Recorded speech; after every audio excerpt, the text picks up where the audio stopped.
the flower and light of the Edinburgh Empire. The fifth Princess Marianne. Every person admired her bright smile, and listened to her every word. The most golden eyes in the empire. Sweet face and a warm personality. Child, who loved by everyone. She was completely different from the heroine of our story. Black hair and muddy green eyes. Despite this, she loved and protected her little sister. Everyone laughed at her, even though she was also a princess. And no matter how much she was compared to Princess Marianne, she loves her with all her soul. Or rather, she loved her. Until she was accused of poisoning her. One day she invited Princess Marianne to admire the spring flowers and have fine tea.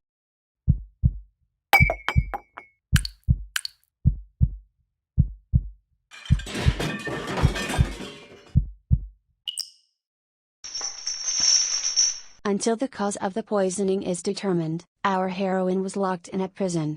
Once a day she was given a bowl of water and bread. She had been in the cell for several days. In spite of everything, she believed that the false charges would be dropped. She would soon be out of here. When she left the underground prison, she was dazzled by the bright sunlight. The beautiful scenery of the imperial palace became visible.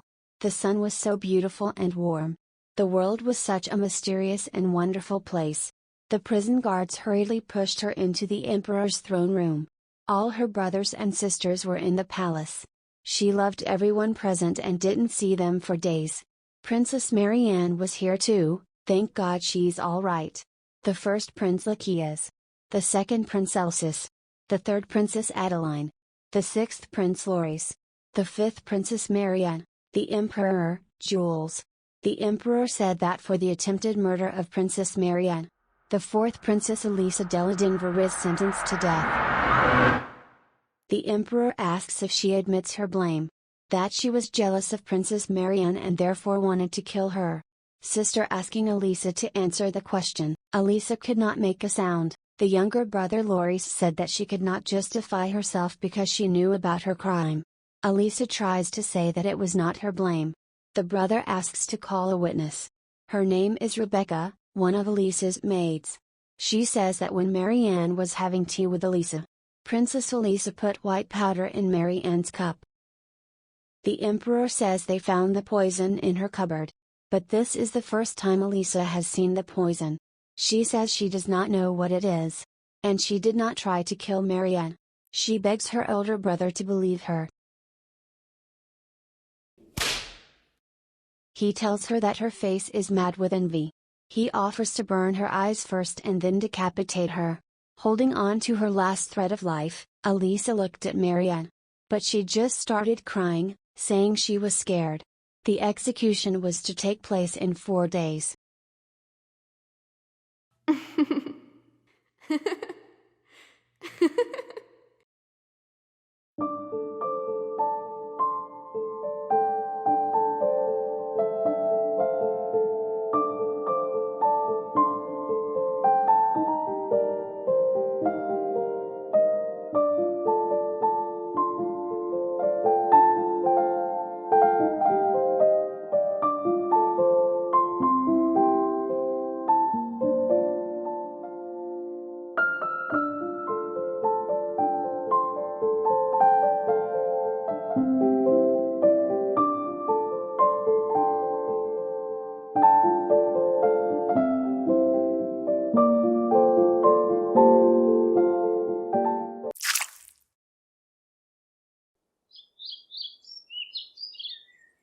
The boy asked his mother when his baby sister would be born. She replied that it would be in a few months. But the little boy wanted to see her now. He was looking forward to her birth. He said everyone in the world already loved her. Alisa was upset at the goddess, for she did not want to be born human again. She was born a princess again, and now her name is Aisha. The second princess of the Elmire Empire. A rival empire Denver. Crown Prince. Isis. He thinks his sister is beautiful. Her eyes are like a blue jewel, and her hair is soft silver. All attention was received by the child, Her brother brought her a beautiful flower. He is considered a symbol of the Elmire Empire. He bores Aisha, and she wants him to leave her alone. The brother is slightly saddened by his sister's lack of affection. Isis wants to tell her sister a secret. He has long wanted a younger sister, but his mother died 2 years ago because of ill health. Everyone was upset, and then Majesty Iris came and Alisa was born. He is very happy to have such a little sister.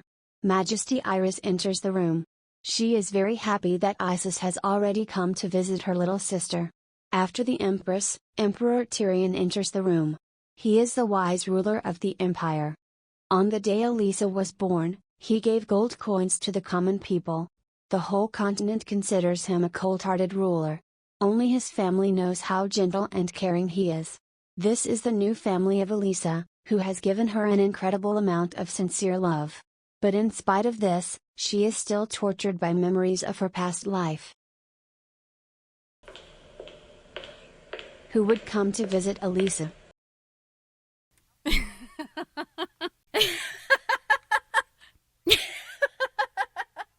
Marianne is very glad she could come here. She says that Alisa looks very miserable. Marianne recalls the day she was admitted to the palace. Even though she was the child of an ordinary maid, she was recognized for her golden eyes. Marianne thanks Alisa for her kind treatment, and offers to let her out. Alisa agrees. Marianne promises that this will not happen. For a few moments Marianne's eyes turn red. Marianne says goodbye to Alisa. Her native brother, her own mother, her cousins, they all turn their backs on her. No one believed her. My lovely little sister. Alisa cannot bear to hear these words. She cannot believe her brother's affectionate words. She wants no one else to pay attention to her, so that she can disappear unnoticed. Her brother says that he will always protect her, that everyone in this world loves her. The maid praises Aisha for her calmness. She is a true angel. Another maid wonders when the princess will speak. Aisha is already at the age when kids talk. She hasn't said a word to mom or dad yet. Because she is afraid. The spirits have come to support her. Her eyes can see spirits because she was born an elementalist. Aisha wants to talk, but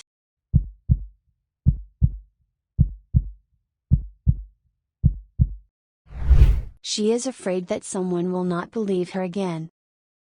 Her mother tells her not to worry. Soon Aisha will talk. Mama will be waiting. The emperor entered the room. He stroked Aisha on the head and noticed that she had grown a lot. Iris offers His Majesty to hold his daughter. But His Majesty refuses, for she will break if he takes her. Aisha thinks that she is not as fragile as her father thinks. The Empress asks His Majesty to look at his daughter. She says that their daughter will soon be 1 year old.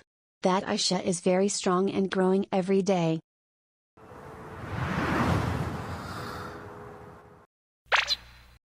Emperor Tyrion says he wants to organize a banquet to celebrate his daughter's birthday.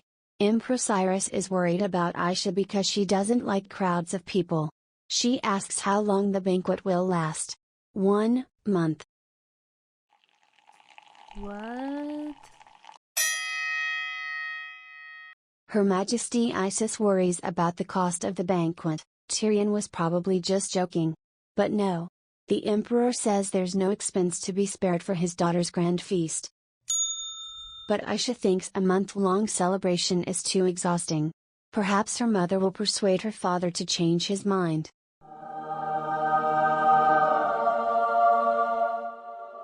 In fact, Iris has only recently become Empress. Empress Thetis's people are still in the palace. Of course, Empress Iris is very concerned about Aisha and her position in the palace. But after the Emperor's announcement of the month banquet, all the people in the palace learn of his love for Aisha. Tyrion offers to invite Iris' parents to the banquet. The Empress's family, the House of Lucelle. They rarely appear in the capital, because they are charged with the duty of guarding the northern lands. A long banquet would help Iris spend more time with his family. Yes, they are very different from Aisha's past family. Her own mother never paid any attention to her. Her father cared only for the heir of the Kokias. The only exception was Princess Marianne.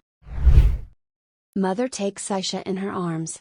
Perhaps she has something painful, or she wants to eat. Mom says her daughter has no reason to worry. Everyone will come to congratulate her on your birthday. Xaia fell asleep while her mother hummed a song to her.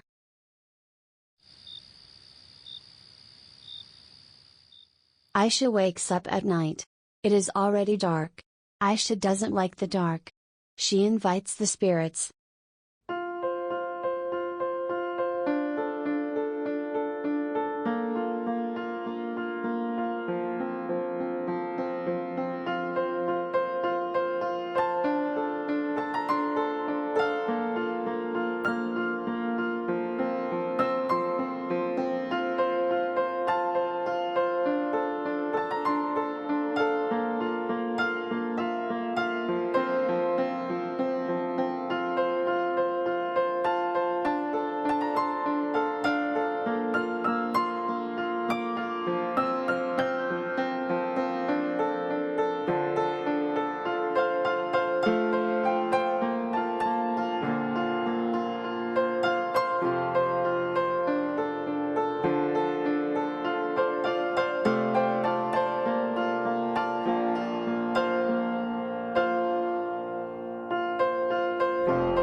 In the morning, the maid wakes Xaia up. She says Xaia slept soundly, apparently having a good dream. Xaia thinks she saw the full moon. She had forgotten that the King of Spirits had visited her last night. Recently, Xaia has had a new activity. She is trying to take her first steps. Other things don't interest her yet. But she tries her best to learn to walk. With each step, she feels freer. She was born quite small, like her mother. Not having enough strength in her legs, Xaia finds this activity hard. But Empress Iris encourages her. Watching her new loving mother, Xaia involuntarily recalled her former mother, Empress of Denver. Had she ever been gentle with her? With difficulty, Xaia could recall a few moments. At official events, the Empress would sit little Alisa on her lap. Of course, she wanted to demonstrate family harmony. Even knowing this, little Alisa felt her mother's warmth. And she was happy. Xaia took only 3 steps, and her legs were already tired. But she will be able to walk a little more. She is almost there. The maids are wondering how Xaia is feeling. She almost sets a new record with 4 steps. The maids are amazed at Aisha's perseverance. She is not going to give up. After all, every step she takes, however small, bringing her closer to the embrace of the Empress Iris. A few days later, the parents of the Empress Iris arrive at the palace.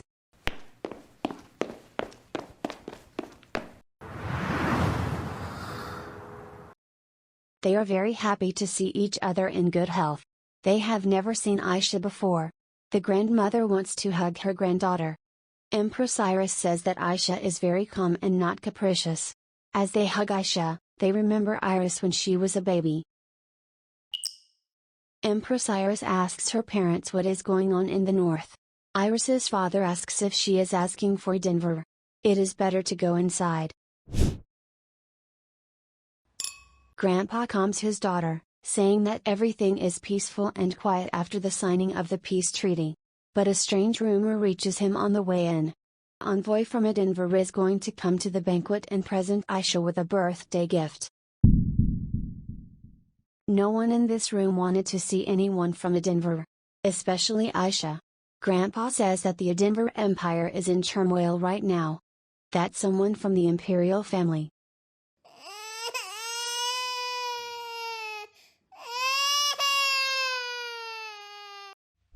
The grandma beats the grandpa for raising her voice in front of the child. Iris calms Aisha down and says she will scold Grandpa. He apologizes to Aisha, but he thinks it was because of Edinburgh. Apparently Aisha doesn't like Edinburgh people too. She hates everyone. Empress Iris asks if Aisha is still upset, and how to make her daughter feel better. Maybe give her some cookies. Aisha feels uncomfortable because she cried when she heard about Edinburgh. Emperor Tyrion and Prince Isis enter the room. Iris asks why they have come. Both say that they have come to see her with Aisha. Empress Iris asks them to sit down. Emperor Tyrion is glad that she and Aisha are doing well. Iris says that everything is thanks to His Majesty and Isis. Prince always takes care of Aisha. Isis says that as in Big Brother he will always protect his sister. Iris believes him completely. Prince Isis tells Aisha in his ear that he has prepared a gift for her. But it's a secret. He is sure she will like it. Well, Aisha will have to wait.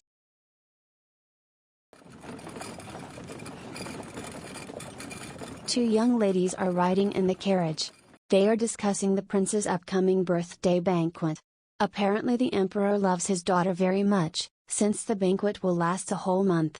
One of them says, that Prince Isis gave Aisha the skin of a bear, he caught personally. They are very interested in who the princess looks more like, the emperor or the empress. Preparations for the banquet are in full swing.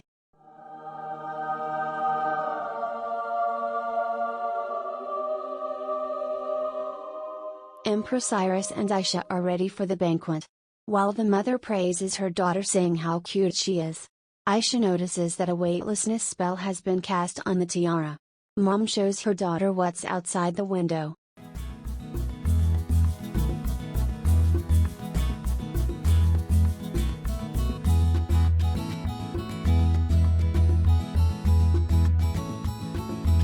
Mama says that all these people are here for you, because they love you.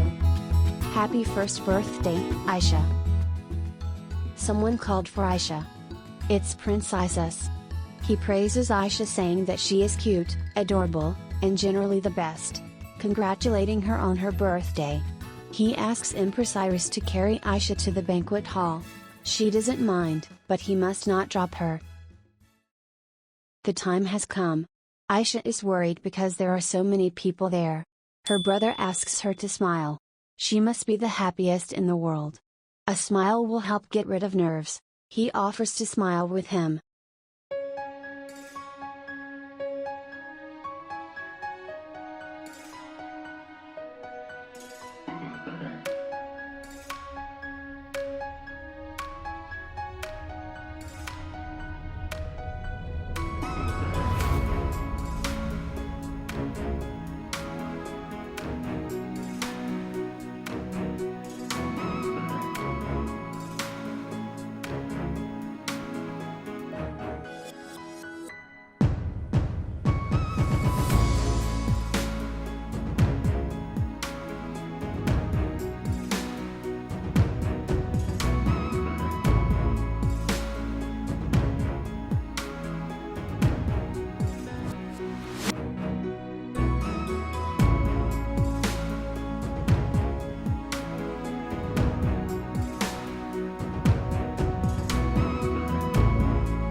Aisha does not understand why Isis does not give her to the emperor.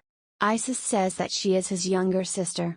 But the emperor is reluctant, saying that she is also his daughter.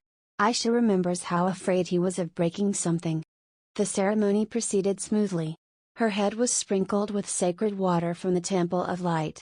The spirits loved this ceremony. Afterwards, the nobles began to give precious gifts.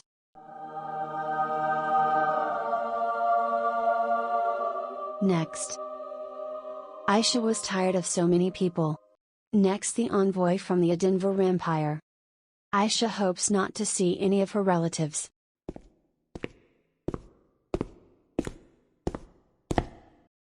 Blue eyes. Maybe it's her big brother Kokia's. Arson. She remembered, the blue robe is a symbol of an Edinburgh magician. The Elmire Empire is an empire of knights, while Edinburgh is an empire of magicians. Arson is the first son of Duke, and he is the youngest person to receive the title of Sage from Edinburgh's Tower of Magicians. And most importantly, he's also her only childhood friend.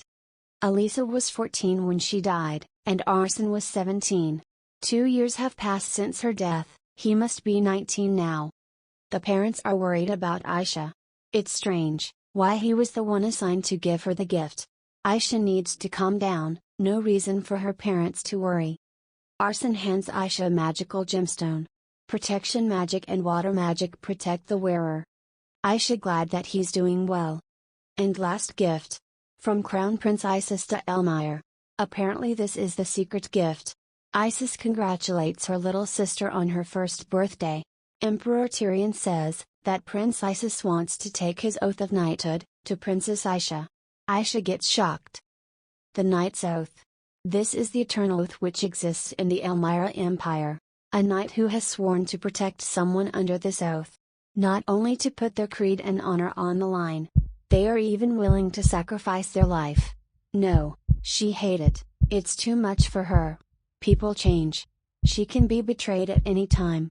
So Isis promised that he would always protect her. She is his wish, miracle, blessing. And he going to become stronger, to protect her. Then they shall proceed with the oath ceremony. Honor, creed, and for power. He promised to give all honor, creed and power to protecting Aisha.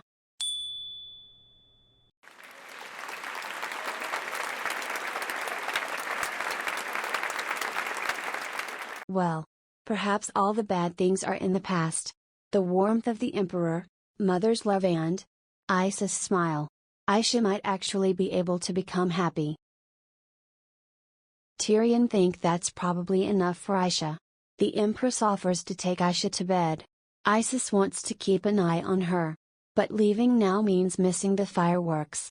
The parents decided to put Aisha to bed after the fireworks. Isis will show Aisha fireworks. Since Aisha has never seen fireworks, her brother tells her what they are. The magicians made fireworks with almost no noise. So she won't be scared. Isis promises it will be very beautiful. Aisha knows that there are few mages in the Elmire Empire. The emperor must have invited them to the banquet.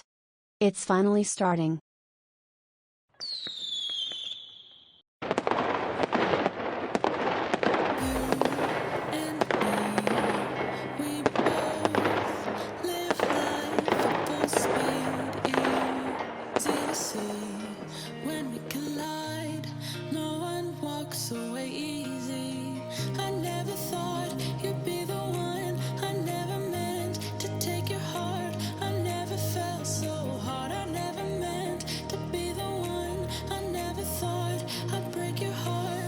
Isis.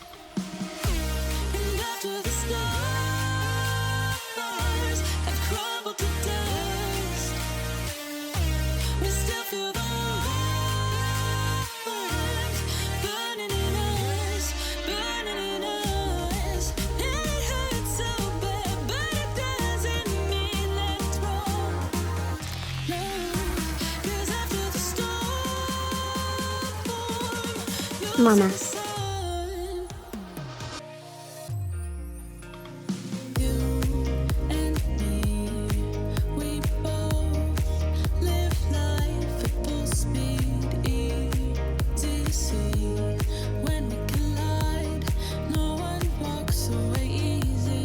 Poppin'.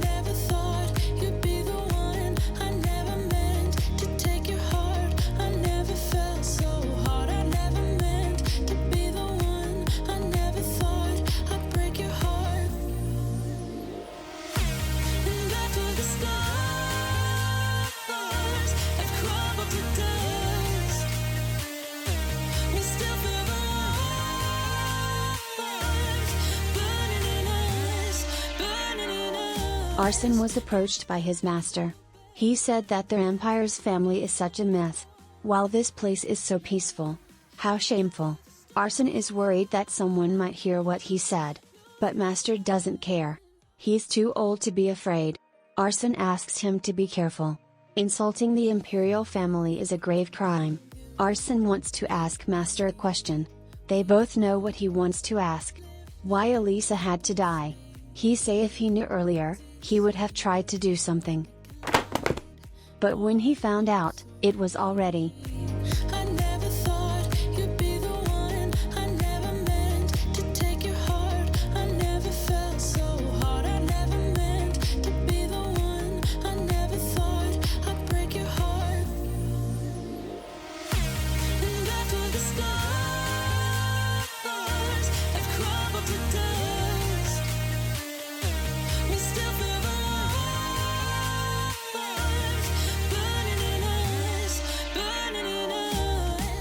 Master doesn't mind. Let him do it if he wants to. And Master will help him out as well. Arsene thanks Master. But Master wants not words, but deeds. Arsene will give him a shoulder massage every day. Arsene thanks Xaia. Thanks to her he has solved his problem.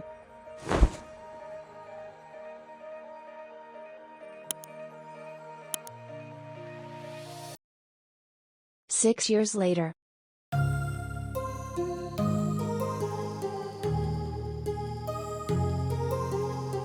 Someone called Aisha. This is her big brother Isis. He came to see her. Aisha is very happy to see him. Isis asks what Aisha is reading. He is reading the title of a book. The history of the formation of ancient languages, and the principles of their development. Can 7-year-old children read books like this? It's all because his sister is very smart. She is a real genius. Aisha is now 7 years old. But let's go back a few years. The maid is afraid that Princess Aisha will fall if she runs. Aisha decides to open her heart to a new family. She began to reveal herself when she was 3 years old. Aisha really wants to read a book. So she started to learn letters. Or rather she pretended to learn. The reaction of the family was explosive. Isis asks Lady Iris to watch. Aisha is a real genius. She was able to write his name. In addition, she wrote Mom and Papa. Later, Aisha learned Elmirian. She began to read stories and learn ancient languages. Most of all she was interested in spirits. But much time has passed since the elementalists ceased to exist. So even in the Imperial Library it was difficult to find information about them. It is said that there were many different elementalists in ancient times. To find information about the spirits, she would have to learn the ancient language. Aisha likes to learn new things. But she was even worried because not being the successor to the throne, she achieves extraordinary success. When your family considers you a genius, you automatically become the crown prince rival. But that's not the case with Isis. He's got a lot of credibility. Isis suggests that Aisha read something more fabulous.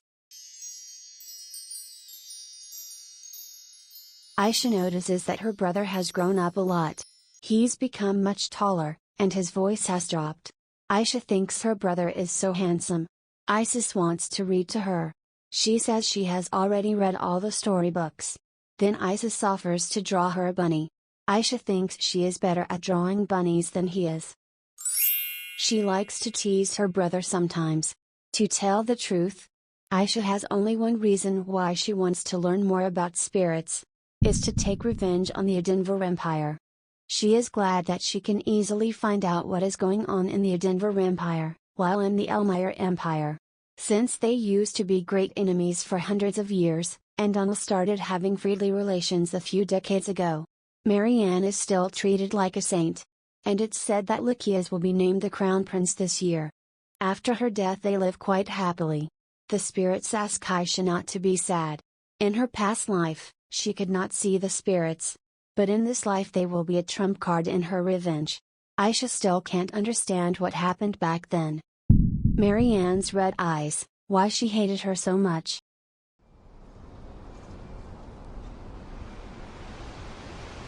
Isis says that sometimes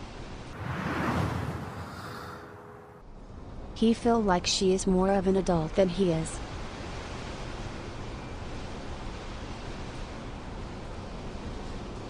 Aisha says it's just his imagination. Yeah, she's probably right. That's because Aisha is a genius. Aisha says her brother is a genius too. That no one in the Empire is as good with a spear as he is. And he trains every day. Aisha says it's getting cold, so it's time for them to go home. Isis promises that no matter what happens, if she gets hurt she can always rely on him.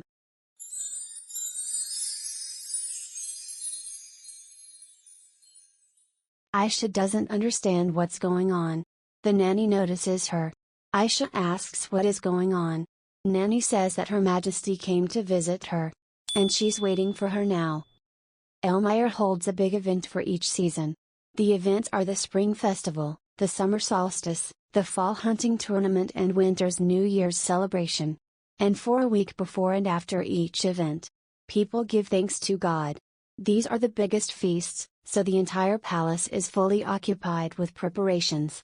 Aisha is sure her mother doesn't have a minute to spare right now. It's almost the Spring Festival. She could have warned her beforehand. Maybe something important had happened. Aisha says she missed her very much. She's doing well. Iris says it was hard not seeing her daughter for 4 days. Aisha asks how the preparations for the Spring Festival are going. Iris says it's the same as always. People are even a little bored with the festival. She wants to think of something new, but she has no ideas. Mom asks if Aisha remembers Mr. Elman, the scholar who came to visit recently. Of course Aisha remembers him. Maybe he was unhappy with her ability to learn. Perhaps she should have answered more convincingly. The professor told Iris that Aisha have great abilities. He even said that she was a generational genius. Aisha thinks she should have answered even worse. Mom asks Aisha what she plans to do in the future. Iris of course knew that Aisha had an excellent memory. But after Mr. Elman's words she wondered what they could do for her. If Aisha wants to do something, all she has to do is say so. Iris realized she was rushing her daughter too fast with her answer. Aisha can take her time to think it over. How does she feel about making friends with her peers at Spring Festival? Maybe new friends will help her decide what she wants to do. Aisha jokes that her father and brother won't let her leave the palace. In any case, she will do that. They continued to talk until the sun began to set.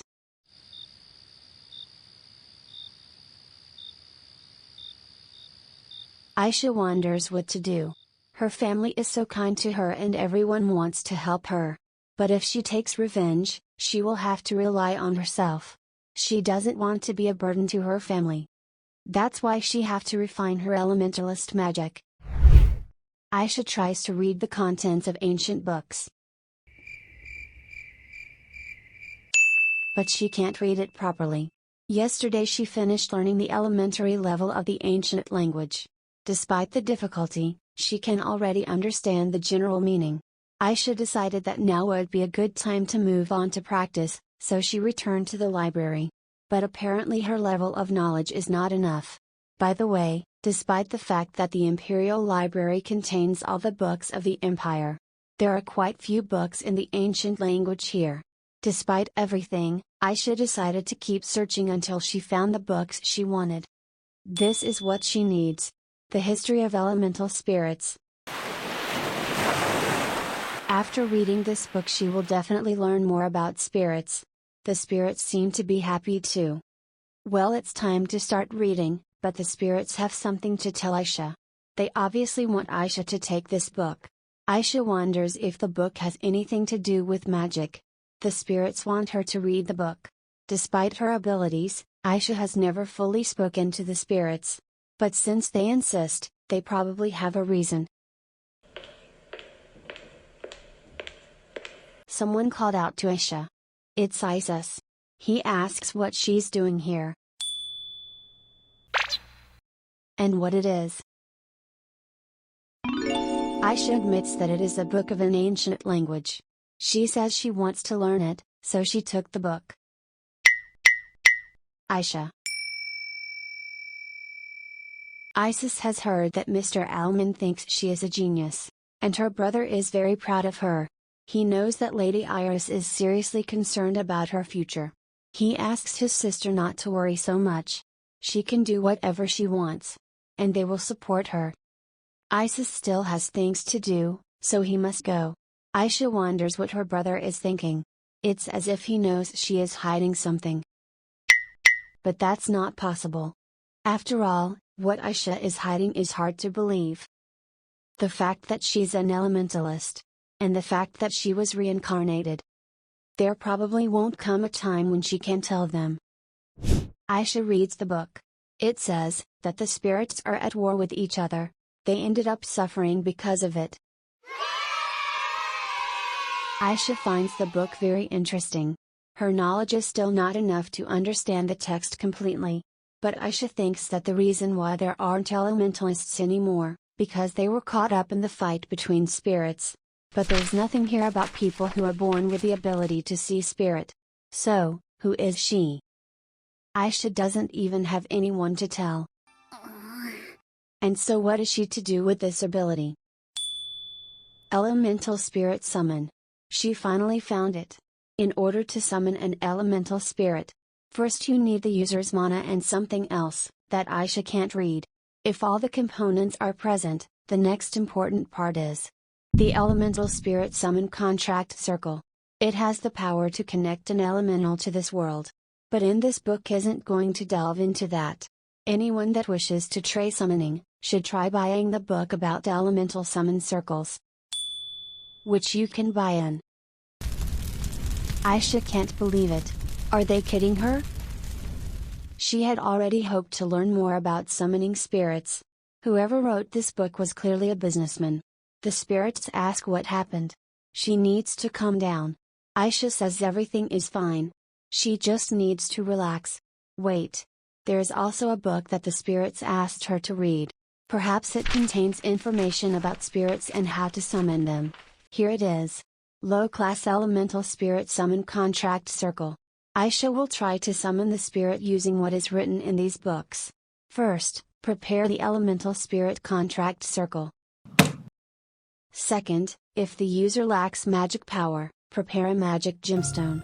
Third, if there isn't enough, attempt this with a high-class elementalist. And finally, once the contract circle has been drawn, put your hand on top and recite the following phrase. My heart rages around like an ocean in my head, because there are so many things that I left unsaid.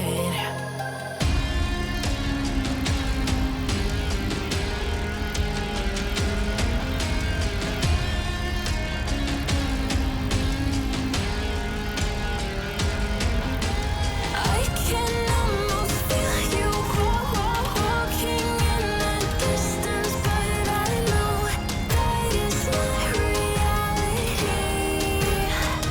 If you are echoing around inside these parallel dimensions all alone, now I'll find you in my dreams.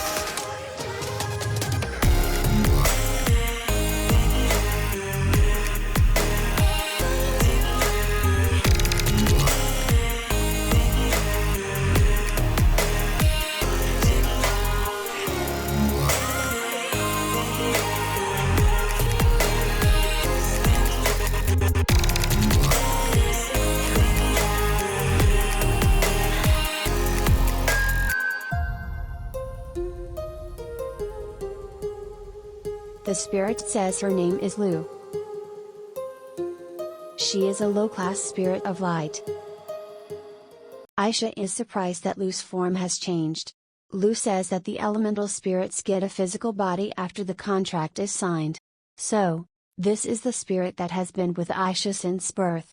Aisha didn't expect it to be so easy to make a contract with a spirit. Lu says it's usually not that easy. She was able to summon it because its affinity is better than others. Lu is very happy that Aisha was able to summon her. Aisha wonders why she and Lu couldn't communicate the same way before. Lu says that until the lower spirits are summoned, they are part of nature. But after Aisha summoned her, she found herself. Now they can communicate together for a long time. Lu wants to introduce herself. Her name is Lu. She is a low-class elemental spirit of light. Aisha may call her Lu. Aisha is happy to meet her. Her name is Aisha Elmire, but she thinks Lu already knows that. Lu says that she has been watching her since she was born. She thinks Aisha is very cute, kind, and also very popular. Even the elemental spirit king. Aisha doesn't understand what she means by popular, and who the elemental spirit king is. Lu doesn't even know how to say it. It's because she is the only person in the entire world who can see elemental spirits without forming a contract. Aisha is in shock. It can't be true, but Lu says it is. Aisha hasn't even considered how unique her abilities are. Aisha wants Lu to tell her the names of the other higher spirits, and what she should do to summon them. So, first, the method of summoning all spirits is the same. If she has a summon circle and enough magic power and affinity, she can summon any elemental spirit. Unless of course, the spirit refuses. Lu says that affinity is a vessel that holds magic power. Magic power is the water that gathers in that vessel. The bigger the bowl, the more water it can hold. But Aisha is still too young. Compared to her affinity, she lacks a great amount of magic power. So Aisha was able to summon a spirit of light with whom she has a close relationship. Lu hopes that Aisha understands everything, so that cookies. Lu really wants to eat those cookies. It seems now Aisha understands what was written in that book. Aisha asks Lu how to increase her magical power. Lu says that after Aisha summons a spirit, her magical power and affinity will grow on their own. Lu wants to tell Aisha more about elemental spirits of light. The mid-class name is Limi, the high-class name is Ludian, the supreme class name is Lonian. Finally, the elemental spirit king, the name of Luminos. Aisha says that Luminos is the name of the god of light, the primary god worshipped in Elmire. Luminos is the god who brings victory and honor. But his primary purpose is to illuminate all creation. Without light there can be no life. Aisha knows the purpose of the spring festival is to worship and pray to the god of light. Lu completely forgot that it is now called that. She says he is their great and glorious king. To make things easier for Aisha, Lu tells the story. A long time ago, when the world was chaos, the god of creation made day and night. That is when the elemental spirit kings were born. After that, the names of the kings changed. Once Luminos was called ruler of day, in another period he was the enemy of night. Lu also says that not all gods are spirits. But since both spirits and gods exist in this world, people sometimes confuse them. Aisha is surprised that the one everyone thinks is a god is actually a spirit. Aisha seems to have understood something very important. Aisha thanks Lu. Thanks to her, Aisha found a way to help her mother. Aisha is sure Mom will be happy. Aisha suggests a ceremony for elemental spirits during the spring festival.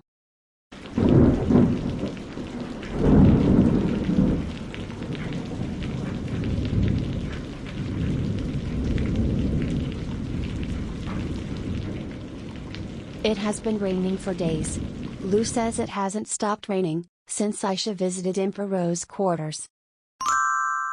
After Aisha summoned Lu and learned about the Spirit King, she has been busy making plans for the spring festival every day. Her mother really liked her idea. And Dad patted Aisha on the head, saying what an incredible job she had done. Lu is also looking forward to the upcoming festival. This year's festival will be in honor of spirits. Aisha wants people to know more about elemental spirits. Aisha asks Lu what kind of person the Spirit King Luminos is. Lu says he is very strong, very beautiful and very cool. Even though he looks like a male human. Of all the kings, he is the most handsome. Platinum hair and golden eyes as if formed of light. Lu says it's impossible to forget someone like him.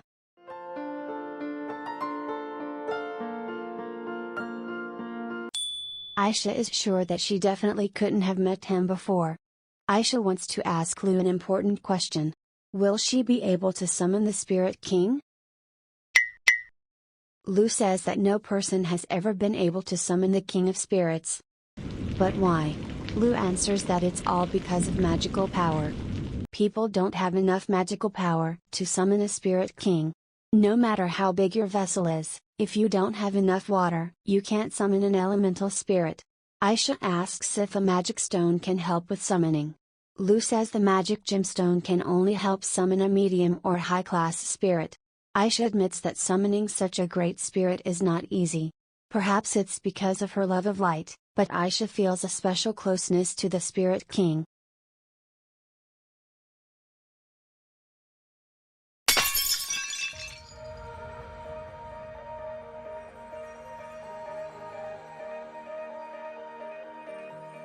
Aisha wonders what her brother Isis is doing right now.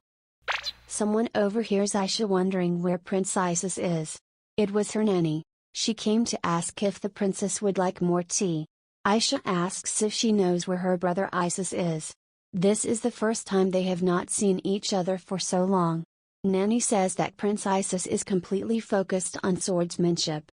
Because of this, he caught a cold while practicing in the rain. Aisha is worried about her brother and asks the nanny how he is feeling now. The nanny had completely forgotten that it was a secret. Aisha doesn't understand how the nanny could have hidden it from her. Nanny explains that this is an order from Prince Isis. He doesn't want her to visit him and catch a cold either. Aisha says that her brother always visited her when she was sick.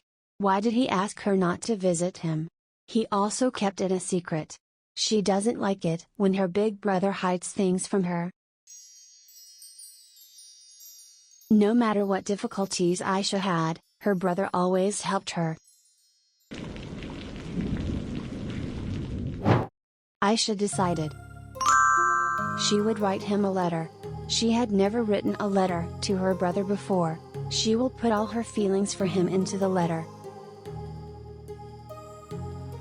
My heart rages around like an ocean in my head, because there are so many things that I left unsaid.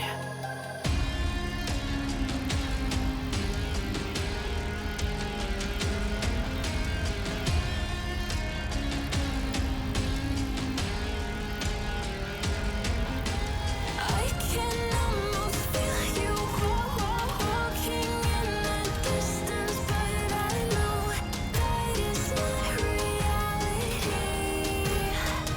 If you are echoing around inside these parallel dimensions all alone, now I'll find you in my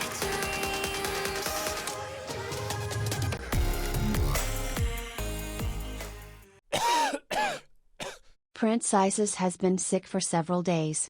He has a sore throat, and his fever hasn't dropped for a long time. The prince says he needs to stop practicing fencing in the rain. The boy beside him does not understand why it was necessary at all. Isis says he wants to be able to fight with a sword in any situation.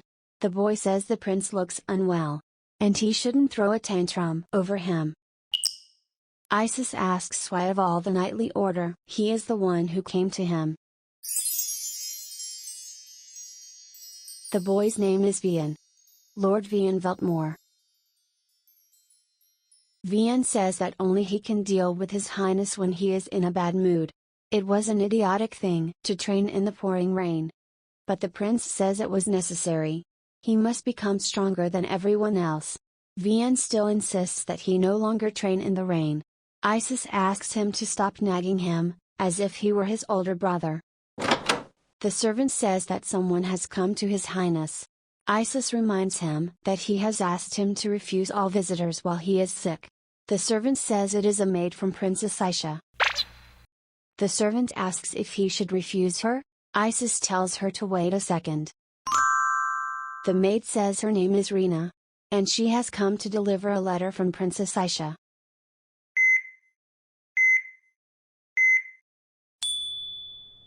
Isis specifies that this is a handwritten letter from Aisha for him. Rena says it is. Isis is very happy that she wrote him a letter. He reads it. Dear Big Brother Isis. Vian asks His Highness to calm down, or else the fever will rise even higher. Isis asks Vian to be quiet. Rena can go now. In the letter, Aisha asks how her brother is feeling. As soon as she finds out that he is sick, she decides to write him a letter. Aisha asks him not to exhaust himself by training. She was very upset when she found that he was sick. He is very important to her, and she is very happy to be his little sister. While he was around, she couldn't fully realize it. She feels lonely without him. And she hopes to see him at the Spring Festival in a good health. Until then, she will pray for his health. Isis thinks he needs more influence than anyone else. If his sister is so smart and amazing, he must become even stronger. He believes this is the only way to protect her. Isis knows that Aisha is hiding a secret. He was really upset when she hid the book from him in the library. But he is sure that Aisha has a reason why she can't tell him. Isis decides to trust and help her. So he is going to destroy everyone who bullies his Aisha. Isis asks for a stationery set. Vian asks what his is going to do. Isis is surprised that Vian doesn't know it's customary to respond to a letter. Vian doesn't understand, is having a little sister so great? Vian doesn't have any siblings. He doesn't know what it's like to be so devoted to someone.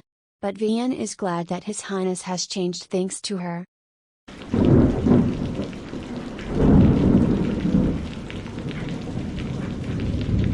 He was like a wild beast after Empress Thetis passed away. If not for Empress Iris and Princess Aisha, he would have been a completely different person. Vian wants to meet Princess Aisha and talk to her one day. The maid thinks this wonderful rainbow is a good sign. After all, tomorrow is already the Spring Festival. The maid says, she has heard that Princess Aisha has received a letter from His Highness. Yes, and Aisha is very happy about it.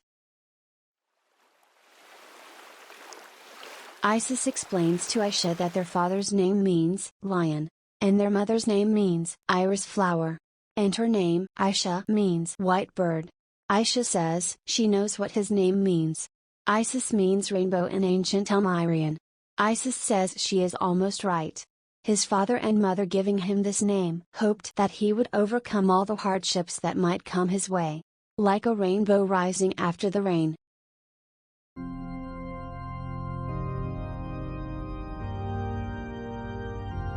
The first day of the Spring Festival. After the offering of the prayer luminos, the god of light, various rituals are held. Right now a priest performs a ritual to heal the ill. A girl from upstairs thinks what is happening is amazing. Aisha wants to ask Lu something. Despite the fact that her mana and affinity barely increase, Aisha is very happy that she can talk to Lu without needing her to be in her summoned state. Aisha asks if Luminos is in fact the king of spirits, how the priests use divinity. Lu says that they don't actually use divinity. The point is that elemental spirits of light have the innate power to heal people. In exchange for their faith, Lord Luminos gives the priests some of his power. Aisha believes that in this case Lord Luminos can be considered a god. Aisha realizes something.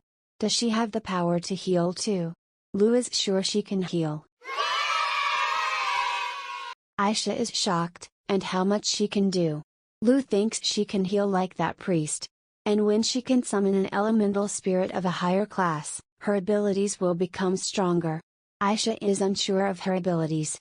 After all, priests serve in the temple most of their lives.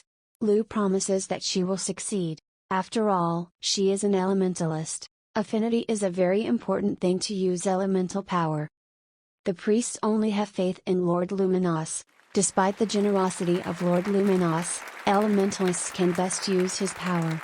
Aisha feels she needs to hide this fact for now. After summoning a low-class elemental spirit, she can heal burns. She is afraid to imagine what she will be able to do after summoning a higher-class spirit. Mom asks why Aisha is shivering. Maybe she is cold? Aisha decides to hide her abilities until she can use them freely. Elementalist will be the trump card of the Elmire Empire.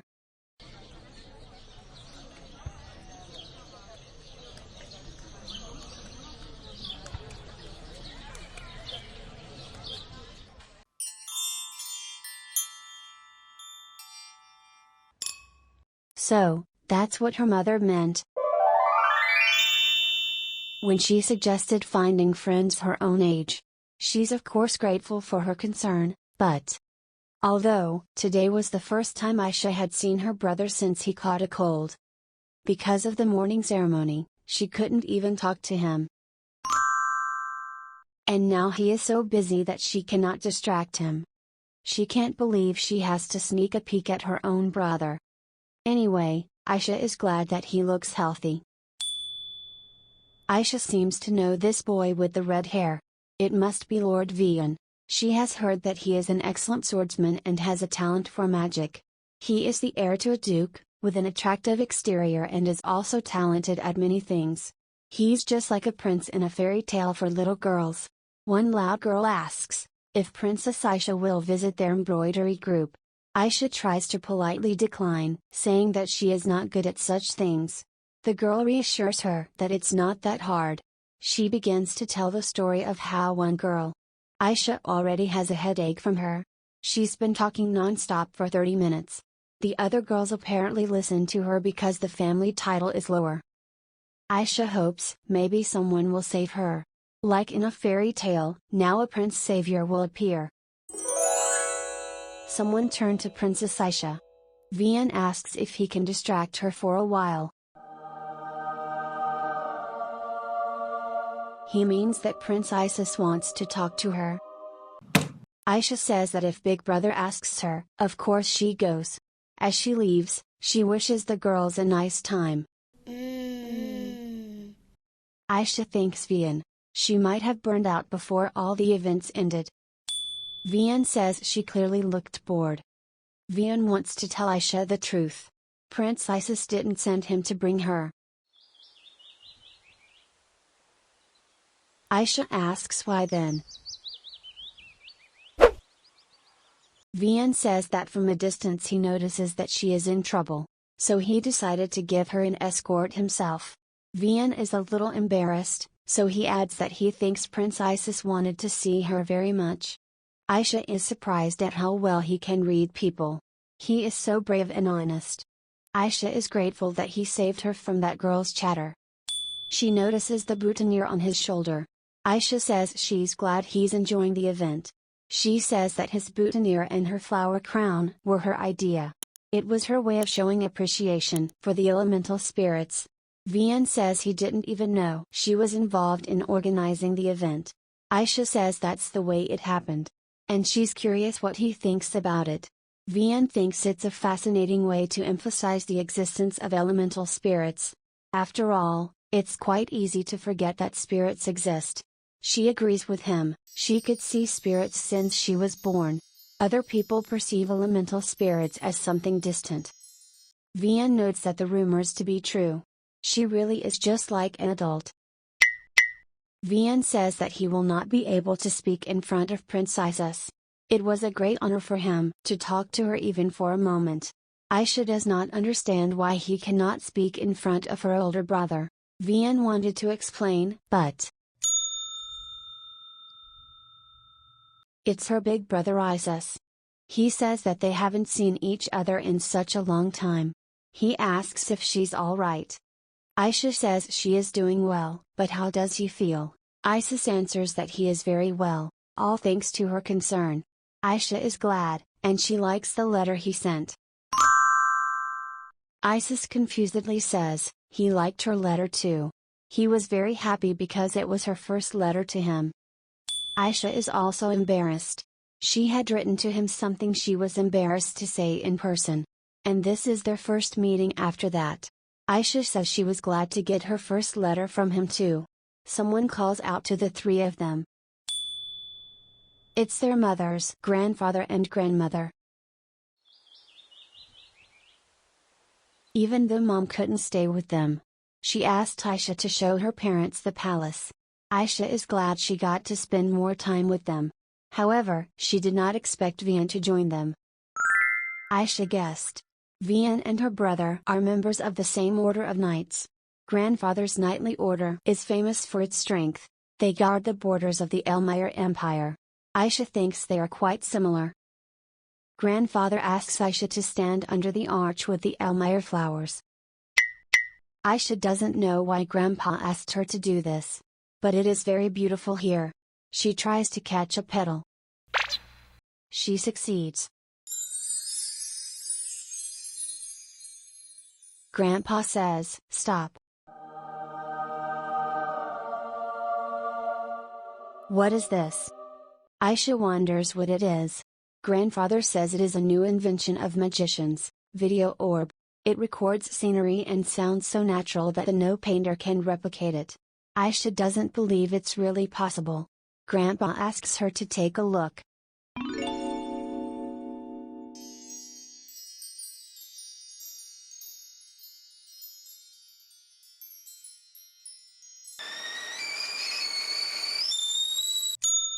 Aisha is all blushing with embarrassment. Does she really move and smile like this? Isis wants to know if this video can be duplicated. Isis asks Grandpa to give him the thing. But Grandfather says that Isis can see Aisha every day. And he will be gone soon and can see her only through this thing. Aisha notices that Lord Vian is laughing too. He apologizes. From the sight of such warmth and harmony in the family, he couldn't contain his laughter. Vian says that he has no siblings. Therefore, he is a little jealous of the relationship between her and her brother. She understands him. Today is the most important day of the festival. Isis, as heir to the throne, must offer a prayer at the altar. It is the tradition for all to wear white clothing. And in the evening there will be the biggest party of the year. Aisha regrets that Grandma and Grandpa left yesterday. After all, the truce has been in place for years. They might have stayed a little longer. Aisha found Isis and Vian. She asks what they are doing here. Aisha recognizes the late Empress Thetis. Isis says he was wondering what his mother would think of him. If she were still alive. He finds those thoughts rather useless. Aisha tries to cheer her brother up. Isis thanks Aisha. But she has no reason to worry, he is really happy now. Isis offers to continue the conversation sitting around the table. The servant brings them tea. Vian declines. Aisha finds the tea very beautiful. It seems to shimmer more than usual. It must be because she is near her big brother. Aisha does not remember this servant. If he is in charge of the tea, he must be working here for a long time. But this is the first time she has seen him. Although there are so many servants in the palace, she might just not have met him before. Despite the pleasant smell, Aisha finds the taste of the tea rather strange. Lu shouts that Aisha shouldn't drink this tea. The plant spirit tells her that the tea is poisoned.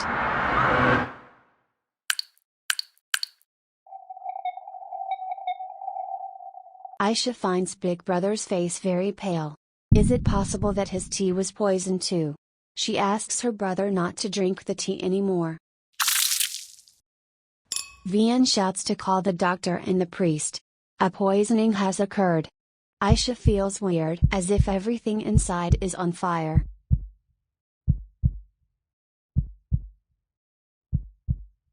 Isis.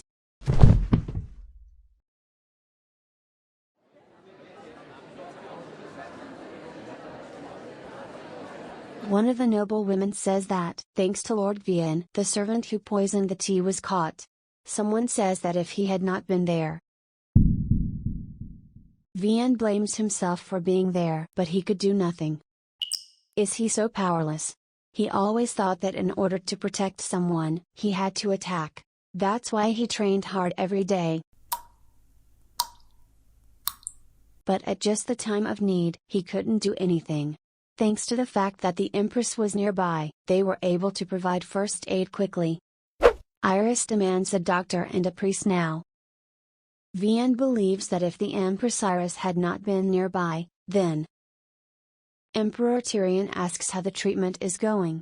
The doctor says that Princess Aisha has consumed a small amount of poison.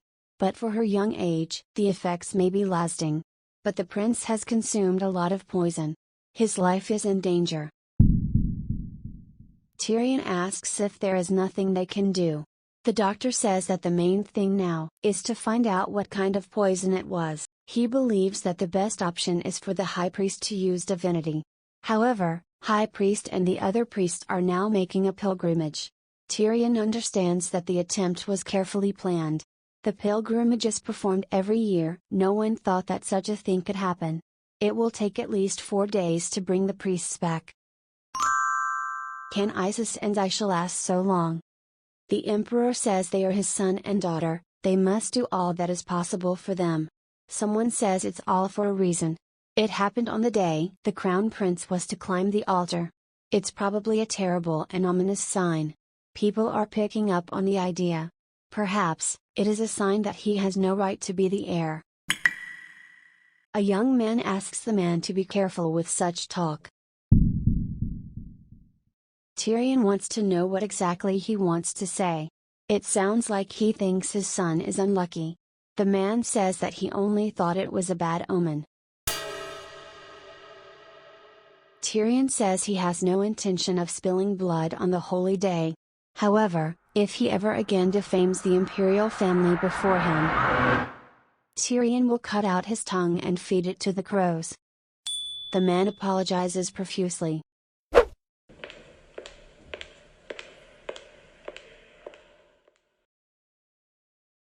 Iris asks the priest when Aisha wakes up. The priest says that their powers were only enough to stop her condition from worsening.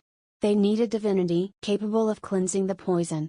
He tries to reassure the Empress by saying that the high priest will arrive as soon as possible.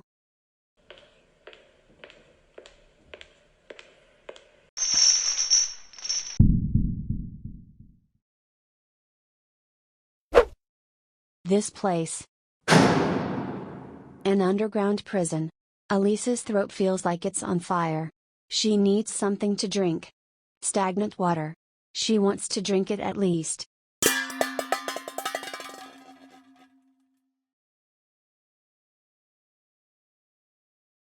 Alisa doesn't understand why her family turns their back on her. Why do they trust Marianne and not her? She is in a lot of pain. She wants to die. An unknown voice asks her if this is really true. For it is not true. The voice reminds her that she has a purpose. Alisa remembers. She wanted to ask them why they decided to kill her. Why no one believed her. But it's too late. Everyone hates her. No one wants to hear her voice anymore. The voice says it's okay. After all, there are people who love and trust her elsewhere. They are already waiting for her. Alisa thinks this is a lie. Who can wait for her there? Fireworks.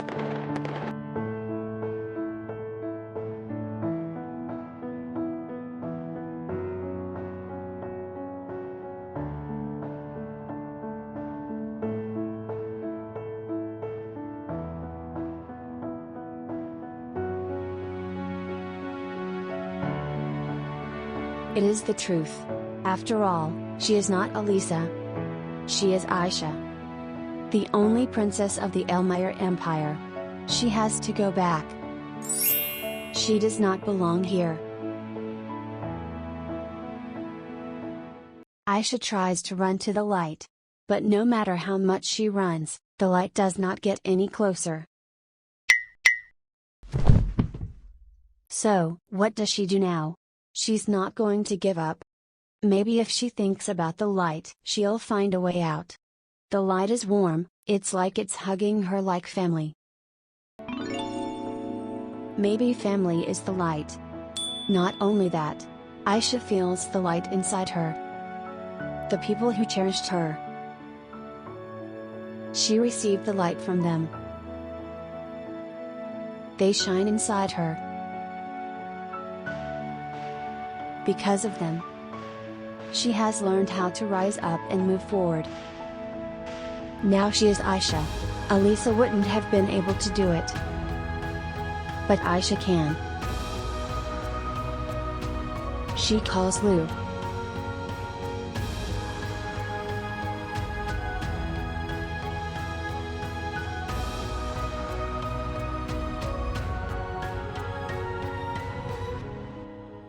Everything is alright.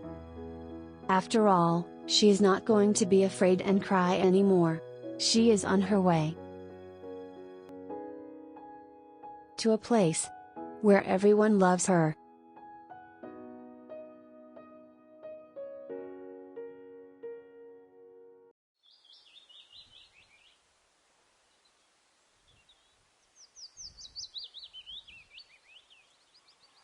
Mother? Aisha was able to wake up. Iris can't contain her emotions. She hugs Aisha a little harder than necessary. Aisha missed her so much. The priest says that even though Aisha is awake, she still needs treatment and rest.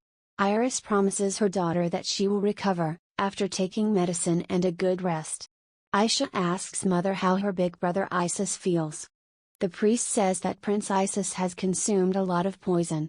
He is now in a critical condition. The prince needs help from the high priest, but he is absent on the pilgrimage. He is already in a hurry to return, but at the earliest when he arrives tomorrow evening. Aisha only took a small sip, but how bad she felt. Besides, the spirits of light helped her wake up so quickly. She has no time at all. Iris and the priest ask Aisha to continue to rest. The priest gives Aisha a medicine that should help her restore her vitality. Aisha tells Mother that she must see Isis now.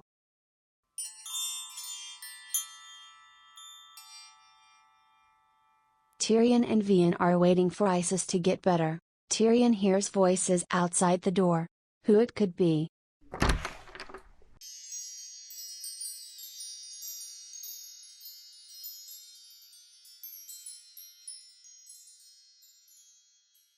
Tyrion asks why Aisha is here. How is she feeling? Iris admits that she couldn't stop her. She said she must see Isis in person. Aisha realizes that the priests have exhausted almost all of their powers. But her brother's condition is still so bad. Where is the high priest now? If her big brother never opens his eyes again, then Aisha cannot allow that to happen. When she was scared, her brother always helped and protected her. He trained to become stronger and protect her. So now it was her turn to save him. Aisha calls Lu. Lu says she was afraid the master would never wake up again. She promises to protect Aisha so she won't be in danger again. Aisha thanks Lu. But she needs to learn something from Lu. Is she able to summon a mid-class elemental spirit right now? Lu says she can't. Lu is very worried about her master, saying that it is dangerous. Aisha just woke up and now she's low on mana. Aisha thinks of something. If she uses magic gemstone, then she can do it? Lu thinks that it might work, but she still fears for the master. Aisha says Lu that she decided to make a contract with the mid-class spirit. If there is even a tiny chance, she will take it. Aisha believes that the healing ability of the low-class spirit is the same as that of a normal priest. So she must make a contract with at least a mid-class elemental spirit in order to heal her brother. Until now Aisha has been hiding the fact that she is an elementalist. She can do it. Aisha asks Lu if this magic gemstone will be enough. This gemstone was given to her by Arson, for her birthday. Since then, she always wore it. Lu studies the stone carefully. She says that all the mana in gemstone is exhausted. Lu believes that Aisha was able to wake up so soon, because of the protection of this gemstone. She will not be able to use the empty magic gem. The others in the room don't understand who Aisha is talking to. Mom suggests that Aisha go to her room. Aisha really needs another magic stone right now. Aisha asks if Vian can borrow his magic gem. Everyone is shocked at what Aisha is doing right now. After all, she hasn't told anyone what she's going to do. Vian doesn't understand what she's doing with the ancient book and the magic gem. Vian was shocked by her request. It turns out she knows that he is a magic swordsman. He thinks that the princess needs to rest. Would she be okay with moving around so much?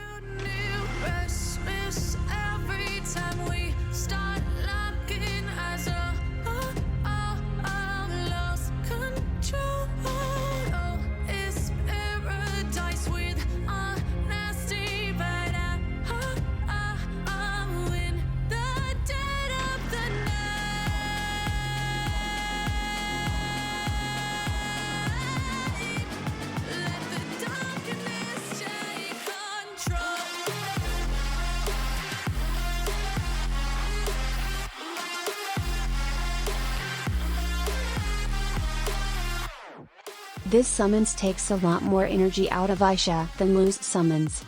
Despite the pain, she has to be able to hold on just a little longer.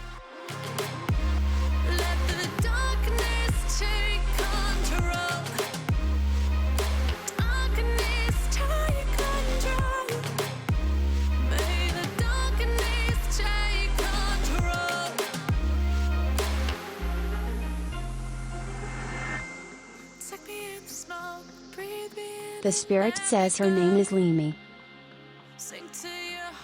She is a mid-class elemental spirit of light. Aisha says her name and asks Limi to make a contract with her.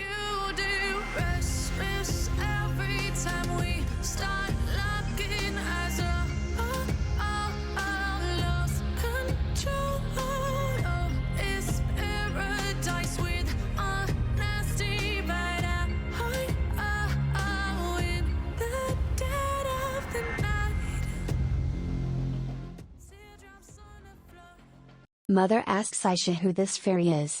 Aisha answers that she is not a fairy. She is an elemental spirit. Everyone is a little confused, because none of them had seen elemental spirits before. Aisha calmly reports that spirits are able to heal. They can replace the priest. Aisha is going to help her big brother. Aisha asks Limi how she can use the power of an elemental. Limi reports that after the contract is signed, Aisha can use her power even at a distance. But the closer they get, the stronger her power will be. However, Limi says that the master is not in the best of condition right now. Limi asks for her forgiveness.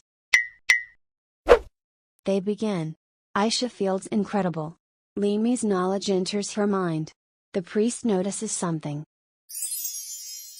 Her eyes turn golden.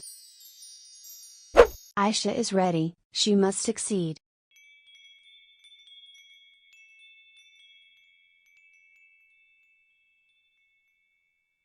It takes more energy to heal than she thought. If she continues, she should be able to heal her brother. But she has almost no energy left. Not even Limi's power is enough.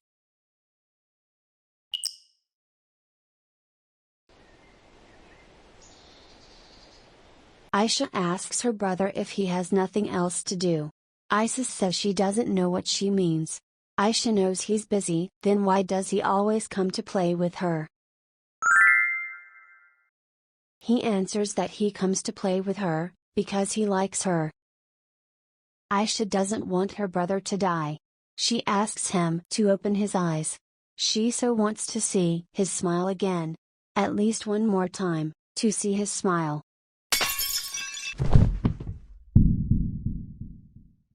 Vian asks if she is okay. Papa says that Aisha needs to rest. She has tried her best. Mom worries that Aisha looks so pale. Aisha feels her heart bursting to pieces. Her energy was not enough. She wanted so much to help her big brother, at least until the high priest arrives. She hoped to save him. Aisha wonders if he has entered the afterlife. although he doubts that his family would have met him in the afterlife. Isis asks Aisha if she is okay. Aisha is so glad that her big brother isn't dead. And she is glad to see the smile on his face again.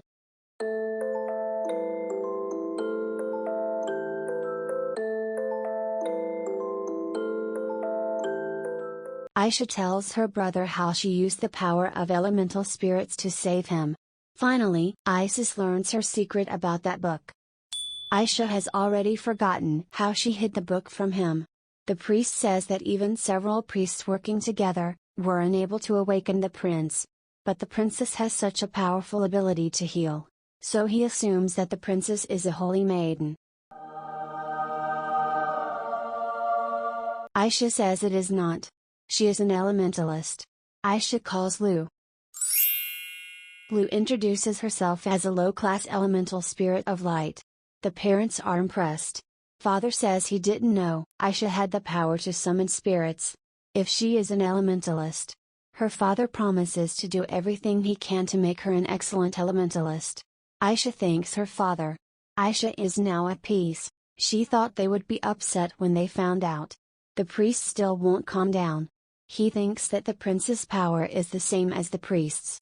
Aisha explains that Luminos, the god of light, is also the king of the elemental spirits. The spirits tell her that Lord Luminos controls all light in the world. How priests devoted to Lord Luminos can use his power. In the same way, she can summon elemental spirits of light. Aisha considers this explanation sufficient. She will not say that Lord Luminos is only the king of spirits. The priest concludes that they share the same power. They have to give her the title Holy Maiden or similar status. Well, since she has no other option, Aisha agrees, but even if she is awarded a title like that because of her power, she doesn't want to live her life as a religious woman. She wants to stay in the palace, close to her family. Vian tells the emperor that since the princess and prince are fine, he is going to leave. Tyrion asks him to keep what he has seen a secret. Vian promises not to tell anyone about it. Isis turns to his father. Isis believes that this is not the end. He asks his father to find the man who hurt him and Aisha and make him pay the price. Aisha has never seen her brother so angry before. Tyrion promises him that he will find the mastermind. To make sure something like this never happens again, he will cut off his tongue and tear off all his limbs. Then he will find and execute all of his family members and close friends. They will be hung on the gates of the castle, and they will become food for the crows. Tyrion asks the children not to worry about this and to concentrate on healing. Isis suggests also poison their loved ones and make them watch. He thinks that would be fair. Aisha doesn't know whether to laugh or cry. Tyrion promises to do whatever the son wants. Aisha tells Nanny that she understands why she has to eat in bed, again. But why she spoon feeds her. The nanny is offended that the princess does not understand the importance of rest. In addition, the emperor himself ordered her to be fed in bed. Princess was so weak that she even vomited blood. The nanny wants to take care of Aisha. Under strict orders from her parents, Aisha was in bed all 3 weeks. Although, after the high priest showered her with divinity, she feels much better. She also has to drink a disgusting smelling bitter medicine after meals. After she drinks it, her hatred for the people who poisoned her grows. As her father promised, the man responsible for their poisoning has been caught. It turned out to be a count of the northern regions. During the interrogation he confessed. He had planned the poisoning because he didn't want Isis to be the successor. He seemed mad, all the while shouting that God would not recognize him as the successor. At least that's what Aisha had heard. At the end his family, close friends and relatives were executed. Her father declared that it was a light punishment for trying to kill members of the imperial family. However, something bothers Aisha. Did the Count really want to kill her big brother just because he disliked him? That's not enough. And then why did he poison her as well? It would have made more sense if he had tried to kill all the members of the Elmire family. Besides, Aisha knows this poison. This is the poison Marianne used to poison herself. How did it get to the Count? Aisha wants to know why he used this poison. Why this one? Aisha asks what happened. The nanny worries why the princess is holding on to her chest. Why was she sighing so restlessly? Was her chest or her heart hurting? She calls the doctor right now. Aisha screams that she is fine.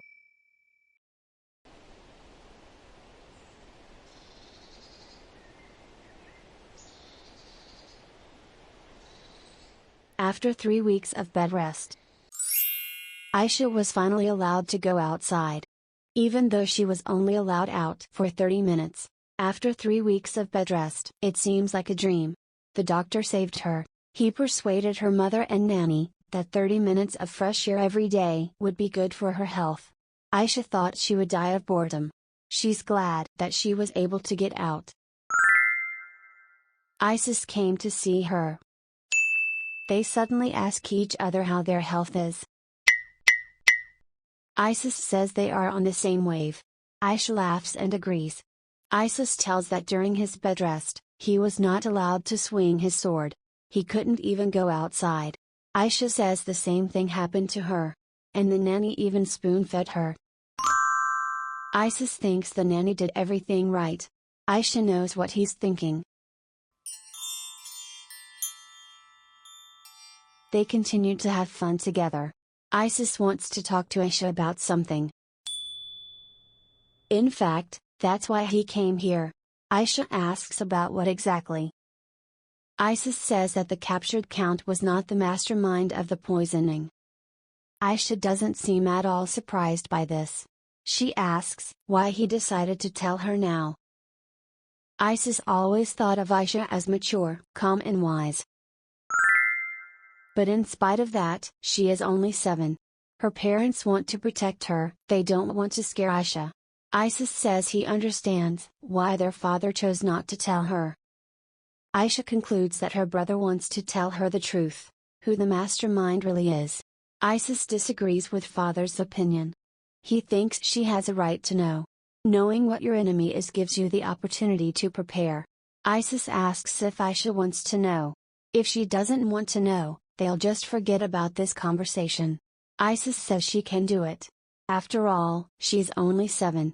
He promises to get stronger, so she doesn't need to know anything. He and the family want to protect her. Isis reminds her that she is still a kid. Aisha wants to know. Even though she is just a kid, she can protect him. She also has power. After all, she is the one who could heal him. Aisha promises that if he tells her, she will do everything she can to become stronger too. Aisha is proud of herself for being able to say this. She is so happy that she has the power of elemental spirits. But still, Big Brother is right. Despite memories from her past life, she is still a 7-year-old child. Isis asks if she is sure she won't regret it. Aisha is sure.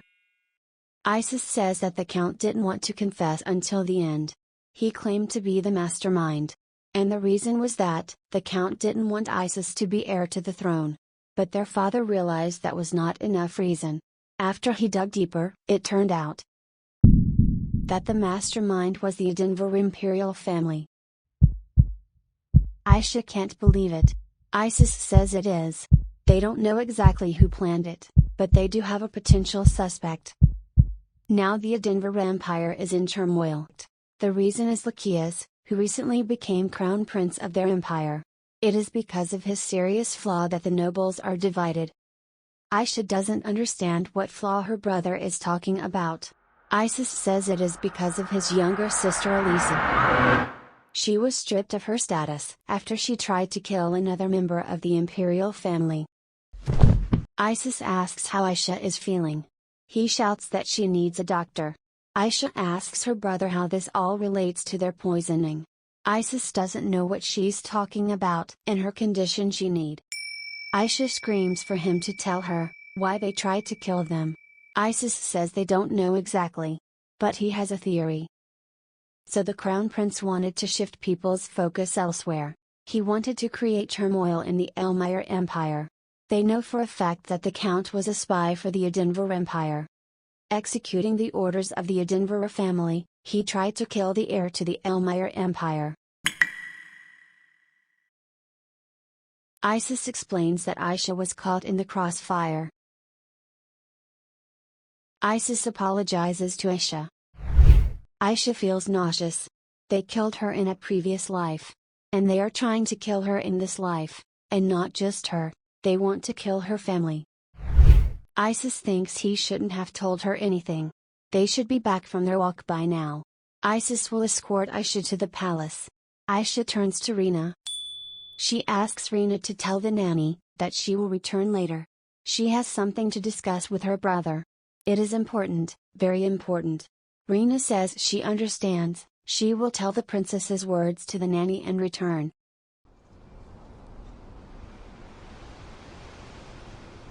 Aisha wants to tell her brother something. It's something that he should know about her.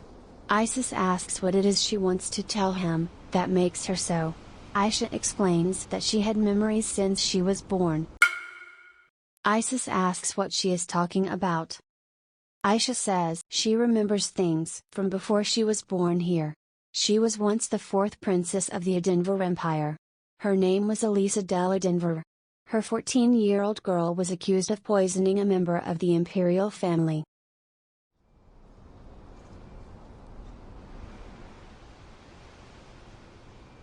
They falsely accused her of trying to kill Princess Marianne. She was interrogated about things she had nothing to do. All because they found poison in her closet. She wasn't even given a chance to defend herself. Everyone just assumed that she was a culprit. In the end, she was executed. Isis has something to say to Aisha. But Aisha interrupts him, saying that she never tried to kill Marianne, her sister. She never thought of killing anyone. Aisha cries, saying she never meant to poison anyone. She swears that she is innocent. Aisha begs her brother to believe her. Aisha told her brother the whole truth, but what will be his reaction? Will he believe her?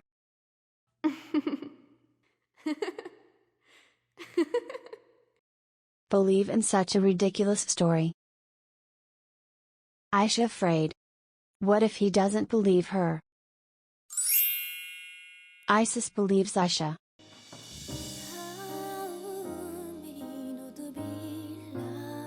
He believes that she was once a princess of Edinburgh, and that she never attempted to kill her sister. Isis believes everything she said. Aisha says that her reincarnation story is so ridiculous, and that she was Edinburgh princess. Isis says she will believe anything she tells him. Besides, he knows that his cute sister is too kind to even think about killing someone. Isis promises that even if the whole world doesn't believe her, he will believe her, and he believes her now.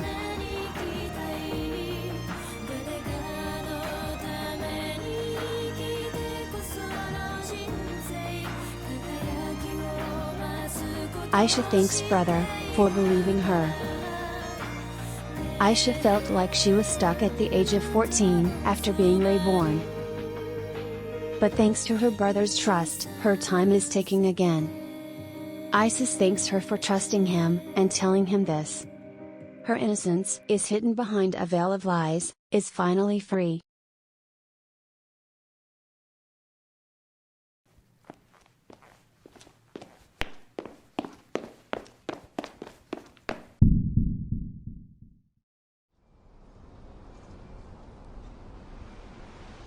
Aisha tries to wipe away her tears.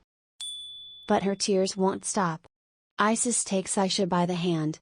He promises that he will never leave her, and he will never question her rightness. Her enemies is his enemies.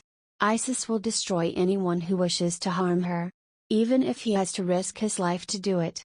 Isis wants to know what his cute sister wants. Aisha wonders what she really wants. Aisha wants revenge. She wants to find the truth and prove her innocence. She will not turn her back on her past life as Alisa. Isis understands. It will be the way she wants it. Isis promises his adorable sister that he will get justice for her. The world will remember her past life. And the Edinburgh Empire will beg for her forgiveness. Aisha thanks her brother. Aisha has something to say to Isis. She feels as if she in a dream. But even if it is all a dream, she is fine with it. Aisha doesn't want to wake up from a dream, where everyone loves her. Isis says that this is not a dream, and that she is really here. Aisha is so happy. But she is scared. What if the happiness ends? Then Isis offers to call it a dream. He will make sure it never ends. So Aisha can sleep soundly.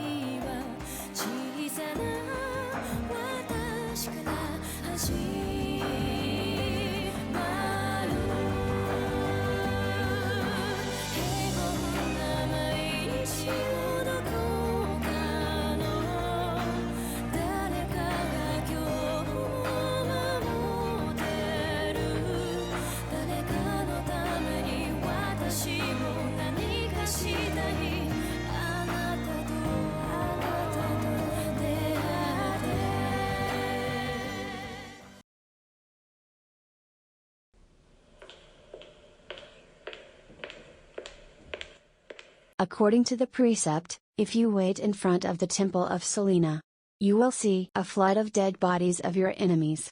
Everyone who commits evil will never escape Selena's revenge. Lokias don't like the mess that's going on. They failed to kill the crown prince of the Elmire Empire. In addition, Lokias have lost their spy. If it gets out that the Edinburgh Empire is involved, the fragile peace will end, and war will break out. Lokias feels he must prepare for this.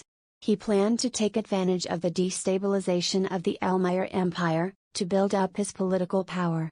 It was also meant to distract people from his flaws, which would allow him to become emperor faster. And the Elmire Empire, left without an heir, would be devoured. Lokias isn't sure how much evidence the Elmire Empire has been able to gather already. But he assumes that the trail will lead them to him. He must be ready for war.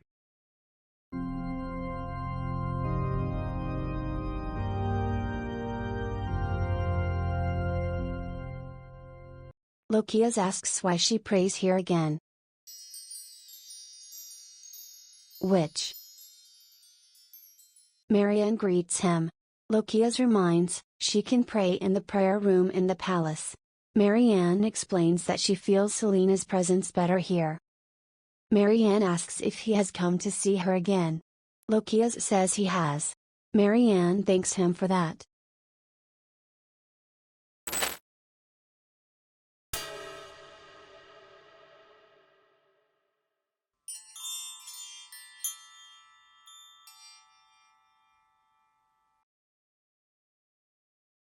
Alisa notices her big brother Lokias.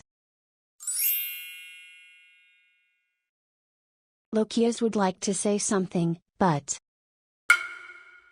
Lokias finds it strange. Every time he thinks about her, he gets a headache. Marianne asks what's wrong. Maybe he is in pain. Lokias says it's nothing serious. He has important information about the Elmire Empire. Marianne is unfortunate that their assassination attempt failed. Lokias finds this ironic.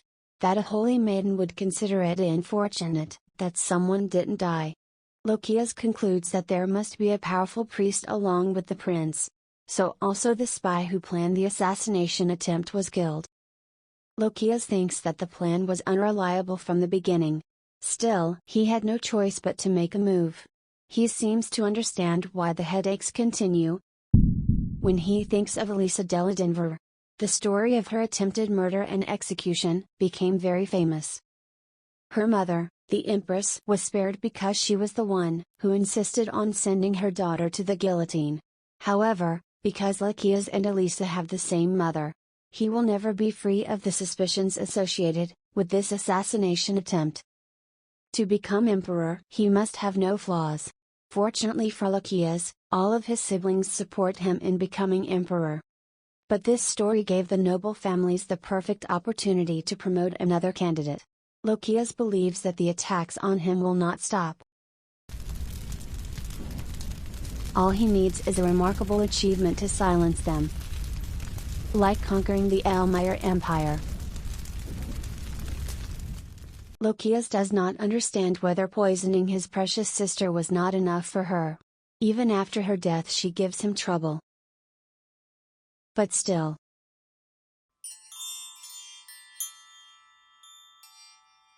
It seems to him that they got along when they were little. But now, he is not sure of that. Lakias finds these thoughts useless. He invites Marianne to return to the palace. Marianne agrees. Marianne asks if everything is alright with her brother. Lakias says everything is alright. Marianne admits she is a little hungry. Lakias says he will have servants prepare her supper. So cold. He thinks that the girl's hand was so warm. But still she has committed a heinous crime. And received a fair punishment for it.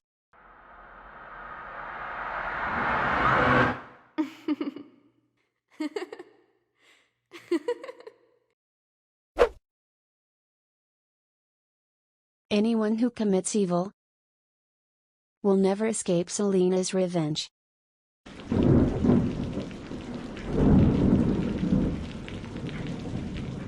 Grandpa asks Isis not to worry.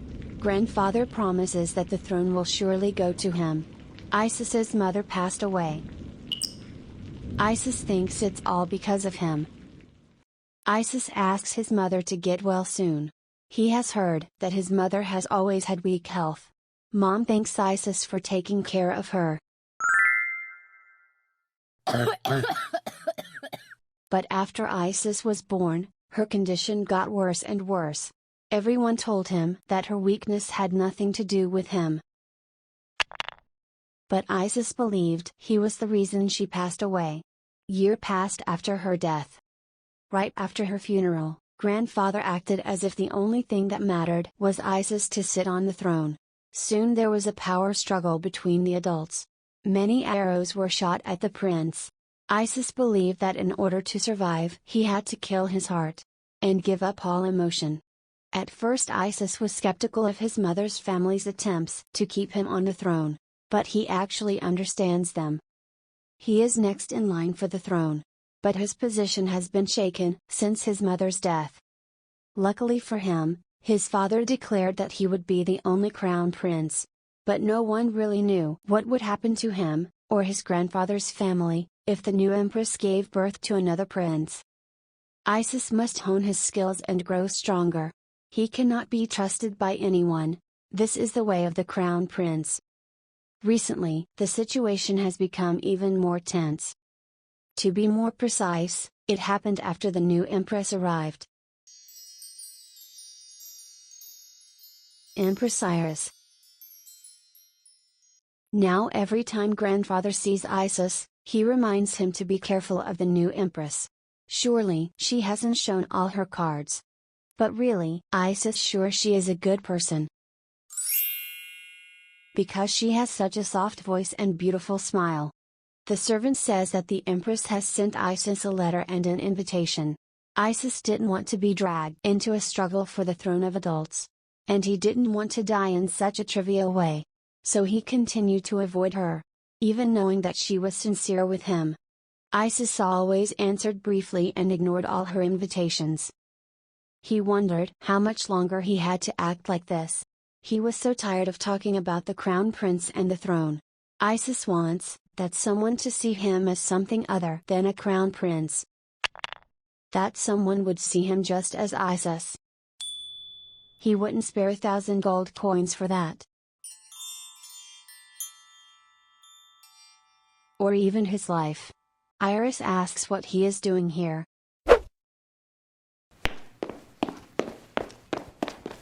Isis can't get close to her. He cannot open his heart.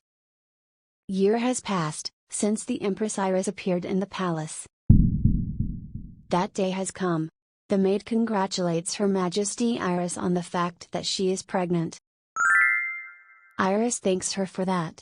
The maid says that they will immediately prepare an empty palace for her.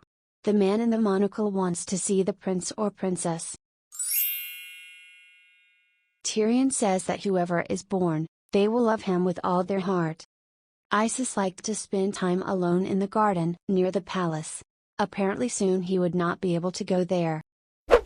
He decided that tomorrow would be the last time he would go there.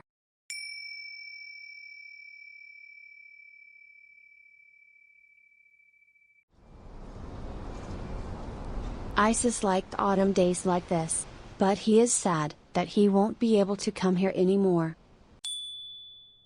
Someone is calling Prince Isis. It can't be, but it's Empress Iris. The prince asks what she is doing here. Isis says that since Her Majesty is here, he should leave. Iris asks Prince Isis to wait. But he shouldn't look back. If he turns around, then...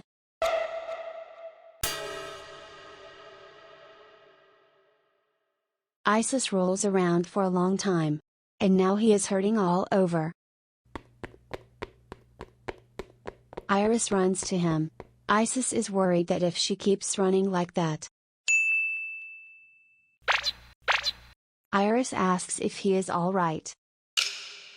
She notices that he is scratched all over his knees. Isis says he's fine and she doesn't have to worry about him. Iris replies that she is worried because he is bleeding. Isis says he's more worried about his clothes than his knees. He asks her not to worry about the little things and to leave him alone. In fact, her worrying only stresses him out. Isis says he doesn't understand why she put herself in danger, when she decided to run to him. Isis thinks she's going to get angry now. She must be upset after the harsh words he said to her. Isis doesn't know why he didn't think of it before. Instead of ignoring her, he just needed to hurt her. Isis asks her to stop worrying about him, and mind her own things. Isis is sure that these words will be enough. Surely she is already sick of his cold attitude and harsh words. She will stop writing him letters, stop bothering him. And she will no longer smile at him.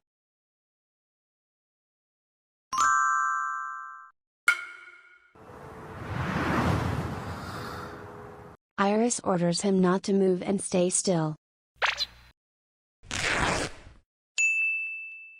Isis only now realizes what has happened.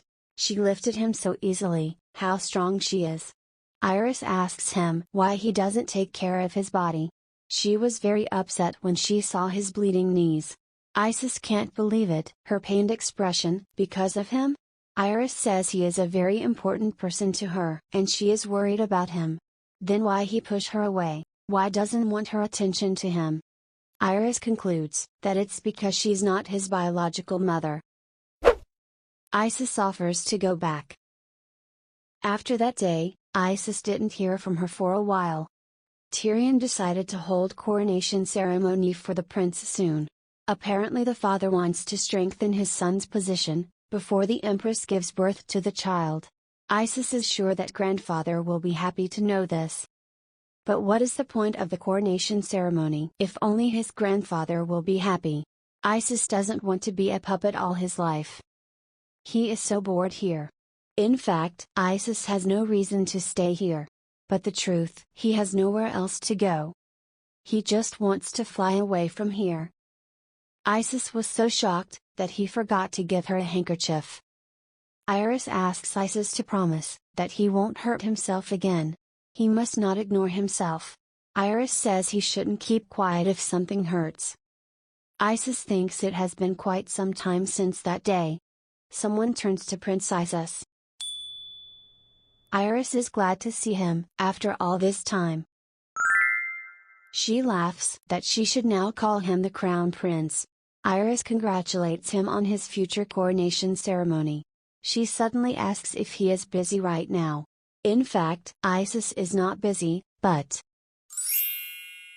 Iris offers him to have tea at her palace.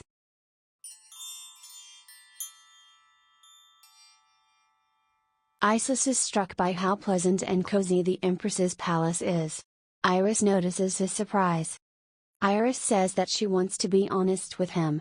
She wants to ask him for one favor. Isis asks what favor she is talking about. Grandfather warned him to be wary of the new Empress. You never know what people have in mind. Isis thinks grandfather was right. Perhaps now she will reveal her true intentions to him. She wants something from him, after he became the official crown prince. Iris says the favor she wants to ask.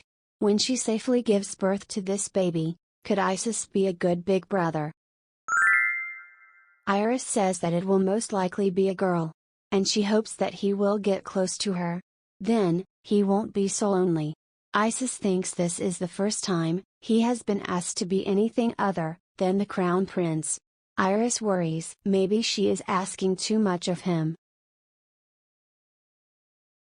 Isis says he will think about it. Iris is glad to hear it. After that day, Isis began to frequent her palace. He thought he had nowhere to go, but that was not true. After all, Empress Iris's palace was so cozy. The role of big brother pleased him very much. Isis was happy to know that he would soon be a big brother. After a while, Tyrion announced the coronation ceremony. The banquet began and lasted a whole month. Grandpa came to see Isis. The grandfather says the costume suits him very well. Isis thanks him. Grandpa calls Isis the crown prince. He likes the sound of that. His grandfather is really happy, for his wish has come true. Isis wants to tell him something. He warns that his words are likely to sound unexpected. But he never really wanted to become the crown prince. Isis admits that he just wanted to live, but he never wanted to become the crown prince.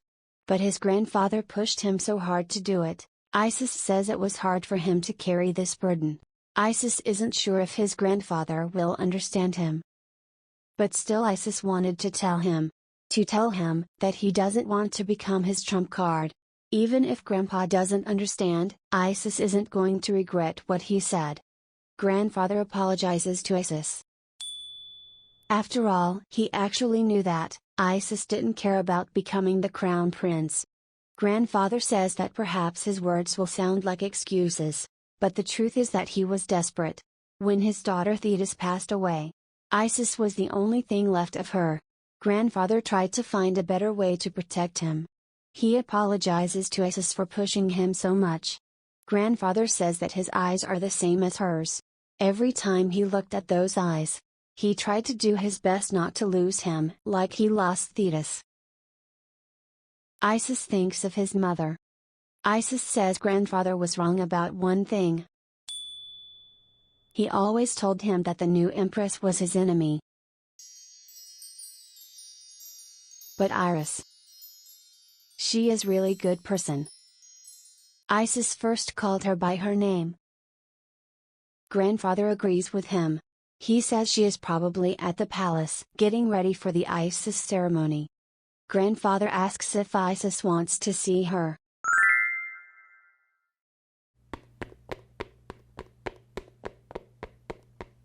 Someone asks Isis if he is going to see the Empress. It's his father. He notices that Isis looks happy.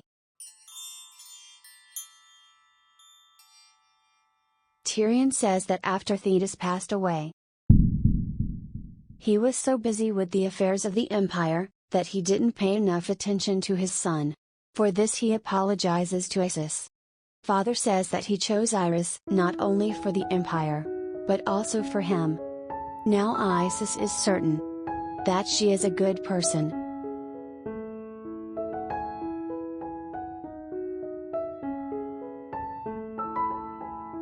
Iris asks what Isis is doing here. She is surprised that he came to return this to her.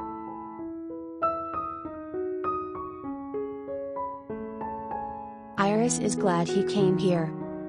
She just had a wonderful dream. A white bird was flying in the blue sky, and a bright rainbow could be seen over the horizon. It was such a beautiful dream. Iris wants to share that dream with His Majesty, and convince him to name the child Aisha, which means white bird. Iris hopes that Isis will be a good brother to Aisha.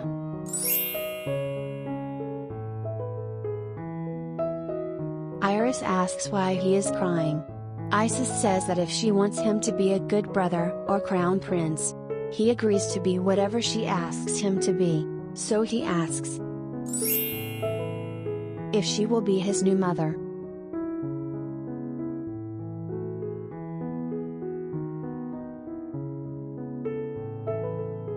Iris agrees. She will be happy to be a good mother to him.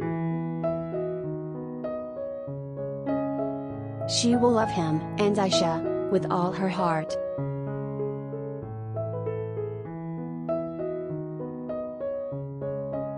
Isis can't wait to see her little sister. He promises that everyone will love her in this world.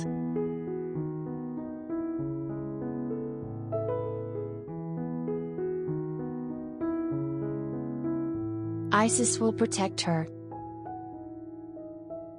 He swears by his glory, faith, and strength that he will protect her.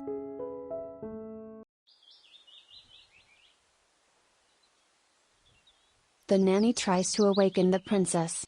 It is already time for her wake up. Aisha asks for a little more.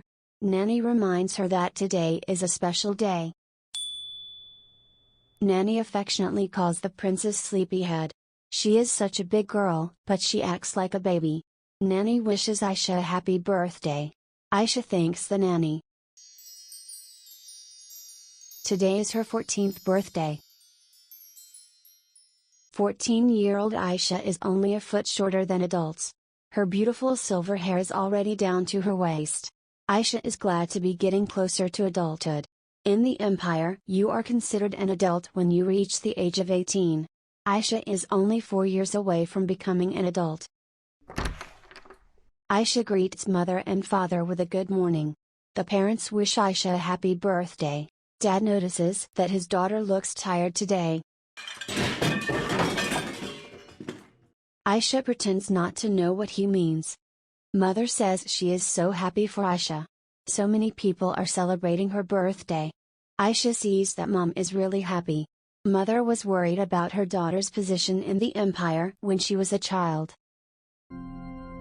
At age 7, Aisha used the power of elemental spirits to save her brother. As a result, she was given the title of Holy Maiden. People rejoiced that decades later, a Holy Maiden was born in the Elmire Empire. But most of all, the attention was drawn to the fact that the Holy Maiden was the princess. Certainly it was good that their empire became highly respected. But still, it's a little embarrassing for Aisha. Tyrion says it's time for him to give Aisha a birthday present. Or did she think they would forget about her?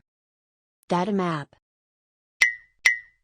Father decides to give Aisha a map for her birthday.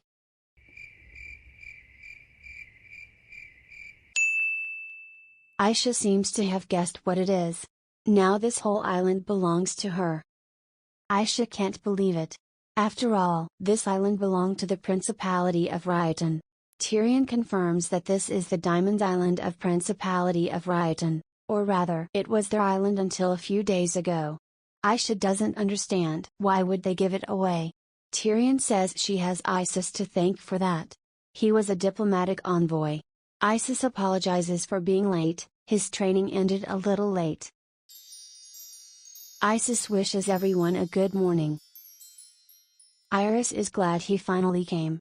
After coming of age, Isis began to call the Empress Iris, Mother.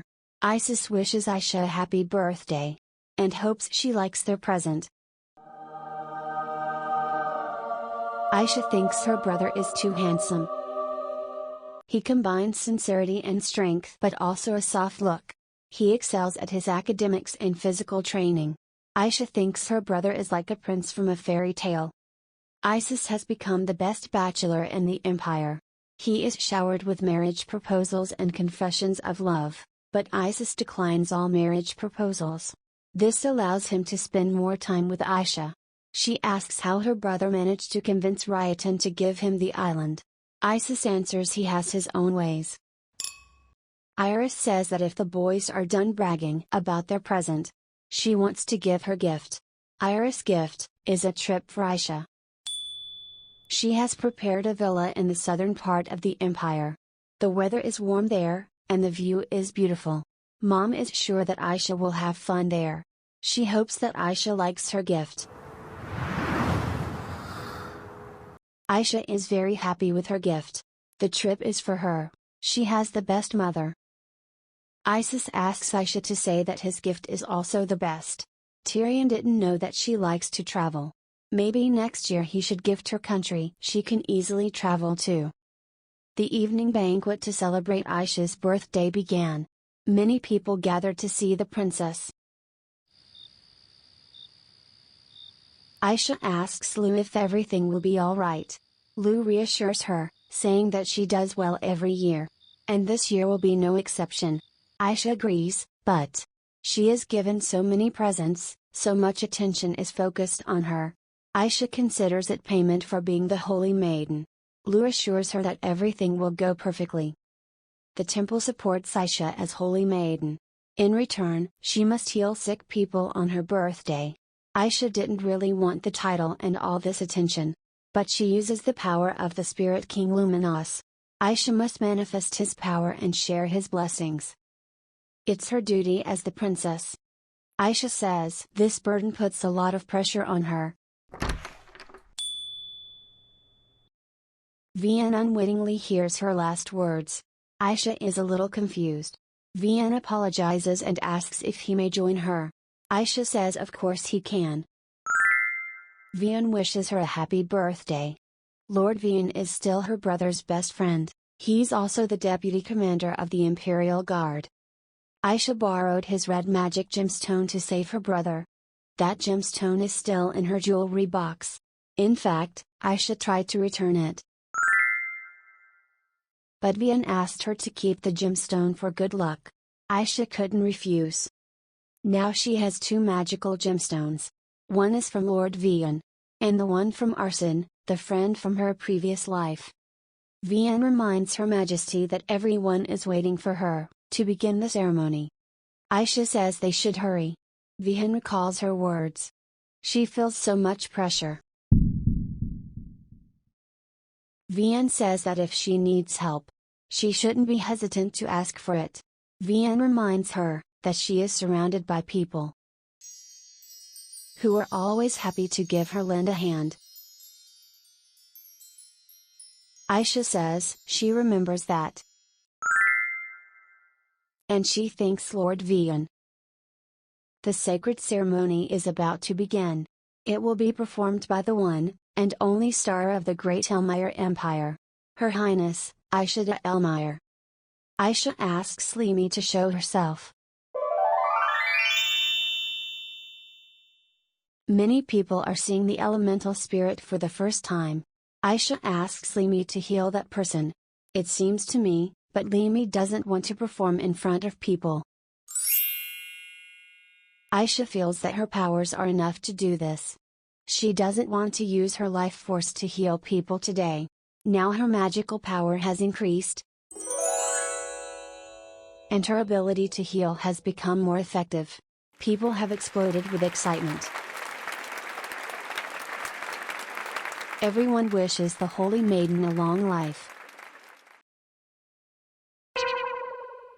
Aisha feels that she used too much energy to heal people yesterday.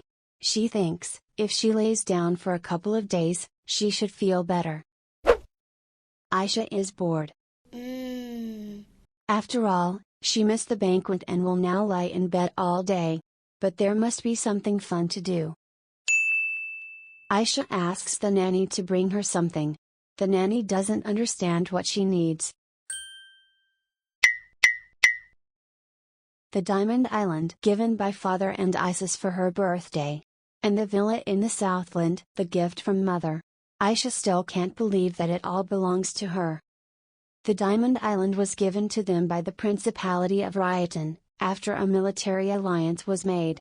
The Principality of Rayatan gained independence from the Elmire Empire about 100 years ago. Their military power is still developing. Aisha is sure that the Rayatan want the Elmire to help them develop their forces. Moreover, to the North Rayatan border the mortal enemy of the Elmire, the Denver Empire. So it's a good strategy on both sides to make an alliance. After the imperial family was poisoned, the Denver Empire has been lying low for the last 7 years.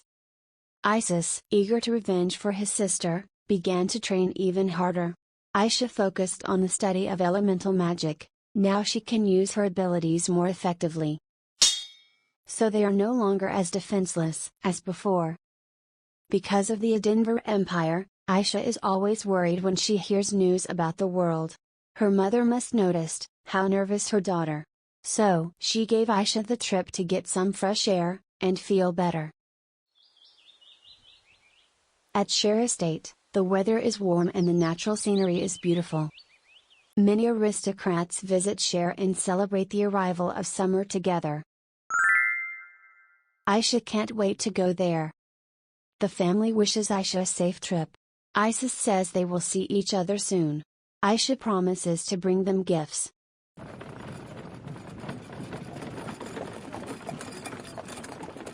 Aisha is so excited to finally go on her first trip. Aisha asks if Lou likes this place. Lou is thrilled. She thinks it's the best place. It's so warm and bright, she loves it. Aisha agrees with her. The road to their villa goes through the southern village. After the emperor's children were poisoned, and the high priest couldn't come quickly enough, Tyrion decided to make a huge investment in circular magic. Because of this, Aisha can reach the south in just a few minutes. But still, she will have to drive another 3 hours to the villa. Aisha thinks that's even better. This bumpy road make her trip even more enjoyable. Aisha feels so good. Like Lou said, this place is so warm and bright. Someone says that Her Highness has already arrived, so she can get out of the carriage. Aisha takes a little nap.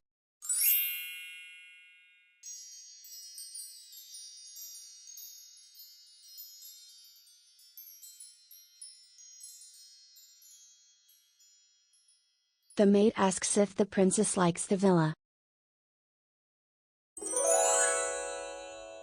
Aisha feels that she will definitely like this place a lot. After dinner, Aisha was convinced that this villa was the best. This place is surrounded by a small forest. The style of this villa is very different from the imperial palace. White roses are already blooming in the garden, and Aisha likes the smell of them. All the staff are friendly to her, and they make a very tasty dinner. Aisha still can't believe that this villa belongs to her. Also, this mansion is surrounded by a magical barrier for protection. Mom and her family bought this villa and designed it especially for Aisha. She feels their care in every little detail. The maid asks if Aisha liked the meal. Why didn't the author name this wonderful maid? Let's call her Florence. She says that Aisha has sent several invitations. Aisha doesn't understand how this is possible, she has only just arrived. Florence reminds Aisha that she is not a simple noble, but the princess. This is why so many people have sent her invitations. Florence suggests that Aisha consider an invitation from Marquis Blame. The Blame family is one of the most powerful in the south, but more importantly, there is a girl of Aisha's age in the family. The young lady of the Blame family. Aisha has heard of her. Rose Blame, she is 13 years old and has not yet been to the debutante ball. But she is already famous, because of good reputation as a marquis. Aisha has heard that she is about the same age as her, and that she is nice. Aisha decided she would accept Marquis Blame's invitation. Florence says she will make all the arrangements now. Aisha says that the friends you make on the travels become special. It can't be, she must have said it out loud. Aisha thinks she hasn't had a chance to make friends yet. After all, she spent most of her time in the imperial palace. True, in the past her mother had tried to give her such an opportunity. But then she wanted to spend more time with her family, than making friends.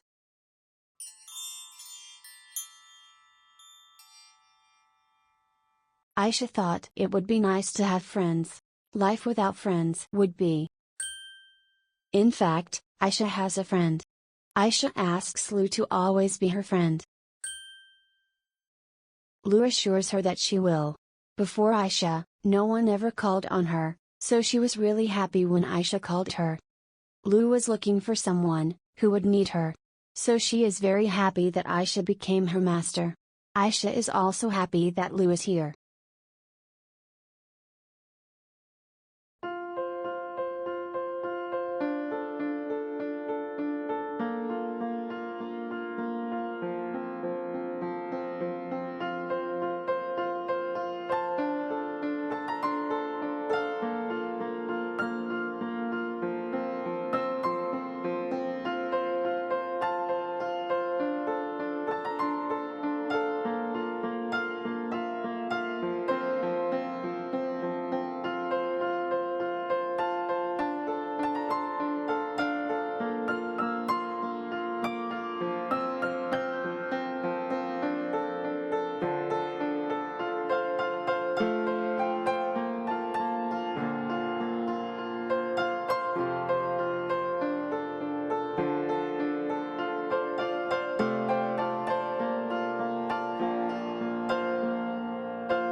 This dream seemed strange to Aisha.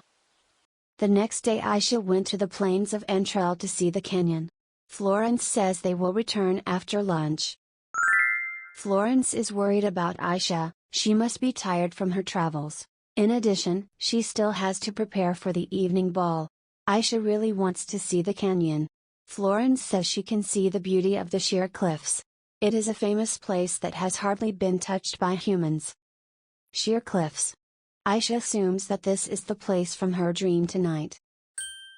Florence doesn't know what Her Highness is talking about. They have arrived at Casca Gorge. Florence says this is the Feral Mountains, and this sheer cliff is the highest point on the continent. Aisha notices a blue flower. She has seen the exact same flowers in her dream. Aisha saw this cliff in her dream. Florence tells the legend of this place.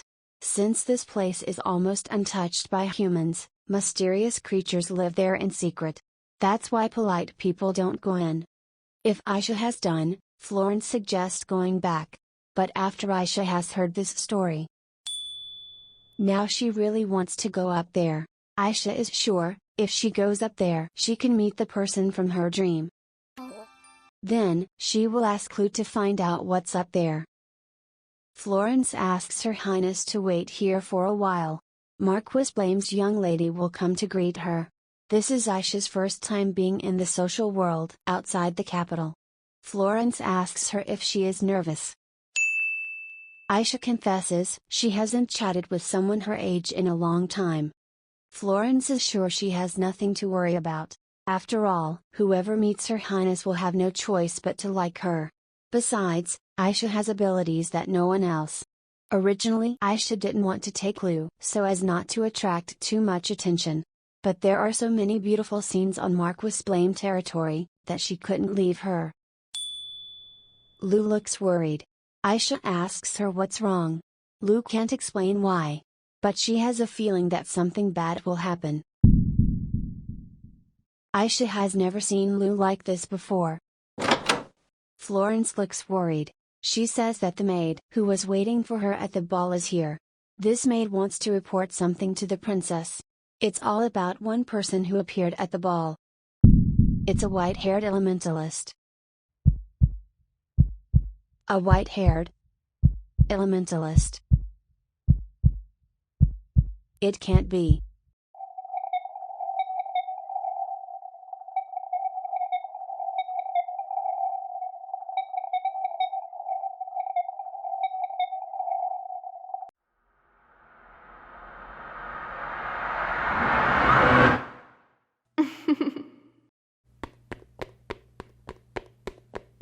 Aisha now understands why her eyes turn red. She must be using the power of elementals.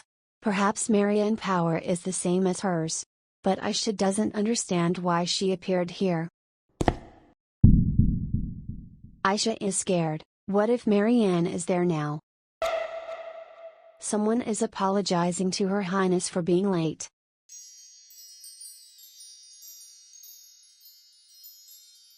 The girl with red hair asks if she is Aisha Elmire. Aisha confirms that she is Princess Aisha Elmire. Girls greet the only Elmire star. The girl introduces herself as Rose Blame. And this girl, Duchess Chloe de Monte. Aisha says it's a pleasure to meet them. But first she needs to ask them something.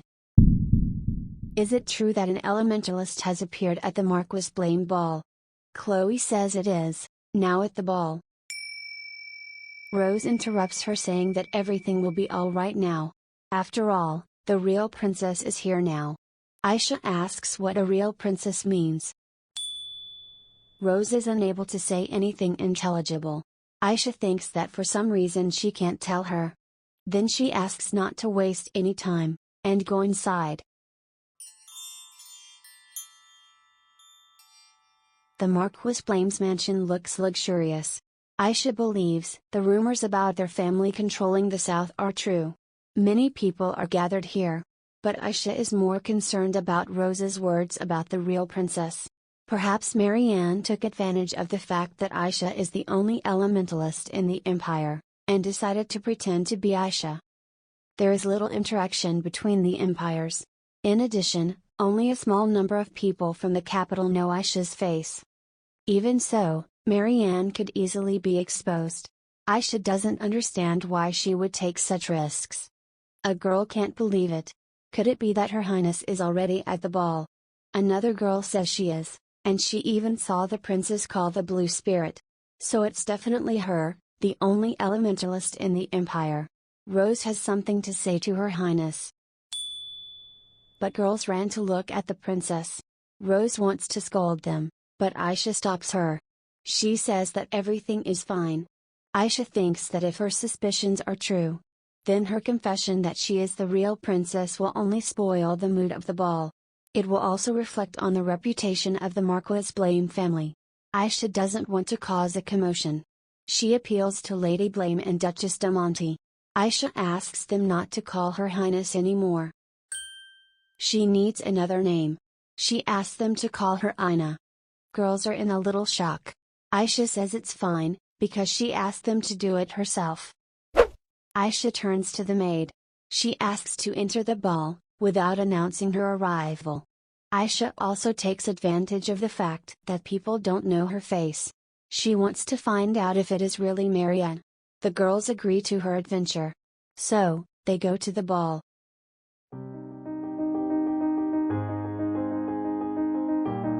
On the other side of that door, Marianne.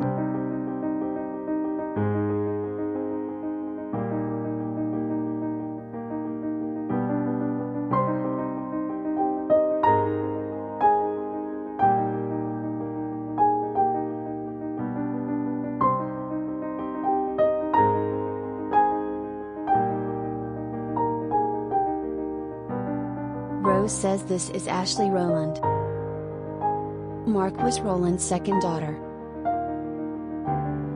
Rose explains, after people found out that the princess is an elementalist, it became fashionable for noble girls to study the power of elementals and go to spirit meetings. Rose confesses that the three of them went there. One of the wizards told Ashley that she had talent. Until recently, no one had been able to summon spirits. Rose is surprised that Ashley was able to do it so easily. Aisha is shocked by all she has heard. It turns out, after she became the Holy Maiden, people's interest in elemental spirits increased greatly. So much, that there were spirit gatherings. It appeared, that the white-haired elementalist was not Marianne. Marianne that Aisha knows, would never do something so conspicuous.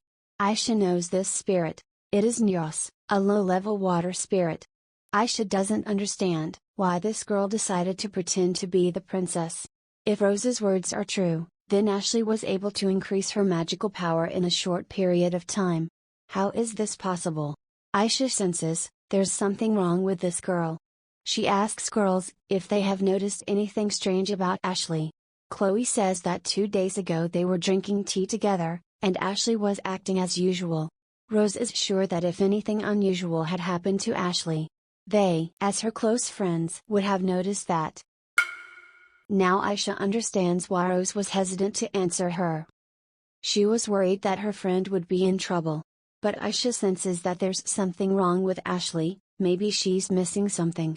Aisha asks Lou to show up, but without anyone noticing her. Aisha knows that Lou feels uneasy. So she apologizes for calling her.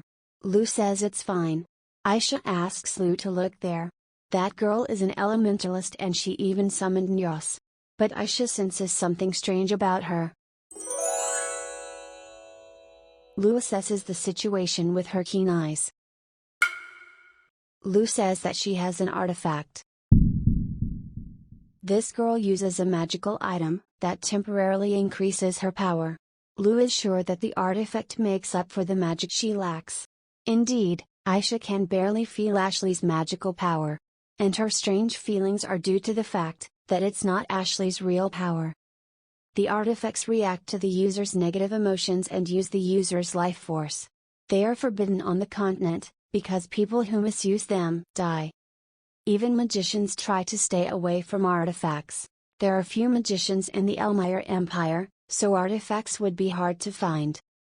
Aisha thanks Lou, she can rest. So where did Ashley get the artifact?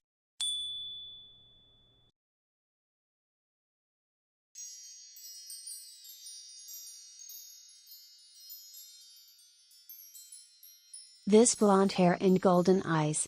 This man is just like the person in her dream. But why is he standing there, alone? While Aisha was flying in the clouds, she missed part of the conversation.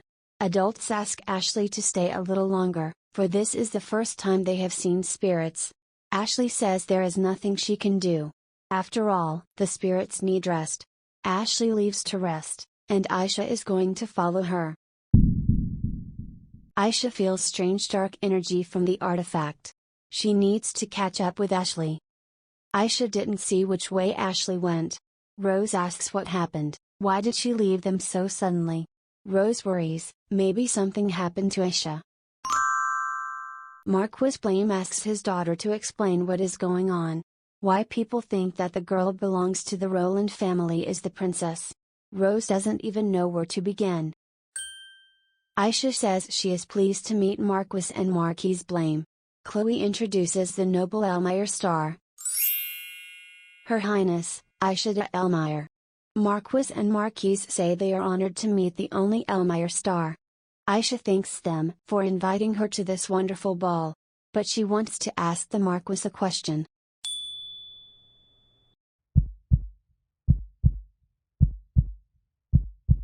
Where she can find the closest restroom to the ball. Ashley can't believe this has happened. She is sure, she saw the princess.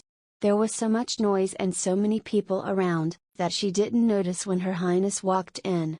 Perhaps Ashley never would have noticed the princess, if not for her spirit energy. She had already felt similar energy when she summoned Nyos.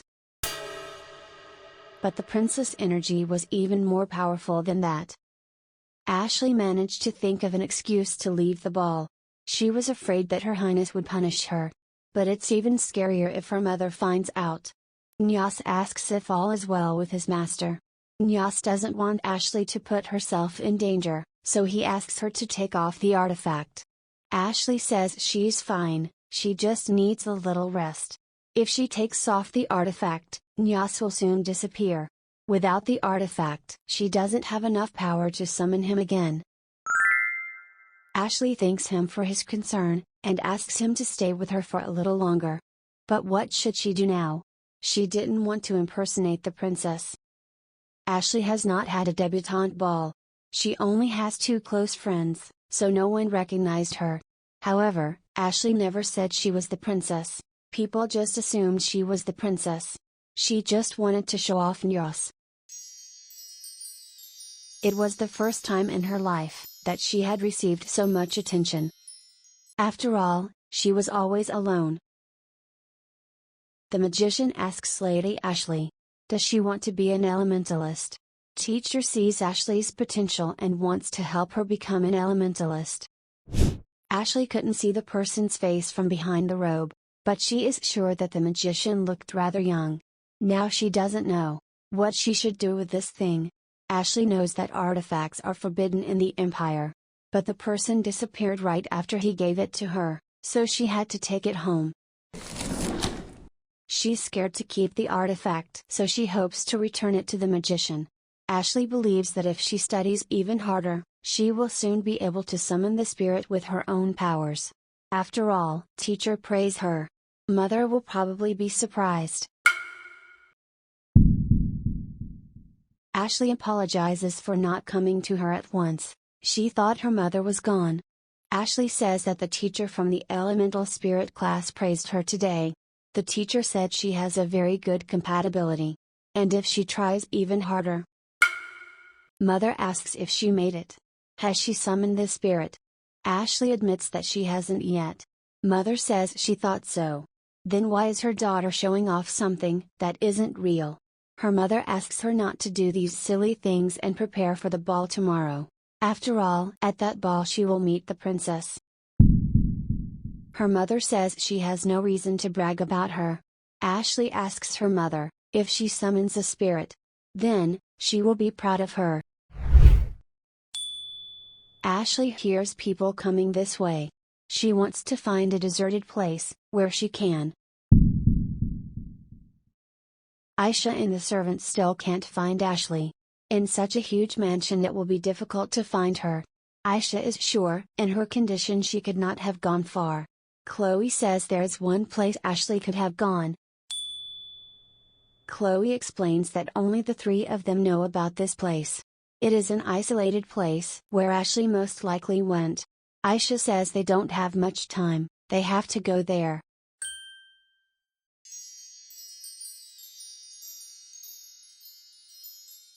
The man asks if she is looking for the white-haired girl. Aisha asks if he has seen her, and where she went. She has used up a lot of her strength to summon the spirit, and may be in danger. The man thinks she probably is. Aisha doesn't understand why he saw Ashley's condition and did nothing. She asks if it is possible that he was the one who gave her that thing. The man is surprised that she thinks he possesses such a disturbing artifact like that. Rose asks for explanation of what artifact they are talking about. Aisha apologizes for the rude question. But who is he? After all, Aisha never said that it was an artifact. She says he was acting strange in the ballroom. Everyone was mesmerized by Nyas, except him. It seemed as if he had seen elemental spirits before. The man calmly says he knows all about elemental spirits. Now Aisha is sure that the man in front is definitely not an ordinary person.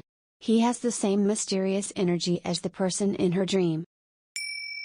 Aisha screams, why he didn't stop Ashley when she used the artifact. If he knew about artifacts and spirits, he could have fixed the problem before it got worse. Aisha worries about Ashley. She didn't have the strength to summon the spirit herself, so she guesses what Ashley's physical state is right now. In addition, when spirit and elementalists make a contract, a connection is formed between them. So if the elementalist's life is in danger, the spirit will be concerned. Aisha is sure the man knows it too, then why? The man asks why he should care about this. Using the artifact to summon the spirit was that girl's own choice. Why would he be involved in this? Aisha feels a strange energy. What's going on out there?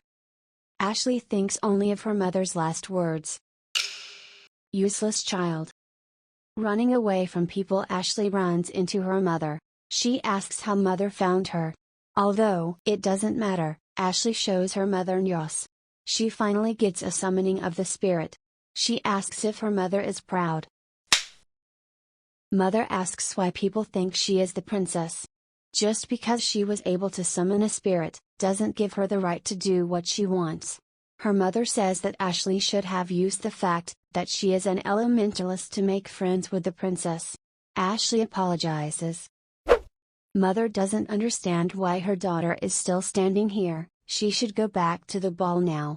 Ashley says that after summoning the spirit she has no strength left at all. Her mother calls Ashley a useless child. Ashley can't return now, she has lost control of the artifact, and very soon she will have to say goodbye to Nyos. Ashley doesn't want that. The person in the robe says he has finally found her. Ashley recognizes him, it's the magician who gave her this artifact. The magician praises her. After all, she was able to summon such an amazing spirit. Ashley thanks him. The magician asks how she feels after being treated like a princess. Ashley shouts that people have assumed this. Of course she had plenty of time to correct them. But she never did. That was the first time people cheered her. Ashley thinks it's all useless now. When she returns to the ball, she must tell everyone the truth. After all, she is not a real elementalist and a real princess. Ashley thinks that she has lost her mind for a while. What was the point of it if her mother wasn't proud of her? The magician asks why she thinks that. He claims that she can become the real thing. Ashley doesn't know what magician talking about. Even if she continues to pretend, nothing will change. Just playing pretend won't make her real anyway. Ashley thinks the magician's voice has changed. Magician says she was hoping for a different result. If that's all Ashley is capable of, the magician will take the artifact from her. She also doesn't feel Ashley has enough energy. The magician finds this friendship heartbreaking. They managed to become friends while they were together. But the magician doesn't care about that. She says that people who try to go beyond their abilities could be in great danger.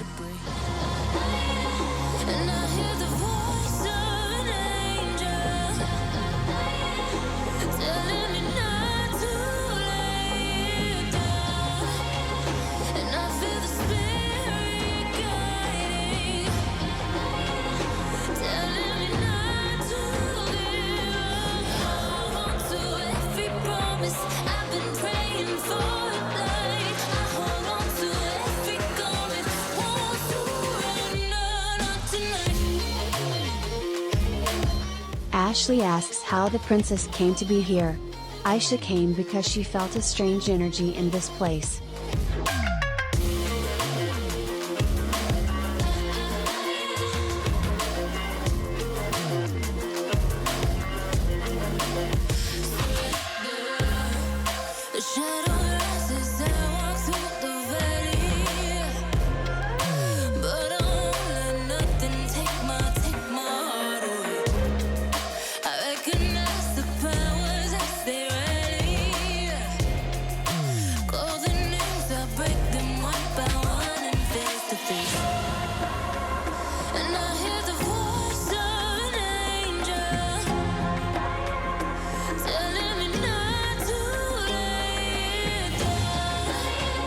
Rose shouts what the hell Ashley is doing. Why did she use this dangerous artifact?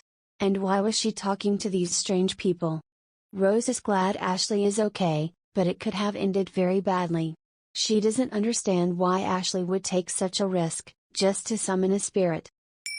Ashley asks Rose not to yell at her. After all, she doesn't know anything about it. Rose didn't need to earn anyone's love. Ashley says she just wanted to be loved, but no one can understand her. Aisha knows how Ashley feels. She remembers the times when she tried to earn her mother's love. But she was berated and beaten for every little mistake. Aisha thinks Ashley is like her in a previous life. Aisha asks Ashley to take off the artifact, but Ashley refuses.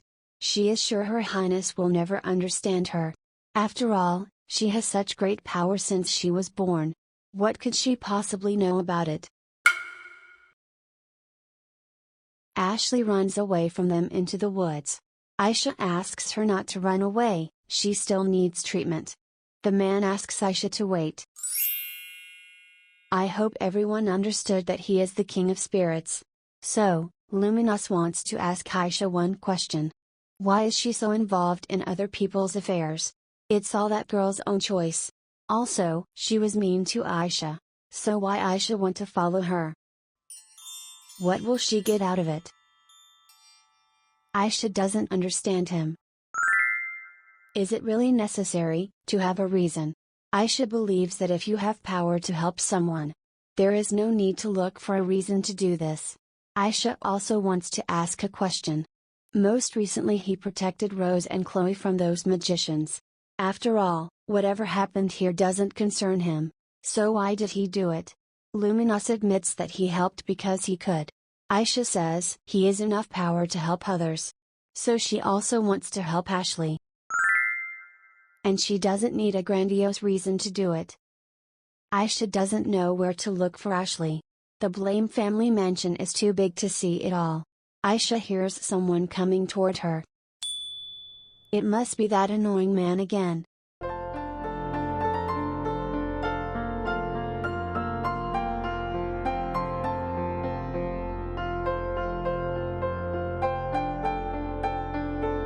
Aisha senses a tremendous energy of light from that bird. Luminous wants to borrow it to Aisha. She can fly it if she wants. Aisha calls the bird by name, Ludian.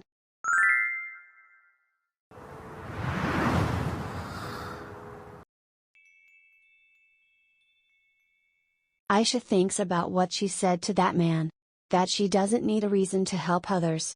But in fact, saving Ashley is her selfish wish. When she was an Edinburgh princess, no one reached out to help her. Even her family only mocked at her. She wanted so badly to be listened to and helped.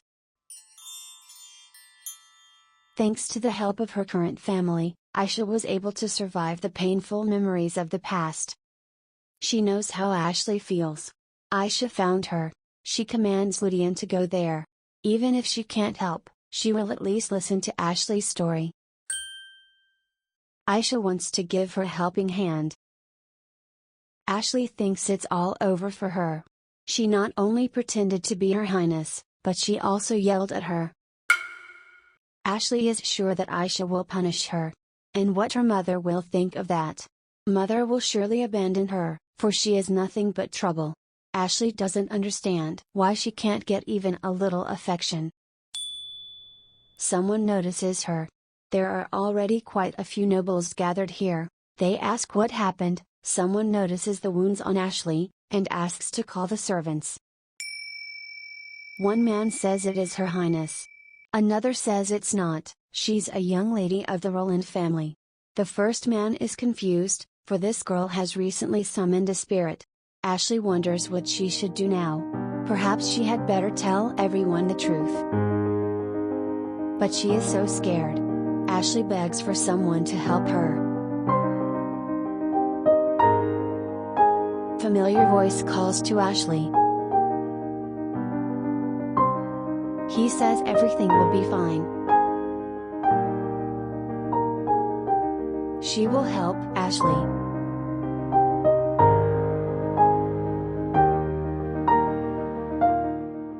Aisha thanks Ludian for her help. Thanks to her, she was able to find Ashley quickly. Ludian says please, and disappears. Aisha notices a large group of people. Everyone is discussing the big golden bird and the girl who flew on it. They are very impressed by such a big spirit. Everyone comes to the conclusion that the girl who flew in on the bird is the princess. Aisha greets them. Woman asks who that girl is. Ashley wants to explain everything to the princess.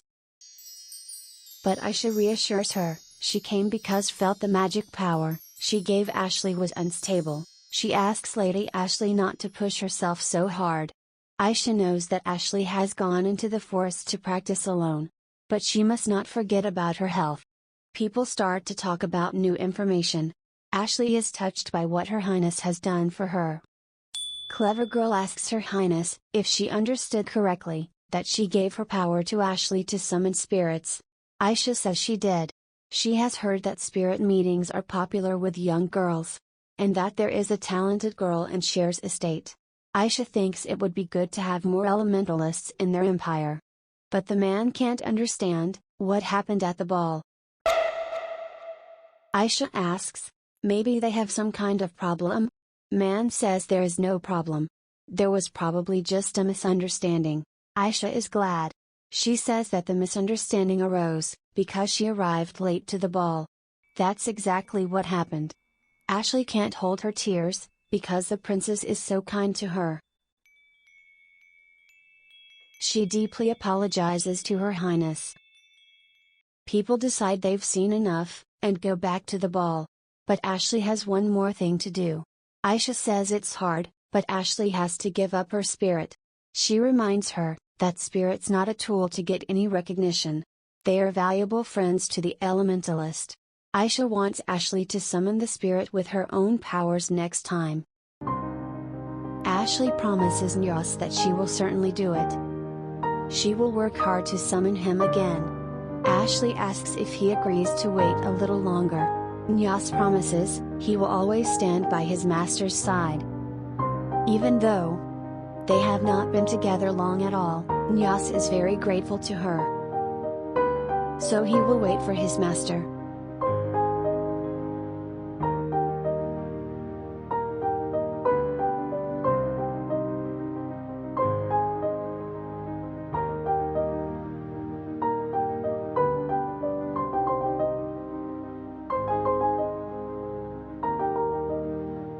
Aisha is glad Ashley has friends. She tells Limi that it's time for them to go home.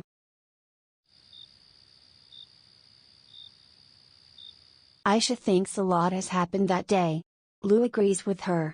Still, Aisha is glad her muscles don't hurt as much. Lou gives a free massage to her master. Aisha turns to Lou. She believes that everyone has moments when they are trapped.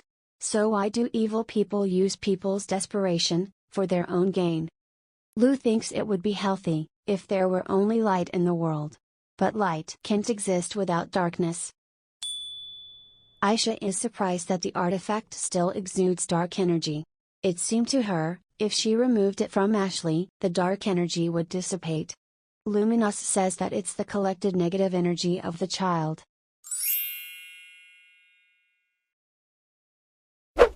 Aisha is shocked and little frightened. This man has entered the villa with magical protection. Earlier he summoned Ludian, a high-level spirit. Aisha senses an enormous energy from him. Now she is certain he is the spirit king of light, Luminous. Aisha and Lou greet him. Aisha doesn't understand why she didn't recognize his strong energy of light before. Luminous looks much younger than Aisha imagined. Luminous asks Aisha to raise her head. Aisha apologizes for what happened today. She was rude to him, because she didn't know who he was. She just wanted to save Lady Ashley. Luminous says it's all right. After all, he deliberately hid his energy. So he is not angry with her. It is much more important now, how she feels. Luminous says she has used a lot of energy and now her powers are unstable. Aisha feels warmth in his hand. Aisha says she is doing well, and thanks him for his concern. She asks what he meant about Ashley's collected negative energy. Luminous explains that the goal of these magicians was to collect the negative energy in the artifact. The spirit was only a tool for their purpose. Aisha can't believe it, how they can use spirits like that. Aisha so angry. Luminous asks if she always cares so much about spirits. Then it seemed to him, she was worried not only about that child, but also about the spirit. Aisha says that she has been around spirits since she was born. She always shared her emotions with the spirits, so she was worried not only about Ashley, but also about Nyos. After all, spirits are precious friends for her. Aisha wonders if he came to the human world because of this incident. Luminous doesn't refuse that he came because he felt troubled by the spirits. But also he came to see her. Aisha asks why he came to see her. Luminous thinks she is an interesting human.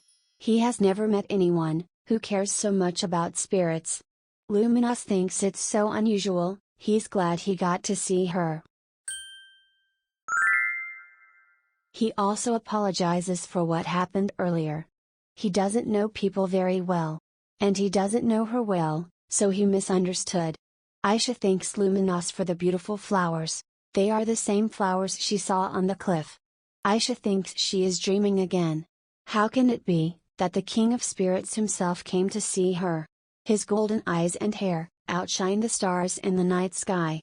Aisha can't believe that she met him like this. Aisha asks if he will leave now. Will she be able to see him again? Luminous is sure, this will not be their last meeting. Aisha says it's an honor to meet him. She will look forward to their next meeting. Aisha is a little sad that her trip ended so soon. She's only been in the south for 3 days and she's leaving tomorrow. Lu says this is her last chance to enjoy the local cookies. Still, this is Aisha's first trip alone, so her family is worried about her. Anyway, a lot has happened on this trip. Of course it's a shame that she didn't get to make friends. But Aisha is glad that the ladies were able to reconcile. Lu wants to say something to Aisha, but someone knocks on the door. Florence says that Her Highness has received a request to see her. Lady Blame, Duchess de Monte and Lady Roland are here now. Apparently they don't know that Aisha is leaving tomorrow. Aisha doesn't know what to do, maybe when she arrives here next time. Lu asks her master to wait. Lu is furious, her master can't leave like this. So Lu asks the indecisive Aisha to hurry up and meet them. As the ladies were getting into the carriage to leave, Aisha catches up with them. Rose asks what Her Highness is doing here. Ashley says they have left a request, and when Aisha chooses a time they will come again. Aisha says she is returning to the palace tomorrow. The girls wonder what they should do then. Rose says they are going to go downtown now. So perhaps Her Highness would like to join them.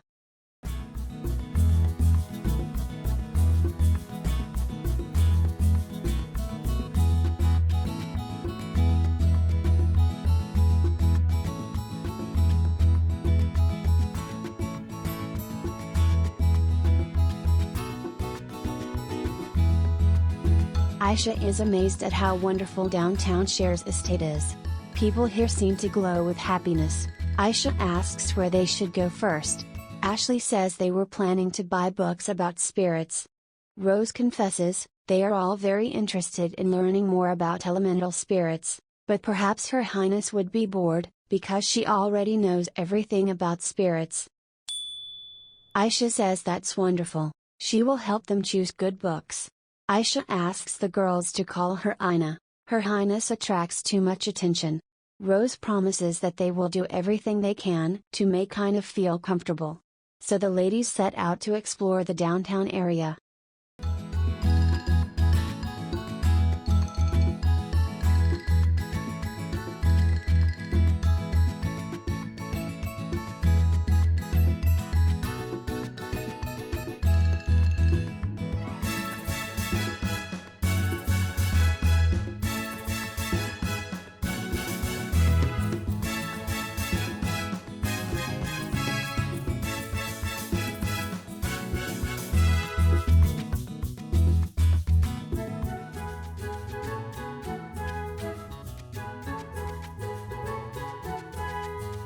Aisha says, this pie is delicious. Rose is glad she liked it. Aisha asks what kind of place it is. Rose explains, it's a secret place where the three of them have often gathered since they were children. The house is in the forest, so it hasn't been cared for in a long time. But everything in it holds their stories and memories. Aisha is surprised that they decided to bring her to a place so meaningful to them. So Aisha is really happy. One of the girls offers to show that to Her Highness. Another asks if she means the treasure box. Aisha doesn't know what they're talking about, so she just chews on the pie. Suddenly she asks if the ladies would mind if she calls Lou. Aisha wants Lou to taste the pie as well. The girls like this idea. Chloe says it's an honor for them. Lou thanks the master for summoning her. Her name is Lou, and she is the low-level spirit of light. The girls are thrilled. Rose offers Lou a piece of cake. Lou is shocked that they give her a whole piece. Ashley wants to say something to Her Highness. She would like to apologize for what happened at last night. Her mother has always been hard on her, that's why she did what she regrets now. Even though she was rude to Her Highness, she helped her until it was over. So Ashley says she doesn't know how to repay for her kindness. Aisha realizes that this girl is only 13 years old, so she can make mistakes. Aisha says it's alright, her apology will be enough. If no one notices how hard you try, it's natural to feel miserable. So Aisha understands that Ashley couldn't have made a different choice. Ashley has a crush on Her Highness. Aisha says it was all because of the artifact, it increased her negative emotions. She reminds Ashley of her promise to Nyos. She must rely only on her powers, and will one day be able to summon him again. After all, Nyos has been watching her ever since. Ashley asks if Nyos is here now. Aisha asks the expert if this is right. Lou says it is true, the spirits always stay close to their master. Ashley is touched by what is happening. She is very thankful to all of them. Aisha thanks the girls for taking her to such interesting places. Rose says it was an honor for them to spend time with her. I know another girl who is also named Rose. Aisha promises to invite them to the palace, she hopes they will come to visit her. Rose says they would be happy to receive an invitation from her. They will definitely come to visit her. Because they are friends. The other girls tell Rose that this is no way to address Her Highness. Rose says why not, they address each other by their first names and even use a fake name for her. Aisha says they are friends. They will meet each other again for sure. Florence says that all luggage is already loaded into the carriage, so Her Highness can go home. Aisha is sad that she has to leave already. On this balcony she meets Luminos. That day still seems like a dream to her. Of course the King of Spirits promised that they will meet again, but Aisha doubts that she will meet him again. Aisha is shocked. Florence asks Her Highness what happened. Maybe something is wrong with the carriage. Aisha realizes that Florence can't see Luminos. Aisha asks what His Majesty is doing in the wagon. Luminos calmly says he is interested in her.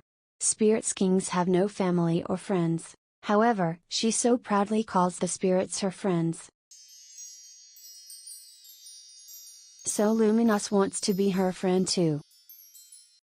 Aisha tries to comprehend what he has just said. The king of the spirits himself wants to be her friend. There are several people watching the departing carriage. Hooded person says that because of this girl, their whole plan is a failure. No one expected the noble princess to interfere in this way. Hooded person is disappointed, for they have come such a long way. Marianne is sure that she will not be able to get along with the Elmire imperial family. Aishida Elmire, she will remember this name. Marianne hopes they will meet again. Since they have decided to become friends, Luminos wants Aisha to call him by his name. Aisha asks if she understood correctly, that His Highness wants to become her friend and go to the imperial palace. Luminos answers that he wasn't planning on going to the palace, but if she is going there, he's going with her. After all, they have decided to become friends. Aisha wonders if he understands what it means to be friends. He doesn't know anything about the human world, and what is she to do? She can't tell the family that he is a real luminos. But if she returns from a gifted trip with a strange man, Isis probably won't make it, and will die. What will happen to the mother who gave her this trip? The father will most likely decide to kill Luminos. Aisha must not let all this happen. She tries to explain to Luminos, friends don't spend every minute together. Everyone should have privacy. Luminos asks what privacy means. He seems to be completely hopeless. After a long conversation, Luminos understands people better. He didn't expect humans to be so complicated. Aisha thinks His Highness is too simple. So Luminos asks what he needs to do. He wants to change the question. What he needs to do to be with her.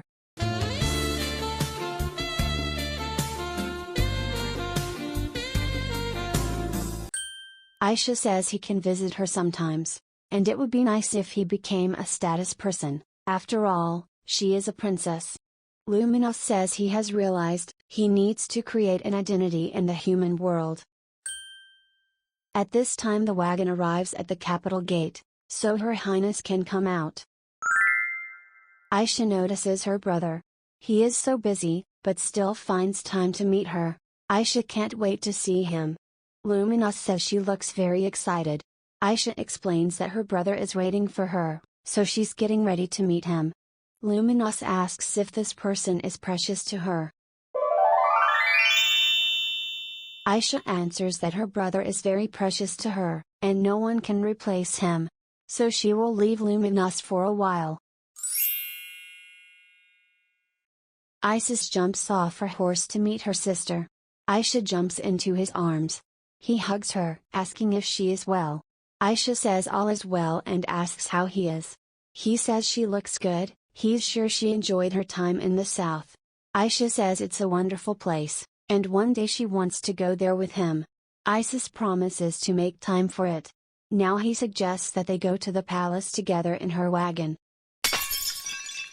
Aisha thinks this is a bad idea.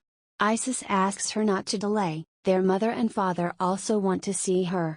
Aisha still has one last hope, that Luminos is still invisible. Isis wants to ask her sister something. Who is this gentleman? The rest of the people don't understand what the prince is talking about. There is no one in the carriage. But the author really wants to embarrass Aisha, so Isis can see him. Aisha tries to pretend that she doesn't understand what kind of gentleman her brother is talking about. But Isis doesn't want to hear the answer from her. He wants to hear the answer from this gentleman. Aisha asks Isis to wait. She will explain everything to him now. But she hasn't come up with anything yet. Aisha almost blurts out that it's Luminos, but stops at Lu. Of course not, this is Mr. Loon. He happened to be in the same carriage as her. But Aisha asks her brother not to worry, this man is not dangerous.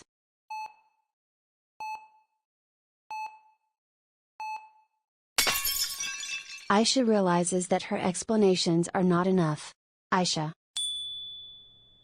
She can't tell everyone that King Luminos wants to be friends with her. If people found out about it, it would shake up the whole continent. Isis seems to have guessed it all. It's love at first sight. After their fateful meeting at the ball, they promised each other to be together forever. So they went together to the imperial palace to ask permission to marry. Even if their parents would not allow it, they would still elope for their love.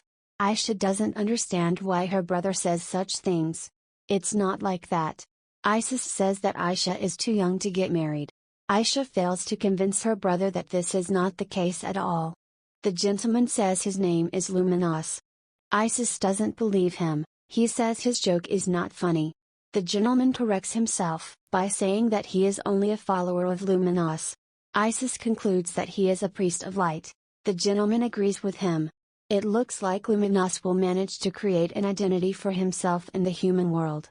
A priest of light is probably the best identity for the god of light. Isis says he doesn't look like an ordinary priest. Aisha thinks he is unlike a ordinary priest, because he is the god that all priests worship. Isis asks how Aisha met him. Aisha quickly comes up with a story about the priest needing to go to the temple. So she decided to give him a ride. But her brother never understood why she didn't give him another carriage. So, Isis asks how long the priest is going to sit there. The priest doesn't know what the problem is. Isis says that he will get another carriage and travel in comfort. But priest says he doesn't want it, he wants to talk to the holy maiden a little more. Isis asks to take them to the Temple of Light as soon as possible. Since Aisha has promised to take him to the temple, they will do so. Aisha finds herself in an unpleasant situation. The priest is casually talking to the crown prince. And Isis casually talking to the god of light. Aisha asks Lou if they can get to the temple without trouble. Lou is full of optimism about this. After a while they do manage to get to the temple. Aisha is glad they finally made it. She thought she would die from such an oppressive atmosphere. Isis says they have arrived, so the priest can finally get out of their wagon. Mr. Loon says goodbye to Aisha, saying they'll see each other later. Luminos leaves the carriage heading confidently towards the temple. Aisha worries about him, wondering if he's going to be okay. Isis sighs, finally they can talk in peace. Isis wants to apologize to Aisha for misunderstanding her. But still, he asks her to be careful. She is the princess and should not give a ride to the first person she meets. Especially men. In general, Isis asks Aisha to stay away from men. Isis says that to meet a priest on the street, who also needs to go to the capital is quite strange. Aisha realizes that her brother is really worried about her. Aisha apologizes for making Isis worry, but Mr. Loon is really a nice man. Isis still doubts that the priest was good. So Isis asks her to swear in the name of the god of light, that she will not get close to this guy in the future. Aisha finds all this very ironic, so she won't do it. Isis concludes that she does have feelings for this man. Tyrion and Iris are surprised by what Aisha has brought with her. They ask what all this is. Aisha says it's all gifts for them. Aisha manages to spend all her savings on gifts. She wanted to repay her family for giving her such great presents on her birthday. Isis is grateful to Aisha, but still thinks she went overboard. Aisha says that while she was traveling she was always thinking about her family, so she bought all these things. Tyrion finds a teacup that reminds him of Iris. Aisha explains, she was thinking of her mother when she bought it. There are also gifts that reminded her of father and brother. The parents say they have a lovely daughter. Isis is touched that she continues to think of them even while she is on vacation. Aisha says that some of the gifts her friends helped her pick out. Isis wonders what they're like, Aisha's friends. One of them is bright and energetic. The other is caring and thoughtful. And also a friend, who Aisha really wants to cheer on. Aisha says they are all really good friends. So she wants to invite them to the next banquet and introduce them to her family. Iris is sure that Aisha's friends are really good kids. She says she heard about what happened at the Marquis Blame Ball. Of course Aisha's parents, who are concerned for her safety, know about the incident. Iris praises her daughter for being so brave in resolving the situation. And she hopes that the girl is one of her new friends. Aisha says she is. But as the princess, she should have settled the case according to imperial law. Tyrion asks her not to worry, any princess action is imperial law. Isis says that Aisha is smart and kind, so he has no doubt that she made the right choice. After all, the most important thing for them that she is unharmed. Iris says that sometimes those who know how to gently embrace others, can overcome anything. Now Aisha knows this too. Tyrion is glad that Aisha has gained something of value on this trip. It's the best gift for them. Isis congratulates Aisha on returning from her first trip. Aisha is happy to be back home. It had been several weeks since Aisha returned from her trip. Now summer is in full swing, which means the summer solstice banquet is coming up, one of the 4 major holidays of the Elmire Empire. The summer solstice is the day the sun stays in the sky the longest in the year. This is the sacred day for the people of the Elmire Empire, who worship the god of light. This year the priests will be invited to celebrate. Iris is in charge of organizing the event, and Aisha has decided to take over the hosting of the priests. Aisha has heard that a very strong priest has appeared in the empire, who might even become the next pope. So Aisha put all her plans on hold for now, and put this priest on the invitation list first. If this priest can become the next pope, his power of light must be really strong. Aisha finally found the name of this priest. Loon. Wait, so this priest must be Lord Luminos. Aisha is shocked at what he's doing here. After all, her room is on the 3rd floor. But more importantly, what happens if someone notices him in the Imperial Palace? Aisha tells the maids she wants to be alone for a while. Rena doesn't understand what Her Highness is talking about. Aisha explains that she would like to think alone. So she asks them to wait outside until she calls for them. The maids don't know what is going on, so they will wait until she calls them.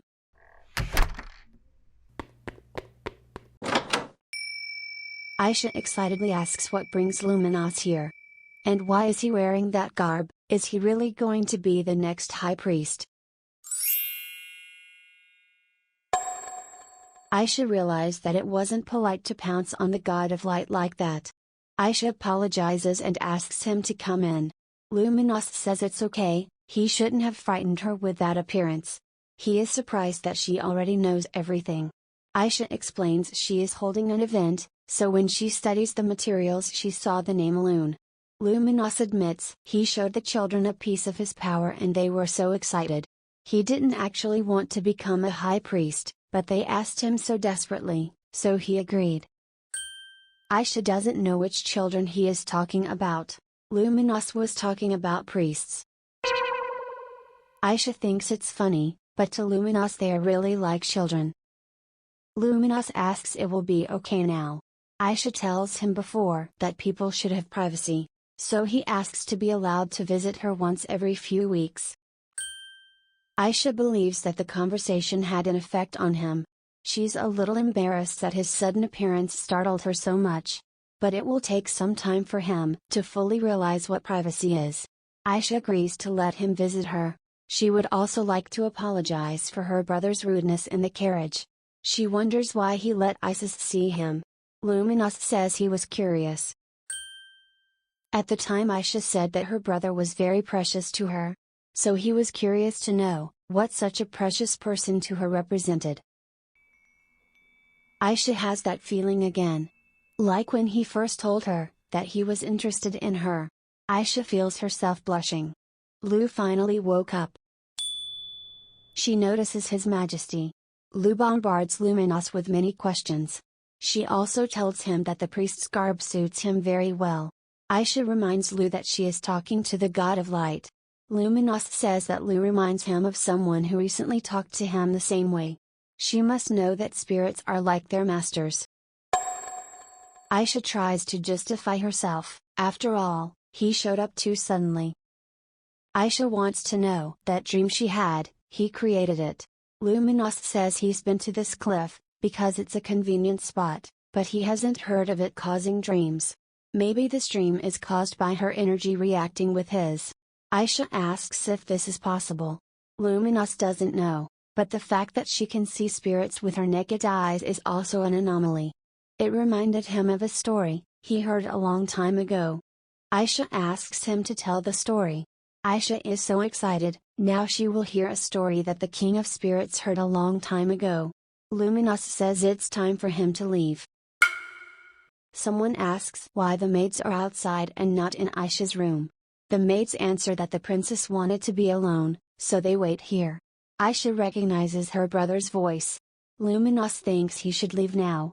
Aisha realized something, unlike the lower spirits, Spirit King could be seen by humans even when he didn't materialize. However, to them he remained translucent.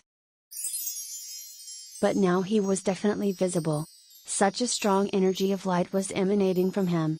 So now Isis would surely be able to see him. Aisha is too timid to be with Luminous and Isis at the same time, so he really should leave. Luminous says he enjoyed having tea with her. He will look forward to the next meeting. Isis is already starting to knock on the door. Aisha asks them to come in. Isis asks what happened, why she wanted to be alone. Aisha assures him that everything is fine. She just wanted to focus on organizing the holiday. But Isis notices that something is wrong. So he wants to ask Aisha something. Who was in her room? Aisha explains she had tea time with Lou. They sometimes have tea together. Why does Isis look so serious? Maybe he figured out everything. Isis asks her not to startle him like that anymore. After all, Aisha is rarely alone. Aisha thinks it was Isis who startled her even more. Why is he so observant? Isis says that after the sword training, he decided to stop by Aisha's room to go to lunch with their father and mother together. Aisha asks Isis if her parents have anything to say to them. They must be busy getting ready for the summer banquet, so it must be something important. Isis says he doesn't know, but maybe there will be a surprise at the summer solstice banquet. And Isis is sure Aisha will like it. A surprise that Aisha will like. She wants to know what it is. But Isis says it's a secret. Aisha finds it not fair, why her brother can't tell her. Isis asks her not to look at him with those eyes. He won't fall for her puppy dog eye trick. Aisha doesn't know what he's talking about. She didn't do anything. Isis promises that she will find out soon. She needs to be a little more patient. Aisha is shocked to hear about her debutante ceremony. Tyrion says they decided to have her debutante ceremony during the summer banquet. Aisha hasn't experienced a debutante ceremony, even in her previous life when she was Alisa. Iris says the time has come. Usually a debutante ceremony is held when a girl is 14. Tyrion says she has the lead role at the summer solstice banquet. So they decide that Aisha will shine even brighter if she debuts during the event. The parents ask what Aisha thinks about it. If it's all too onerous, they can postpone it for another day. Debut is the official entry into the social world. It is an important ceremony for young people. After that, people are halfway through adulthood and are free to participate in all kinds of social events. No one has ever debuted at a summer solstice ceremony before, so Aisha is a little worried. But this is her long-awaited debut, which only happens once in a lifetime. Aisha says she's very happy. She has long wondered when that day would come. Tyrion is glad to hear that, because he was worried that it would be too hard for her. Isis reminds her that he promised she would like it. Aisha finds this a really nice surprise. Tyrion says that on this day she will be blessed by a priest who will become the high priest in the future. In fact, they would like her to be blessed by the high priest, but he politely declines. He said it would be better if the princess is blessed by the future high priest, not by a decrepit old man like him. Iris had heard that the new priest had no less divine power than the high priest, so his blessing will be just as powerful. Aisha realized that her parents thought she would be disappointed if she didn't get the blessing from the high priest. In their empire, the Temple of Light is the state religion. That is why the nobles are blessed by the priests of light. And the higher a person's status, the higher the position of the priest should be. The imperial princess should be blessed by the high priest. That's what Aisha's parents think. But the next high priest is Luminous. Aisha is not disappointed, on the contrary, she finds this honor even excessive. She can't believe that the King of Spirits himself gives her a blessing at her debutante ceremony. Aisha says she is looking forward to the day. Isis suggests a small debutante ceremony. They will have a lot of problems, if the entire empire falls in love with Aisha. The parents think Isis is right. Aisha can't believe her ears, they can't cancel everything now. Still, she's right. Since Aisha agrees, Iris says there are many preparations waiting for them. They need to prepare a dress for Aisha and organize the ball. Isis says he will help them, He thinks he knows more about Aisha than anyone else. Iris asks them not to underestimate a mother's intuition. Someone calls her master. Lu tells her in confidence, she also knows a lot about her. Aisha never forgets about Lu. She confesses to Lu that she can't wait for her debutante ceremony. Aisha thanks Isis for walking her to the Princess Palace. It's a good thing she has a free schedule this evening. Actually, Isis would like to talk to her about what happened. Aisha thought so. That artifact really came from the Edinburgh Empire. Isis can't know for sure, but apparently despite the artifacts is forbidden in Elmire, the Edinburgh Empire is secretly distributing them. That teacher who taught the spirit classes was invited from Edinburgh. So Isis is sure, the Edinburgh Empire was involved in this incident, and Aisha's guess was right. After Aisha returned from her trip, she and Isis had a conversation. Aisha has such a cute curtsy in this art. Isis thanks Aisha for her gifts, and wishes her a good night. Aisha winks, showing that she wants to talk to him alone. Actually, Aisha would like to ask Isis for a favor. She tells her brother what really happened on this trip. Of course Isis heard what happened, but he didn't think anything like that would happen. Isis can't understand how this dangerous item ended up in the young girl's possession. Aisha thinks that someone was trying to collect Ashley's negative energy. She doesn't know what this person was planning to do with it. But Isis is sure that this person's purpose was clearly not good. Aisha's intuition tells her, this incident is connected to Edinburgh. Isis says he will find out where this artifact came from. Isis says that they have no proof that Edinburgh is involved in this incident, so it's just their guess. But there is one person who could confirm their guess. Aisha decides to invite Ashley to the summer solstice banquet. She is the only person who can confirm that the person who gave her the artifact came from Edinburgh. In any case, Aisha planned to invite her friends to the banquet. When she returned to the Imperial Palace, she would write invitations to them. Isis thought it right to invite her friends to the debutante ball. Aisha wants to ask her brother for one more favor. If it turns out that Edinburgh was involved in the incident, Aisha wants Isis not to make it public. Isis concludes that it's because of Ashley. If everyone finds out that she used an artifact, she won't be able to escape the consequences. Aisha thinks that a 30-year-old girl can't handle the consequences. But she also wants the Edinburgh family to let their guard down. After the poisoning of the Spring Festival, the peace between the two empires is almost broken. Despite this, the Elmire Empire quietly maintains the peace treaty. Of course this is done for the peace of its inhabitants, but not only because of that. Elmire waits the moment when Edinburgh will brazenly bare their claws. Aisha thinks they need to act carefully, to find out what they are up to. Isis asks if Aisha remembers what he once told her. She looks more like an adult than he is. When he found out what the reason was, everything falls into place. He can't believe that she's 14 years old now, but he admits that she's more mature. Isis remembers her saying that Alisa Edinburgh died when she was 14. Whatever Edinburgh is up to, Isis promises to protect her, and then she will meet her 15th. No, Isis promises to protect her for the rest of her life. He swears to protect her in any way he can. Aisha asks if Isis has found anything else, besides the artifact incident.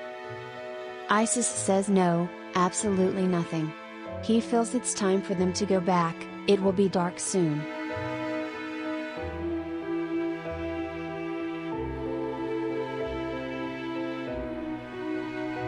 Aisha thinks that Isis knows it. As well as he knows her. So well does she know him.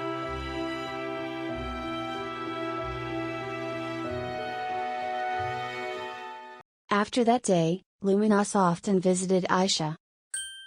Each time she told the maids that she wanted to be alone for a while, and asked them to leave her room.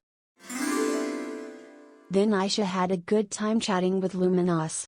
Perhaps because of this, strange rumors began to circulate. Florence is sure of it. Another maid, who we will call Nancy, thinks so too. Her Highness often wants to be alone. She seems to have a lot on her mind. And she looks out of the window with such a sad and pensive look. Their beloved princess is definitely going through puberty. Aisha wants to know what the ladies were just talking about. The maids answer that they weren't talking about anything. They were just discussing her dress for the debutante ball.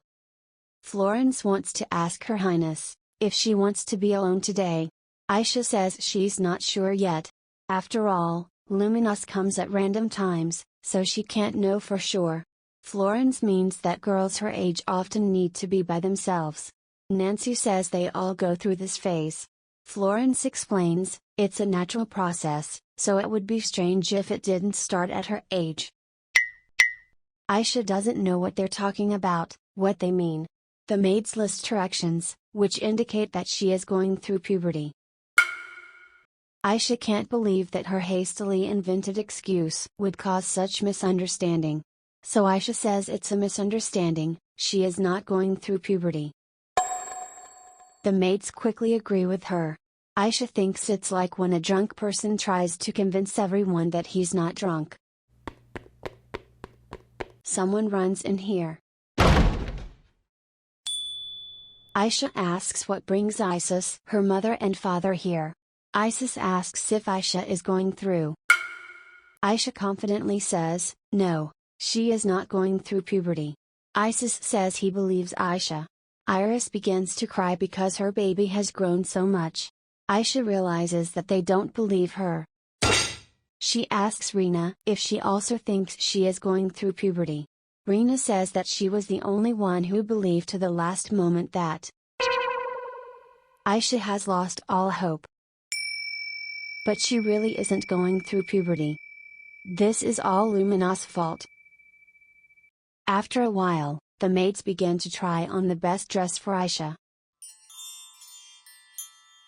A summer party dress, sewn according to the latest fashions of the social world. This is a classic elegantly designed pink dress. Florence believes that every girl imagines herself in a pink dress at her debutante ball, so Her Highness will look stunning in this dress. Nancy still thinks Her Highness would look better in this light green dress. It will maximize her cuteness, just like a summer fairy. Both ladies ask which dress Her Highness likes. Aisha thinks they've been getting along just fine until this day. Perhaps they quarrel so much because they are mother and daughter. Anyway, Aisha asks for a short break. She has been trying on dresses for hours and is very tired. While mother and daughter decide which dress will suit Her Highness best, Aisha tries to catch her breath. She had no idea that choosing a dress would be so exhausting. Rena brought Aisha some refreshing tea. And letters from Lady Rose, Chloe de Monte, and Ashley Rowland. Aisha opens the letters. Rose writes that she was very happy to receive her invitation to this summer banquet. Aisha thinks the letter was definitely written by Rose, even her handwriting reminds Aisha of her. Rose writes that she is staying at the Chloe Palace. She is certain that Her Highness is very excited about her upcoming debut. Rose asks Aisha to take care of herself. They will meet soon. Rose also can't wait for her own debutante ball, and will definitely invite her. Chloe greets the one and only star of Elmire. She wonders how Her Highness is doing. After the ball, she stayed for a few days at the Marquis Blame's mansion, and now she is back in the capital. She congratulates Aisha on her upcoming debutante ball. And she says it's normal to be nervous, but she is sure Her Highness will do splendidly. Chloe is a year older than Aisha, so she already had her ball last year. Chloe writes that they will arrive at the ball with Lady Rose. She will pray for her well-being until they meet. There is one last letter left from Lady Ashley. She was very surprised to receive an invitation from Her Highness. Ashley writes this letter with a joyous heart and can't help her excitement. She has been thinking a great deal about what Her Highness has told her. She is still afraid of her mother, but she doesn't feel anxiety anymore. Now she knows, Nyas is always by her side. Aisha tells Lou she is so glad. Nyas balances Ashley's longing for a mother's love. Ashley writes that Her Highness wants to ask her about that day. Actually, there's one strange thing that's bugging her. Ashley would like to discuss it with her when they meet. She hopes her story can help Her Highness. Ashley congratulates Aisha on her debut. They will meet soon. So much is going to happen at the summer solstice banquet. Aisha is sure that this will be a special day. Lou agrees with her. She will have her debutante ball, receive a blessing from Lord Luminos, and meet her friends. Aisha is happy to be able to share the happiness of this day with so many people dear to her. The priests of light at this banquet want to show the world Mr. Lune, or Lord Luminos. The next pope gives his blessing to the Holy Maiden. This will be a great headline for them, but if it helps the empire and her family, Aisha agrees to go along with them. Also, it's a great way to get the attention of the Edinburgh family. Aisha needs to stay focused. She has a lot to do at this banquet. The maids ask if Her Highness has rested. There are still more dresses to be tried on. Aisha had completely forgotten that she had yet to pick her dress. Alright, Aisha is ready. Since picking her dress is her first step in all the preparations, she will happily pick one of the dresses now. A few days before Aisha's debut, the high priest arrived at the imperial palace. The Pope says he is honored to be here. He is looking forward to Her Highness' debutante ball. Tyrion thanks the Pope for coming. The debutante ball be held for his only precious daughter, so Tyrion wants to make the day special. Aisha thinks her father is so wonderful. He must be busy, but he has invited the high priest anyway. Although there is one thing that keeps Aisha from relaxing. Tyrion says he was surprised when he found out that a new high priest was coming soon. But now he sees that this person has a special energy. Aisha didn't expect Luminos to come either. The emperor asks Lune if he belongs to a noble family. Everyone looks at Luminos. What if he doesn't speak politely to their father? After all, he is speaking to the emperor. Luminos says he is not from a noble family. Now everything will be fine, he has succeeded. Pope and Aisha met each other's eyes. Aisha is sure that the high priest has done a good job. Tyrion finds his question irrelevant. Priests leave the worldly life behind to serve God. It's just that Mr. Lune has a very unusual energy. Lune says it's natural to be curious about what interests a person.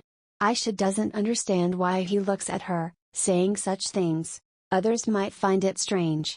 Aisha says it's an honor for her to be blessed by a person like him. Aisha tries to pretend that she is seeing him for the first time.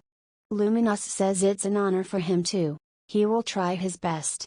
Luminos is so good at playing his part, that Aisha is so happy. But she finds it a little strange. King Luminos speaks to humans in a polite way. Besides, it sounds so natural. When he spoke to her brother the last time, he looked like someone who knew absolutely nothing about respect. The Pope finds Mr. Lune to be the best candidate for the next high priest. Nor is there a more suitable priest to bless Her Highness. Tyrion is glad to hear that. Iris suggests they proceed to preparations for the banquet of the summer solstice. Elmire's family begins to discuss the upcoming celebration with the priests. After a while, Isis and Aisha escort the guests to a carriage. The couple have nothing to say to each other. Isis is sure that they have met before. Then he noticed his unusual energy, but Isis couldn't imagine that this man would be the next pope. Luminos thought so. Isis says they should drop the formal communication. As far as he remembers, the priest doesn't like polite talk. Luminos agrees, that would be better. Isis lost the duel, so the priest can do what he wants. Watching from afar, Aisha finds this situation amusing. Perhaps they can become friends. The Pope finds it all so mysterious. Suddenly a new high priest appears, just before Aisha's debut ceremonies. The Pope is sure that God must have blessed Her Highness. Aisha agrees with him. After all, the man walking in front of them is God. The high priest looks so happy. He finds it hard to believe that Her Highness is already grown so much. He remembers the day when the princess first showed her power. Now she does her duty as a holy maiden. Pope says he is very proud of her and the Elmire family. He would like to watch her grow up, but he is too old and can't keep up with Her Highness' tempo. So now he will watch her in the background. The Pope hopes that with the blessing of the priest Loon, a bright future awaits her. Aisha knows that as a holy maiden she brings much benefit to the temple, but the high priest does have genuine feelings for her. Aisha says there is nothing more reassuring than to know that there is a person watching over her. She asks Father to continue to help her in the future. Luminous has been watching this touching talk. It had been dark for a long time, but Aisha still hadn't gone to bed. She had to finish filling out the paperwork. When she is finished, she can go to bed.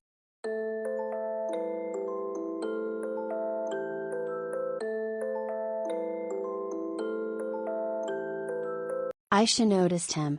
Luminous asks her why she is still awake. Aisha wanted to finish her paperwork before she went to sleep. Aisha didn't expect him to come at this hour. Still, he needs to sleep too. Luminous considers sleep a waste of time for spirits.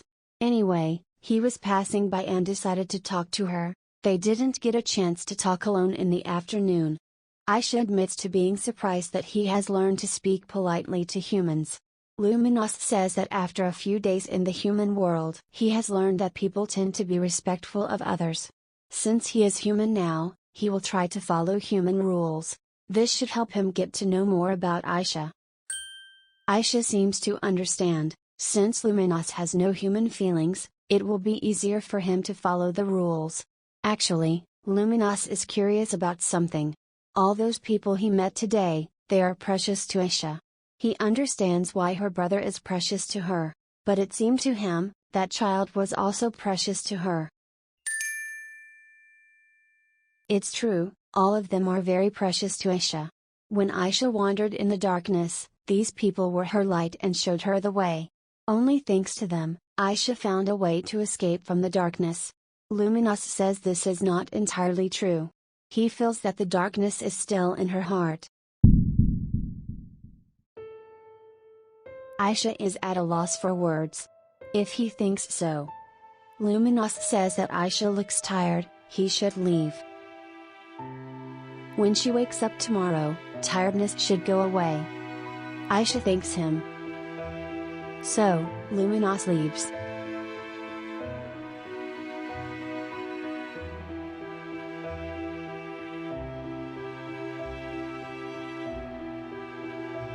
Aisha thinks what Isis might be hiding from her. Rena says that Her Highness is shining today. Aisha answers that she just got a good night's sleep. Of course Luminous promises her tiredness will pass today. But now Aisha is overflowing with energy. This is the power of the King of Spirits. Aisha is actually quite frightened by his words. Perhaps it was Luminous' ability, but she thought he knew all about her. Still, he must not know her secret about her past life. It's not so important right now. Aisha must choose a dress, but how to do it when they are all so beautiful? The maids say that her debutante ball is only a few days away. Her Highness must choose one. Of all the dresses she has tried on, only 3 remain. It seems to the stylist that none of the dresses are to Her Highness' liking. Aisha assures them, all the dresses are beautiful, but she is missing something. Nancy suggests Aisha consult with Her Majesty. She will surely be able to help her. The Empress is busy preparing for the upcoming banquet. The servant informs Iris that Her Highness wants to see her. Aisha greets her mother. Iris is also happy to see her daughter. Aisha notices the wonderful white dress. While the maids prepare their tea, Aisha can't take her eyes off this dress. Iris notices where her daughter is looking. The dress is really beautiful. Aisha agrees with her, it's gorgeous. Iris says that she wore this dress to her debutante ball. Her debut was also when she was 14 years old. Aisha is surprised that the dress still looks chic and neat even though it's over 20 years old. Iris says that when she was preparing for the banquet, she remembered those times and decided to get this dress. Aisha asks her mother to tell her more about that day. Iris doubts that she would be interested, but Aisha asks her mother to tell her. She really wants to hear the story behind the dress. So, Iris begins to tell the story of what happened more than 20 years ago. In the northern regions it's always cold, so it's customary to have the debut ceremony in the summer. Iris doesn't know, maybe the gods played that way with her. But a few days before her ceremony, the rainy season began. Little Iris doesn't understand how this happened. It doesn't rain so much in the north. Also, her brother, who was supposed to be her dance partner, fell off his horse. There will be no guests, and no dance partner. Her debutante ball is completely ruined. Someone says he accidentally overheard her. He can't stop the rain, but he can be her partner in the ball. Tyrion sees that the girl doesn't react. He gets down on one knee and asks, she will give him the honor of being her partner. Iris' smile is a precious treasure of the Elmire Empire. That summer day was like a dream for Iris. Just when she thought it would be the worst day of her life, it turned out to be the best day. Aisha asks if that was the day her mother fell in love with her father. Iris won't admit it. Back then he was already the crown prince, and she thought she wasn't up to his level. Most importantly, Tyrion was sincere in his role as partner that day. They had never met before, but he held his hand to her anyway. Iris will remember his kindness for the rest of her life. Iris is actually a little sad. She won't be able to wear that dress anymore. That dress was to remain only in her memories. Aisha wants to ask her mother for one favor. What kind of favor? Just look at that pretty face. Nancy thought the green dress was very pretty, sad that Her Highness didn't choose it. Florence is sure that the pink dress was the most beautiful. But mother and daughter agree on one thing. Her Highness has excellent taste. Everyone says the princess looks gorgeous in Her Majesty's debut dress. Aisha says it's all thanks to them. Finally, the day of the banquet has arrived. While the guests enjoyed a morning boat ride, Aisha, like the holy maiden, spent time with the priests. When all the preparations were finished, Aisha would introduce the priests to the people. As she had expected, Luminous would host the banquet with her. Now Aisha will be changing into her debut dress, so she will see Luminous later. Aisha says she is ready, she can go now. The jewels turned out to be too heavy. Apparently they picked the most wonderful ones for the debutante ball. Someone knocks on the door. Vian says that soon Her Highness will have to go to the ballroom. Aisha tells Lord Vian that she is just about ready to go. Aisha asks Vian if something is wrong. Vian apologizes. He congratulates Aisha on her debut. And one more thing. Her Highness looks unbelievably beautiful today. Aisha thanks him. She thinks this is the first compliment she has received from Lord Vian. Aisha finds Lord Vian looks wonderful too. Vian asks what is bothering her. Aisha answers that it's the jewelry. They are a little heavy. Vian asks her to wait a moment. His ring flashes and the jewelry around Aisha's neck becomes lighter. Vian says he used magic, so it won't be so heavy. Aisha greatly thanks Lord Vian. Vian is always glad to help her. Aisha greets the priests. The priest Loon is pleased to see Her Highness. Aisha introduces her two boyfriends to each other. I apologize. So, they can come in. The herald introduces the one and only Elmire star. Her Highness, Princess Aisha Elmire, and the priest Loon. All the guests think Aisha is very beautiful. Today is also Her Highness' debut ceremony. Her Highness is already so grown up. Next to her is the priest who will be the next pope. Many people think he looks absolutely perfect. Tyrion is surprised by Aisha's dress. He asks Iris if this is the dress. Iris can't believe he still remembers it. Of course Tyrion remembers that day. How could he forget that young lady in tears? Actually, It was Aisha's idea. Aisha asks her mother to borrow this dress. She wants to wear it on her debut, so her mother can remember that day. Iris reminds her daughter, it's only her day. Stylists will help pick the best dress for her, so why does she want to wear her old dress? Aisha explains, she likes her mother's dress better than the others. This dress is a memory of her mother and father. Besides, it doesn't look old. If mom lends it to her, Aisha will treat it carefully. Since Aisha wants this dress so much, Iris wants to give it to daughter for her debutante ceremony. Aisha would be happy if her mom would just borrow her dress for the day. Why would she give away the dress so precious to her? That's why Iris wants to give it to Aisha. This dress has given Iris many happy memories. Now it's time for her daughter to create her own happy memories. The parents are so happy. Their Aisha has grown into a healthy and beautiful young lady. A very interesting picture. Try to find Isis and Vian in it. Star of Elmire, Aisha de Elmire greets the sun, moon, and little son of Elmire. Her father asks her to step up. He asks if she is nervous. Aisha doesn't worry at all. The emperor blesses Aisha at her debutante ceremony. He hopes she will have many experiences in the future, and achieve everything she wants.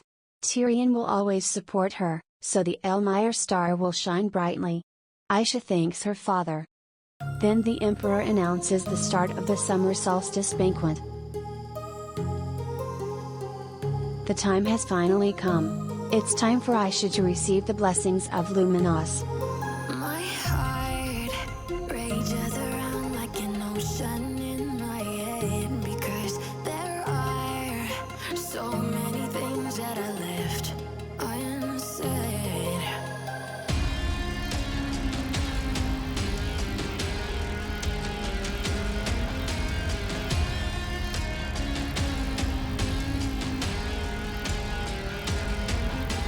I can almost feel you walking in the distance, but I know that it's not reality.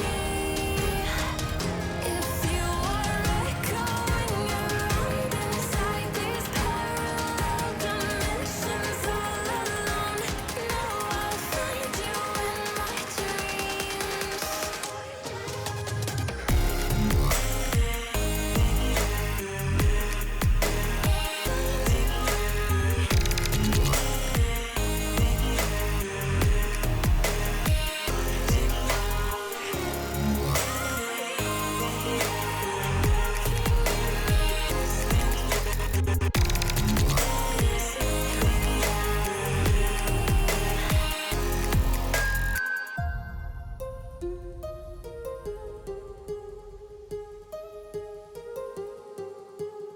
Aisha thanks him.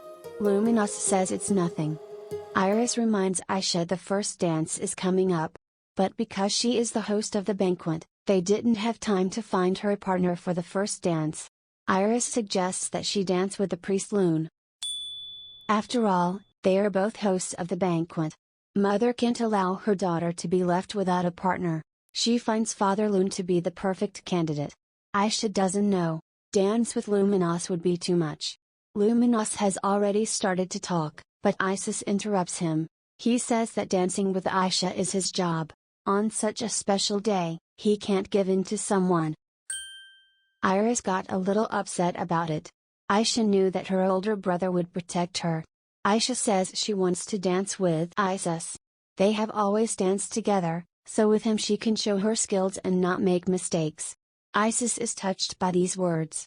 Iris thought that on such the special day, Aisha would want to dance with someone new. Aisha says everything is fine. She wants to dance her first dance with Isis.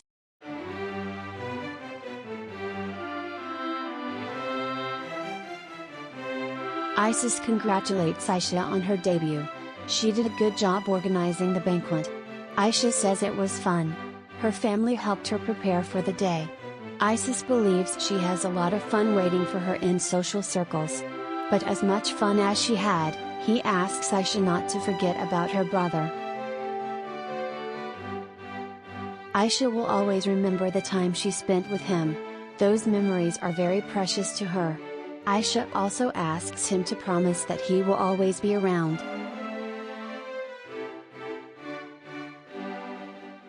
The music is already over. The first dance comes to an end. Aisha still hasn't heard back from her brother. Isis orders Vian to escort his sister. This is the prince's order. Aisha is glad to see him. Isis is sure that Vian can handle it. The song for the second dance begins. Aisha asks Lord Vian, does he want to dance with her? Of course Vian will dance with our belle. Aisha asks if Vian knows the music. Of course Vian is familiar with the traditional music.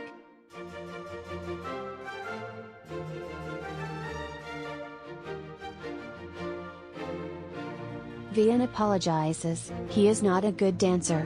Aisha finds this funny, he's always been good at everything, but now he's so clumsy. Vian asks her to stop teasing him. Aisha says that the talent for dance is not that important. If he relaxes, he will have a lot of fun at the banquet. Vian does his best. Aisha tells Vian that it was quite painful. Isis is surprised that Vian is a terrible dancer. That's why he always refused to dance at balls. Vian says it's all Isis's fault, why he made him dance so suddenly. Someone holds out his hand to Aisha. Luminous didn't refuse to dance with Her Highness. It was a surprise to Aisha. Of course she will dance with him. Isis was too careless. Aisha asks if Luminous knows how to dance. Luminous says that dancing for the spirit is basic.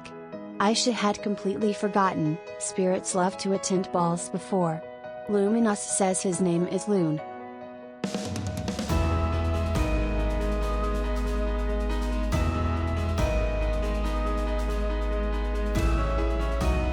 Aisha should call him Loon. She calls him that only in front of others. While he is in the human world, his name is Loon. Aisha ponders his words. While he is in the human world. Luminous notices her confusion.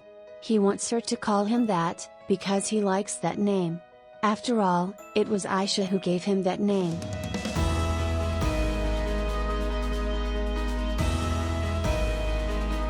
Since this is what Father Loon wants, Aisha agrees. After the dance, Aisha can't find Isis and Vian. It's strange. They were both here just a minute ago. Aisha hopes that Luminous will be alright. Priest Loon is surrounded by people on all sides, asking him many questions. Aisha is surprised that people didn't pounce on him earlier. After all, he has too handsome face. Some girl says it was a beautiful dance. Aisha notices her friends. They really haven't seen each other in a long time. The girls congratulate Her Highness on her debut. Aisha is happy to see the three of them. Rose confesses they missed her very much. Chloe says that every time they got together, they talked about her and how much they missed her. Rose says Ashley especially missed Her Highness. She was constantly wondering what Her Highness was doing, if she had eaten. Chloe says when Ashley wasn't around, Rose also said interesting things. Aisha is a little embarrassed by her friend's behavior. Rose's stomach growled. That's because Rose hasn't eaten anything since yesterday. She wanted to wear a pretty dress to the banquet. Aisha knows where to find a lot of desserts, they should go there now.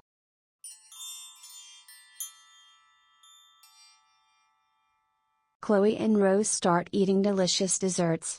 Aisha asks Ashley how her study of spirits is going.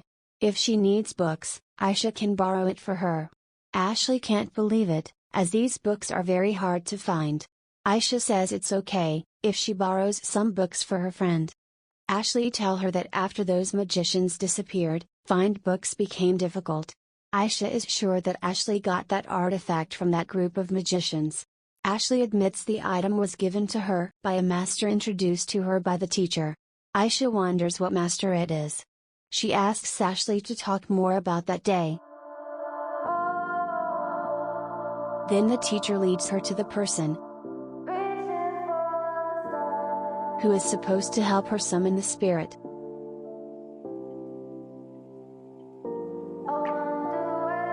The master looks younger than Ashley had imagined. The master says she has beautiful hair. If Ashley wants to become an elementalist, the master will help her do it. Ashley is glad to hear this, what she needs to do. The master is surprised at how desperate Ashley wants it. She must answer why she wants to become an elementalist. Ashley is sure if she becomes an elementalist, her mother will finally love her. She has still failed to live up to her mother's expectations. So, this is her last chance to make her mother happy.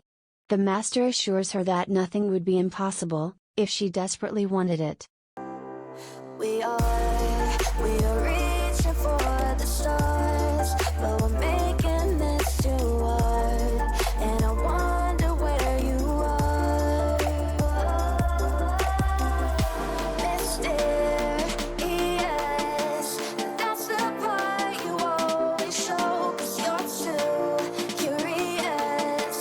Maybe you should take it slow. Mysterious, that's the part you always show, 'cause you're too curious. Maybe you should take it slow.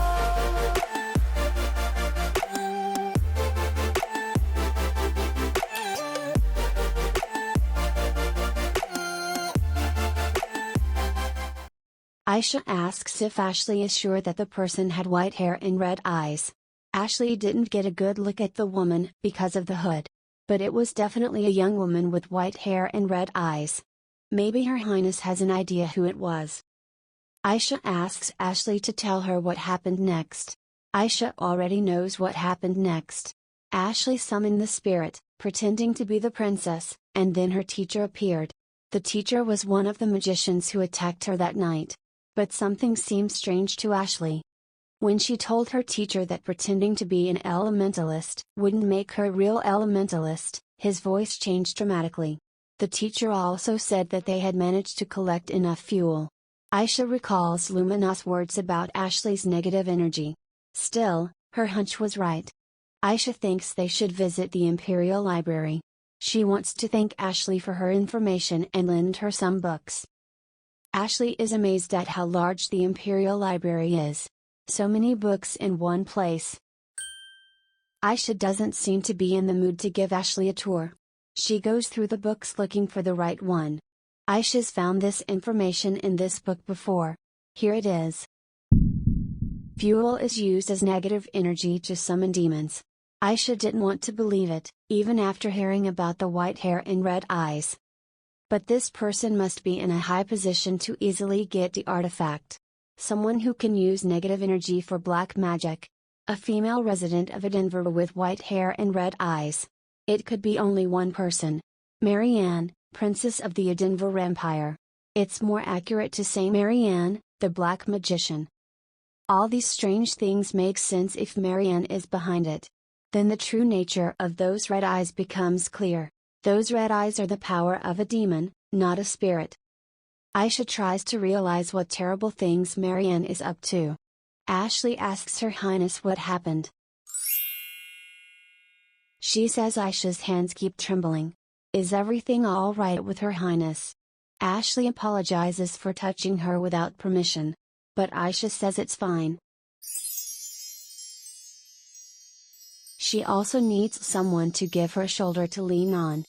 Aisha asks Ashley to stay like this for a little longer. This situation reminds Ashley of the first time Her Highness took her hand. Then Aisha was able to melt her heart. After that day, Ashley decided to become a person who could also give someone that warmth. Especially at a moment like this, Ashley hopes to become such person for Aisha. The girls came back from the library. Even though Aisha shows Ashley her weak side, she is feeling much better now. Aisha decided not to tell Ashley that her hands were cold. Perhaps it's because of her affinity with the water element. Rose and Chloe notice their friends. Rose says that the desserts at the Imperial Palace are really the best. Ashley shows the girls how many books on elemental spirits Her Highness has lent her. The girls are sure, Ashley will soon be able to summon Yos, and everything will be wonderful. Aisha reminds them that there will be a lantern festival at midnight. While the ladies laugh at the fact that Chloe has chocolate on her lips, Aisha hears familiar voices from the balcony. Ashley asks what's wrong. Aisha answers it's nothing, they should hurry up. So the ladies go to see the lantern festival. The voices on the balcony say that the situation in the Principality of Ryotan is getting more complicated. There's more fighting every day, and the Edinburgh Empire seems to be hiring troops. All of this is worrying Isis. Vian is sure that there will be more and more provocations from Edinburgh. Emperor Tyrion is going to dispatch knights to the Principality of Ryotan in accordance with the military agreement. If nothing changes, war will soon break out. Emperor Lycias has been recruiting new troops for a year now. Despite the fact that Lycias was able to become emperor thanks to the support of the fifth princess, the Holy Maiden Edinburgh, the nobles were against his becoming emperor. The new emperor needs a resounding victory to consolidate his influence. The Principality of Ryotan occupies a favorable geographical position. But because of its weak fighting strength, it has become a target for the Edinburgh Empire. Isis knows this is only a superficial reason. When Edinburgh conquers Ryotan, they will be able to invade the Elmire Empire. Despite the dismal situation, Isis thinks this is even better. Now is the perfect time to avenge Aisha. That day, Aisha says she doesn't want to wake up from a dream where everyone loves her. While Aisha was sleeping, Isis kept thinking how he could protect his lovely sister. Isis asks Aisha not to worry. She will always be in this wonderful dream. Isis will do everything by himself. Isis knows that under Prince Edinburgh's command there are small skirmishes. Isis is not going to sit here and do nothing. He will prepare to join Vian on the battlefield. There was a noise outside the door. Isis asks Vian to wait here. Isis really hoped it wasn't who he thought. Still, the hunch didn't fail Isis. Behind the door was his sister, Aisha. Aisha didn't know that Edinburgh's provocations began before they signed a defensive alliance with Ryotan. Now she understands why the Principality of Ryotan gave them that diamond mine. If Lycias begins the war, Marianne would surely help him. Perhaps Marianne wants to use black magic in the war. So Aisha must prevent Isis from joining the war. Isis wants to explain his decision to Aisha, but she won't listen to him. If Prince Edinburgh will join the war, it doesn't mean that Isis should too. If Elmire's only heir goes to war, the empire will fall into chaos. The Edinburgh Empire will certainly take advantage of that. But it's not so important to her. Aisha can't let him go, he's the only brother she has. Isis asks Aisha to calm down. Aisha talks about the day when Isis promised to always be on her side. He had already made up his mind then. If she hadn't overheard that conversation, Isis would have kept it a secret. That's what his words had meant at the time. Isis wanted to do everything alone to protect her. Aisha tells Isis that the artifact was from Edinburgh. If they were preparing for war, this incident was part of their plan. They must know that Princess Elmire is an elementalist. Another elementalist would shake up the empire. But Aisha protected Ashley, and now she is still looking for clues to the incident. Aisha has no regrets about dedicating her life to studying spirits, and developing her powers. She intends to protect herself and precious people with her power, not just be protected by her brother. If Isis really cares about her, Aisha asks him to hold out his hand to her, instead of turning his back on her. But what about her dream?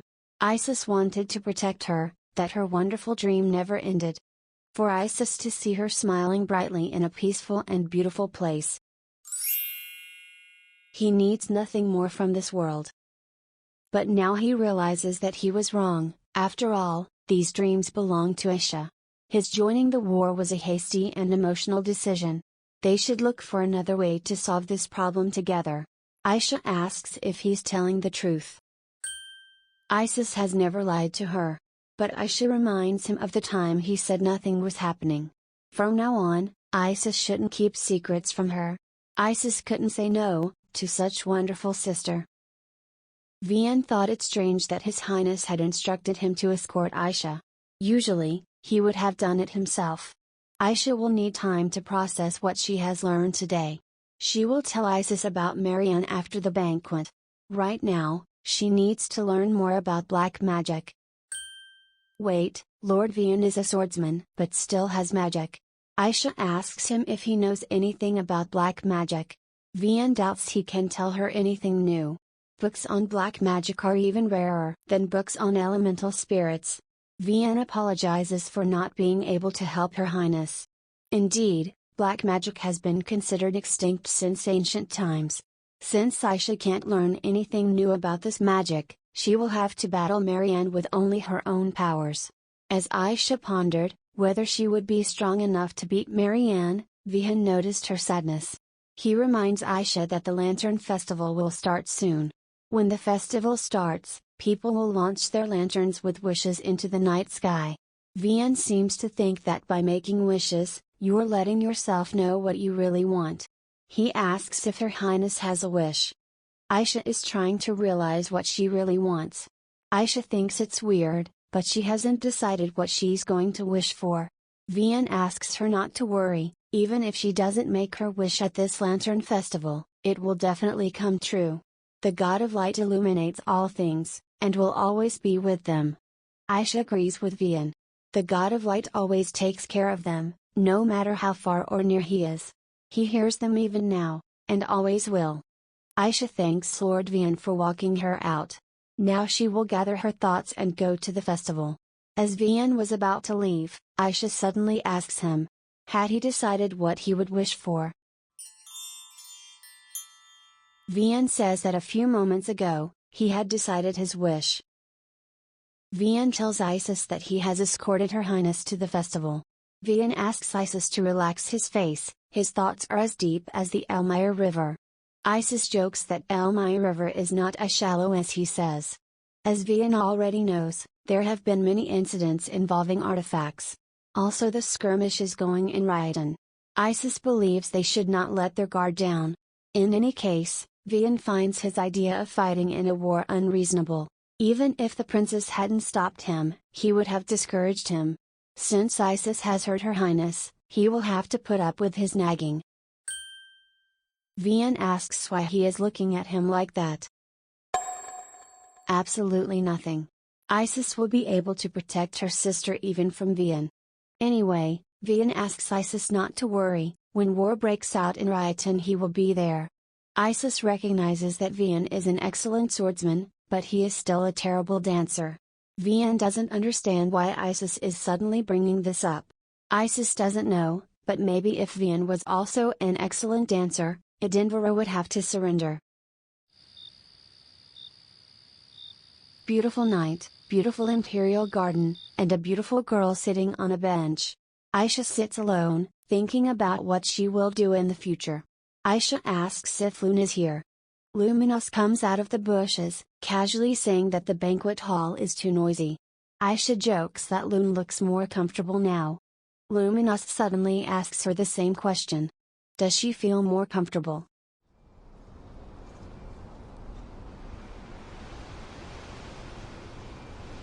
Aisha confesses that she still has some unresolved issues. It was a long time ago, but no matter how hard she tries to forget it, what happened then remains in her heart like sediment. Now the past threatens her family. Luminos asks if that's why there's darkness in her heart. That's right, only by resolving all of this, Aisha will be able to move on. And for that, she needs to become stronger. Aisha decides to tell Luminos about her plans. She wants to summon the King of Spirits, Luminos. Loon asks if she wants to summon him. He reminds her, no human has ever been able to summon the Spirit King. Aisha knows that, maybe it's presumptuous of her to say such things, but if she has any chance at all, she will do whatever it takes to make it happen. Aisha says she'll work hard, study every day, and improve her summoning skills. She will give it her all, so that one day, she can summon him. Luminos was surprised to hear her words. Then he asks why she needs it. She is already strong enough, and there are people to protect her. Can't she just enjoy the peace and happiness she has gotten? Luminous says the same things as Isis.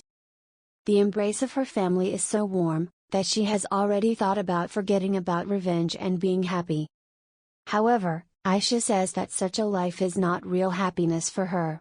Seeing what the Denver Empire is doing, she realized her happiness will only exist after revenge. Her true happiness will only begin after breaking with the past, and when she can protect the people precious to her. Right now her strength is not enough, so she needs to become even stronger. Even if she has to summon the Spirit King to do it. Their conversation was interrupted by the sound of the crowd. The Lantern Festival seemed to have begun, and people from all over the capital began to launch lanterns with wishes. It doesn't matter who Marianne is. Aisha just needs to become strong enough not to lose to any opponent. That would be her wish. Luminous thinks, having a master with eyes full of resolve might not be so bad. What does perfect even mean? Is there even such a thing? Ooh, can we switch up all the rules and imagine a utopia? Darling, I'm just so fed up with these expectations. They keep weighing me down. My heart is begging me to get the hell out of my head. I'm gonna live inside the upside down for a minute and pretend, honey, I'm a perfect 10. Whoa, whoa, honey, I'm a perfect 10. Whoa, whoa, and if I say it enough, it gets ingrained in my head, and I start to see, honey, I'm a perfect 10. Honey, I'm a perfect 10. Whoa, honey, I'm a perfect 10. Honey, I'm a, yeah. Oh, yeah, I've discussed it with myself, and I'm disgusted with the way we're told to have a certain face. I stood and wait because we aren't pixels on a screen. No, we're human, we breathe. Every single thing we see curated, it's overrated. These expectations, they keep weighing me down. My heart is begging me to get the hell out of my head. I'm gonna live inside the upside down for a minute and pretend, honey, I'm a perfect 10. Whoa, honey, I'm a perfect 10. Whoa, and if I say it enough, it gets ingrained in my head, and I start to think, honey, I'm a perfect 10. Honey, I'm a perfect 10. Whoa, honey, I'm a perfect 10. Honey, I'm a, yeah.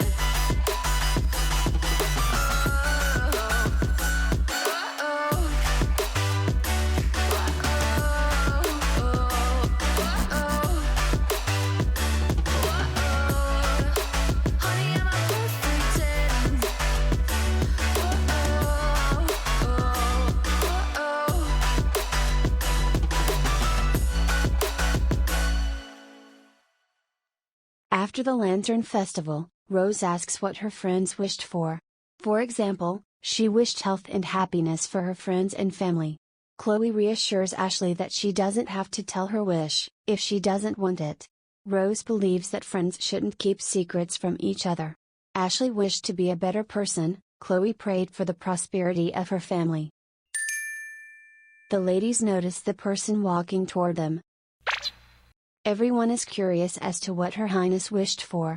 Aisha says that it is such a warm day, they could use a couple glasses of refreshing juice. The liquid of one of the glasses seemed very strange to Aisha. Her throat was on fire from just one sip. Everyone was worried, asking what had happened to Her Highness. Isis and Vian are already running to help.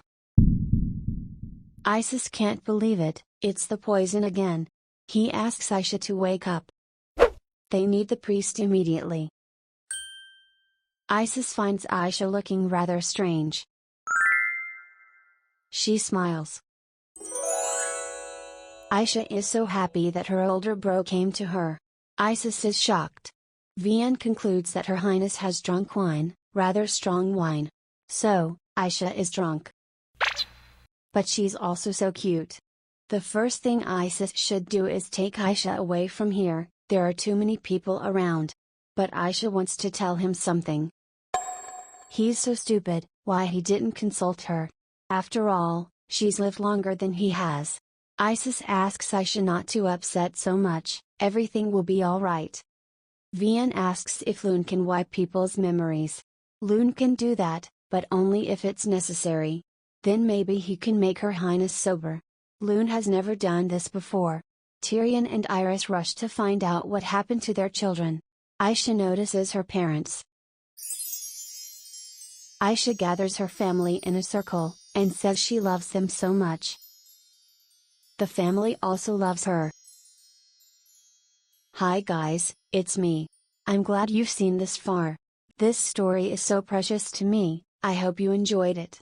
Please like and comment under this video, then more people will watch this wonderful story. See you soon. One sunny morning in the garden of the Elmire, Aisha was ready to begin her morning training. She called Lou and Limi. They are happy to see their master.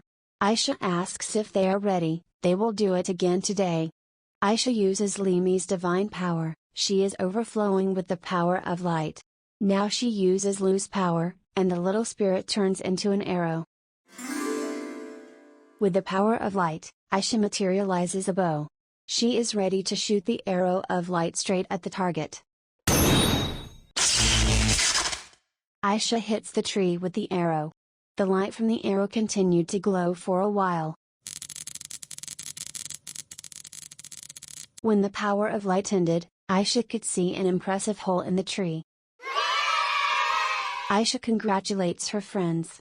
After the summer solstice banquet, Aisha's daily routine changed. Now every morning she practices using spirit magic. She remembers her goal. She needs to become stronger and summon Luminos. So, Aisha increases her spirit power and prepares for the upcoming war. Of course, the power of light is meant for healing, not attacks, but together with Limi and Lou, Aisha was able to come up with some attacking techniques. If this continues, Aisha will soon be able to summon a high-level spirit. After a few hours of training, Aisha was completely exhausted.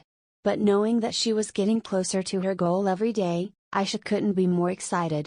She wondered how Luminos was doing, she hadn't seen him since the banquet. When Aisha thinks of Luminos, he's already here. Loon comes to the conclusion that Aisha really wants to summon him. Aisha will try her best. Luminos notices what she's doing. She must be tired after using so much power of light. Loon asks her to take a break. Aisha agrees with him, but she can't waste time, she needs to get stronger as soon as possible. Luminos uses his power to help Aisha regain her strength. Lou and Limi amazed at how close their king and master are. The children of the temple tell Luminos that humans have important things to do as well as work. Rest and leisure are just as important to humans. So, Loon and Aisha went to the capital for a walk. Of course Aisha took care of their disguise, so no one would recognize them. Luminos doesn't like disguises, he even suggested Aisha to go to the capital on Ludian. Aisha asks Loon not to attract unnecessary attention. Loon asks her not to worry, they have already attracted all the attention of people. Aisha believes that it's because of Loon, he's standing out too much. Luminos finds her the same. Aisha excuses herself by saying she chose the most modest dress she had. Aisha notices a clothing store.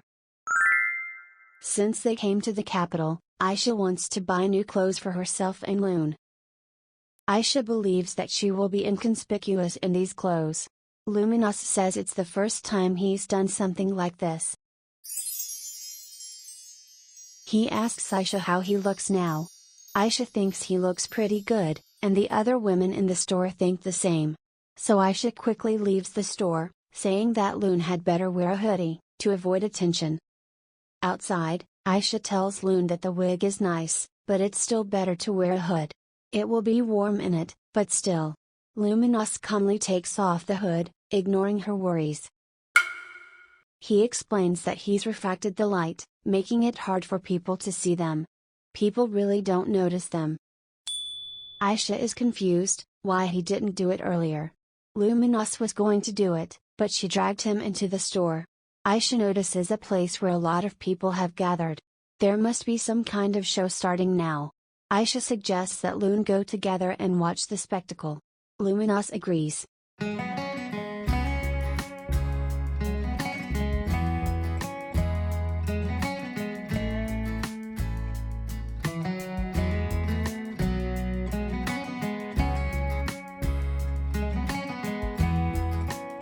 Luminous notices his reflection, how much he's changed since meeting this girl. A little girl asks the Holy Spirits to answer her call. A soft toy greets the audience, her name is Lu. Loon assumes this is the story of Aisha. Apparently it is. Of course Aisha knew she was a favorite among the people, but this play embarrassed her. Kids tell their parents they want to be elementalists too. One man tells his daughter she can't do it. The princess has been blessed by God of Light. For this, his wife yelled at him saying he was hindering the child's dream. Loon finds Aisha very popular. Aisha surprised that Loon decided to tease her. She smells a strong odor of meat. The vendor is calling people saying that she has the best meat in the capital. While Aisha is looking at the meat from the counter, a man says that he has the best grape juice. Aisha refuses him, saying that she has bad memories of grape juice. The family told Aisha how cute she was when she got drunk. Next time Tyrion and Isis promised to take a video orb to film her. Aisha asks how much one sausage costs. The vendor quoted a price of 1 silver. She explained that it wasn't so expensive for high quality meat. Aisha tries to calm the vendor by saying that it's not about the high price at all.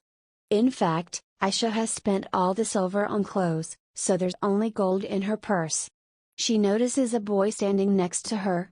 The boy apparently sells newspapers. The vendor asks him not to come here without his parents. She is ashamed in front of the customers. Aisha felt sorry for the boy, so she thought of something. She tells the vendor that she only has gold, to which the vendor replies that she won't have change. Aisha thought so she buys everything she has, but it will be too much for 2 people, so Aisha asks the boy to help them eat it. The boy is amazed at her generosity and thanks her. Still, this food would be too much for 3 people, and Aisha wonders who could help them. The boy offers to take the leftover food to his siblings, if they don't mind. Luminous agrees to help the boy.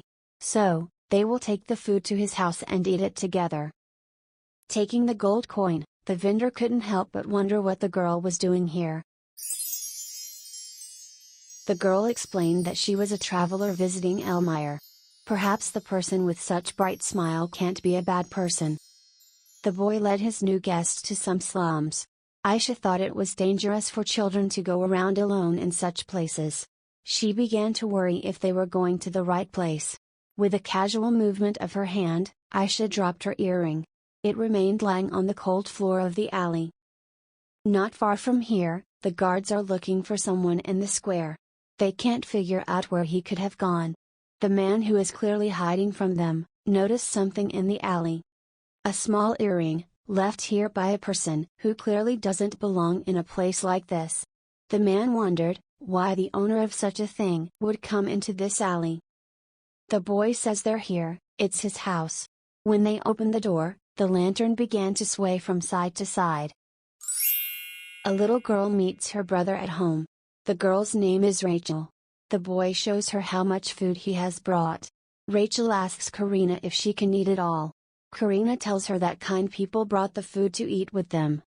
Some boy asks Karina who these people are. This boy's name is Eden. He is not happy that Karina has gone to deliver newspapers, but has returned with strange people. Karina explains that these wonderful people have a lot of food left, so they have come to share it with them. Eden believes that there is no good without a reason. These people must be aristocrats, and they must have hidden reasons for doing this. Aisha would like to clarify the situation. They met Karina by chance and offered to share a meal with him. Eden finds all this very suspicious. The aristocrats have nothing to do in their house, so he asks them to take the food and leave. However, Eden's stomach rumbled loudly. Rachel says she's hungry and would like to eat before it gets cold. The girl thinks these sausages are the best food she has ever eaten in her life. The others seem to agree with her. The vendor was right.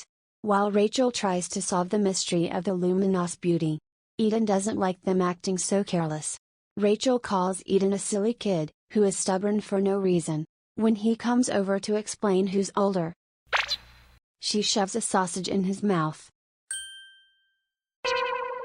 Eden admits it's really tasty. The others just laughed at the situation, but still. Aisha thinks this is bad place to raise children. Their parents should understand that this place is dangerous. Karina realized what Aisha thought of this place, by the look in her eyes. He says that abandoned children like them have no other place to go. They are not siblings at all. Eden found him and Rachel, and brought them here. So now they live here, and help each other as a family. Aisha didn't expect this. She asks how long they've been living alone. Eden finally realizes why she came here. The noble lady wanted to know how the commoners lived. Rachel and Karina asked him to stop saying such things, but the boy didn't plan to stop. The lady decided to share her food with the boy selling newspapers, because he looked pitiful. This girl was just lucky to be born into a noble family, and now she can brag about helping starving children. Eden asks Aisha not to look at him that way. Her pity makes him feel even more miserable. Aisha has heard similar words before. Marianne was quite frank with her that day. She was grateful that her sister was trying to be kind to her. But such pity made Marianne feel only worse. Aisha had always felt that Marianne had no reason to betray her. But maybe she was wrong. Aisha says she understands Eden's feelings. He can think what he wants about her, but she didn't help them because of pity. If she were asked to name this feeling, she would call it love. She felt the same way about Marianne.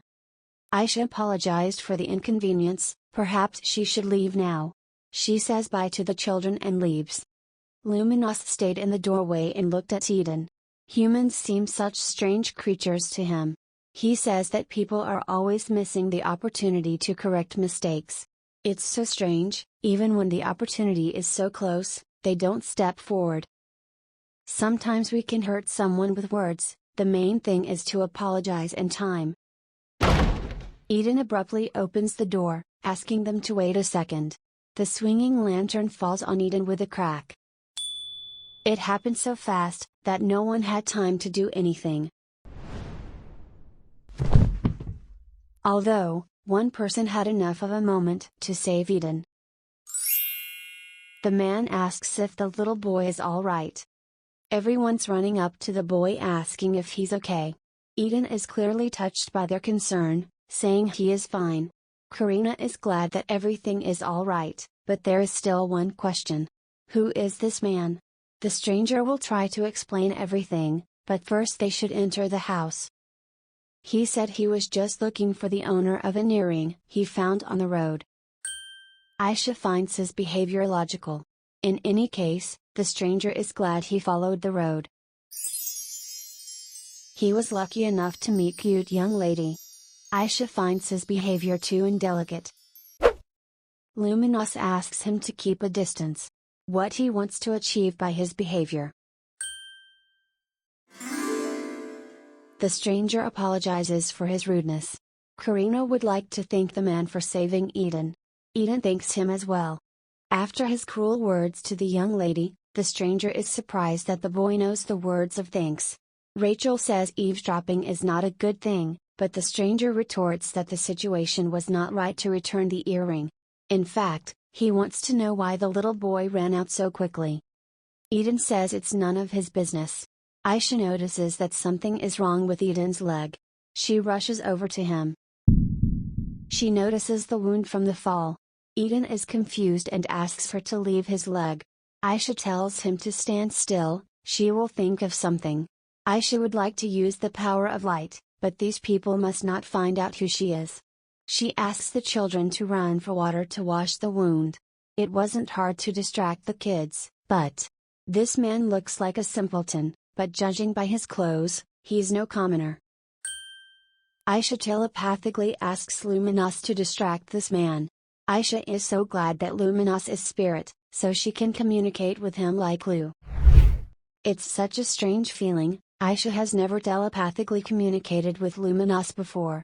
Loon points the man to the clouds, saying they look like the sausages they were eating. Aisha is confused by the fact that it worked. Bandaging Eden's leg, Aisha uses healing magic, but in a way that the boy doesn't notice it. That should be enough, tomorrow his leg should be healed. Eden apologizes to her, he didn't mean to hurt her. He just didn't believe that someone could help another for no reason. Eden stopped believing that someone could love him. Thanks to this belief, no one can hurt him. Aisha tells him that there was a time when she thought the same thing. The person she loved betrayed her. Her wounds were so deep, so she vowed never to love, or be loved again. Eden never thought such a thing could happen to the noble. Aisha had long wandered in the darkness, but not anymore. Someone has shown her, love without reason exists. Aisha asks Eden, when he brought Karina and Rachel to this house, whether he felt compassion for them. Eden thinks it was a different feeling. Karina and Rachel have already returned. Karina says that he loves Eden.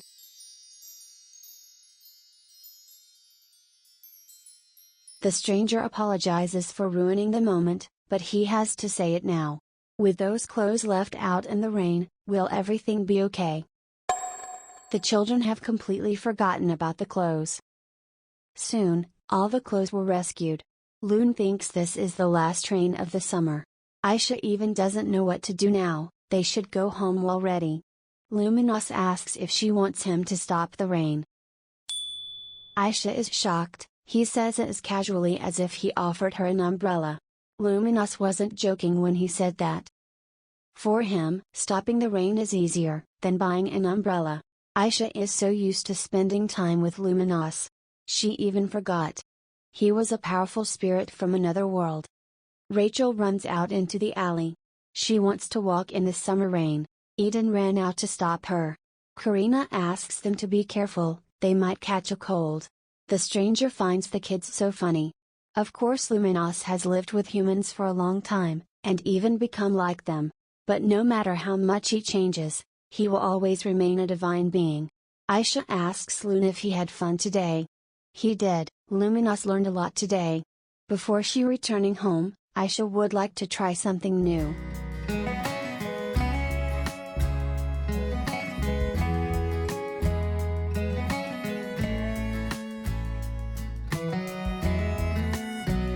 Aisha asks how he likes the summer rain. It must be refreshing. Luminos agrees. The stranger finds it curious. It seemed to him, this noble lady had never been wet in the rain before. Generally, he doesn't like his hair wet, but he can't resist. The stranger picks up Karina and runs out into the rain. On that summer evening, people who met each other by chance, got completely soaked of their own will. Still, it was time to say goodbye. Aisha says it's time for them to go back. Karina thanks them for everything, and wishes them a safe trip. Rachel hopes that they will meet again. Eden would like to apologize to Lady, and thank her. He is sure that the person who hurt her, will also apologize one day. Aisha doubts that this will ever happen. Eden looks sad hearing her words. Aisha will hope that one day it will happen. The stranger says he has to go, he was glad to meet them. By the way, he never found out their names. Aisha says the first names that came to mind.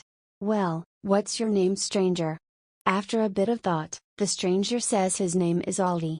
They can call him Aldi. Since Shasha lost the thing, Aldi wants to keep it as a souvenir. With these words, Aldi runs away. Aisha is shocked at how frivolous a rascal he is.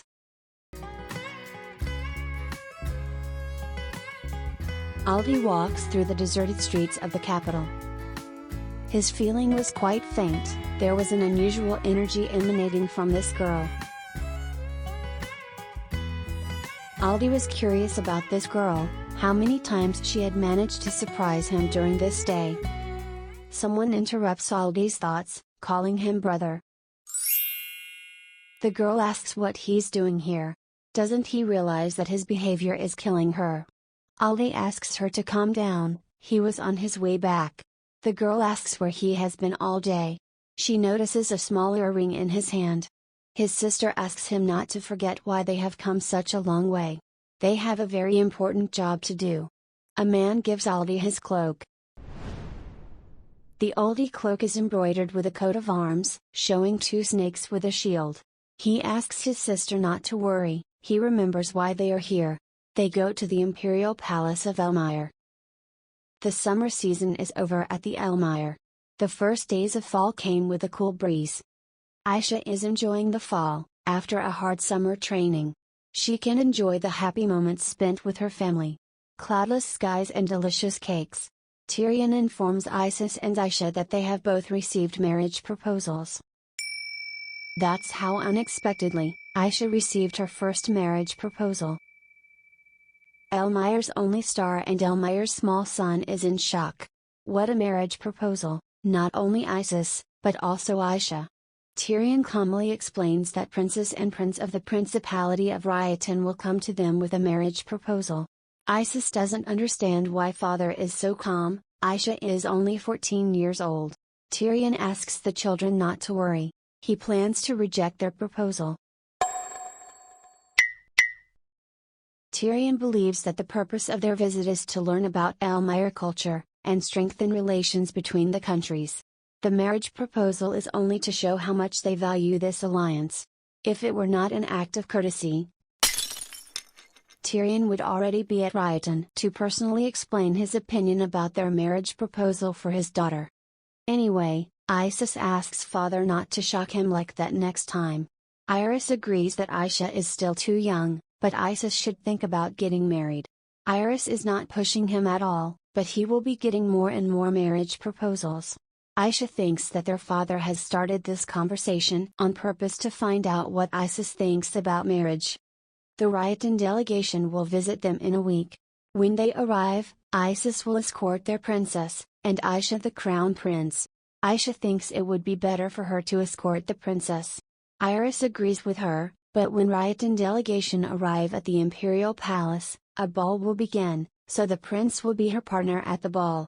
Tyrion is sure they will have a good relationship with the royal family of Rioton. Aisha thinks this is related to Edinburgh's increasing provocations. If this is nothing more than a cultural exchange between the two countries, Aisha will do her best.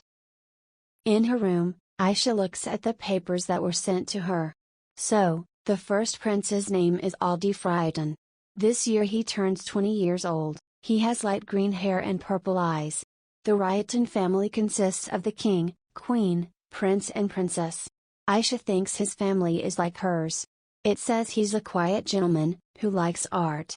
Prince Aldi seems like a nice person, but Aisha thinks she's heard that name before. Light green hair and purple eyes. It can't be, but he really looks like that guy. The Rioton delegation should be arriving in a week, so why is he already in the capital? Such person can't be the crown prince. Florence says that the carriage for Her Highness is already ready. Aisha completely forgot that she has to attend the event for the new salon today. After the summer solstice banquet, Aisha started attending various social events. Florence wishes her a good trip. Aisha thanks her, but is still nervous. After her debut, Aisha started attending social events quite often. A lot of young ladies come around Aisha to greet the only Elmire star, and ask how she is doing. Aisha feels uncomfortable with all this attention. It's hard to be the princess. In addition, the ladies clearly want to say something to her, but apparently shy. Aisha gets uneasy. Maybe someone can tell her what's going on. One lady wants to address Her Highness. Finally, now Aisha will know what's going on. The lady heard that the priest who visited the imperial palace during the summer solstice banquet was very handsome. What Her Highness thinks of him? Quite an unexpected question. The other ladies immediately start discussing his beauty and blonde hair that looks like gold. Indeed, what else are young ladies to discuss but handsome men? One lady says she saw him at the banquet with her own eyes. The rumors describe only part of his beauty. When she saw him, she accidentally spilled a drink on her dress. The ladies seemed so excited, each of them ready to get married to Mr. Loon. Priests of the Temple of Light are not forbidden to have a family. So, they can get the temple's blessing and get married. The ladies find Her Highness even more popular. Her Highness has relationships with 3 of the Empire's handsome men. His Highness Isis, Lord Vian, and even that mysterious priest. One lady believes that despite the new priest's beauty, His Highness is still the most desirable groom in the Empire. The lady who saw the new priest in person, doesn't think so. She fell in love with him at first sight. The third lady confesses that her first love was Lord Vian. I even found this girl when Vian first met Aisha. Aisha agrees with ladies, all of them are wonderful people. The girls think Her Highness is something wrong. In any case, the girls would like to know something. Among these 3 men, is there an ideal type of Her Highness? Aisha is a little confused. They want to know her ideal type. We all want to know who you like best. Aisha doesn't know, she never thought about it. Then the lady asks if she has the boy of her dreams. Everyone wants to know what kind of man Her Highness wants. Aisha repeats that she has never thought about it before. Then, the girl with green hair asks Her Highness to know what the ideal type these men are. What kind of food they like, any details about them. Ladies are so eager to know what their ideal type is. Aisha will try to find out from them. The young ladies will thank Her Highness very much. The girls have already started dreaming of marrying the boy of their dreams. Anyway, they are happy to be able to talk to Her Highness. They congratulate Aisha on her debut, and think it's fun to talk about love with Her Highness. Aisha also enjoyed chatting with them. Next time they can talk about the ideal type more. Aisha finally reached her carriage. Attending such events, Aisha spends more energy than usual. But still, the girls were cute, they talked about boys with such enthusiasm. Aisha thinks it's not so hard to find out the ideal type from Isis and Lord Vian. She can just ask Isis about Vian's ideal type. The main problem is Lord Luminous. Asking the God of Light about his ideal type. Aisha seems to think it's a little much. What's Aisha's ideal type? Aisha sees no point in thinking about such things. When Aisha returned to the imperial palace, it was a warm fall day. Some men were unloading someone's luggage. Florence runs up to Her Highness to tell her the important news. The Ryotan delegation has arrived earlier than planned. After the first prince met with the Emperor and Empress, he immediately began to request an audience with Her Highness. Aisha thought it was strange, they were supposed to arrive in a few days. What caused them to arrive early? Aisha had definitely seen this man before.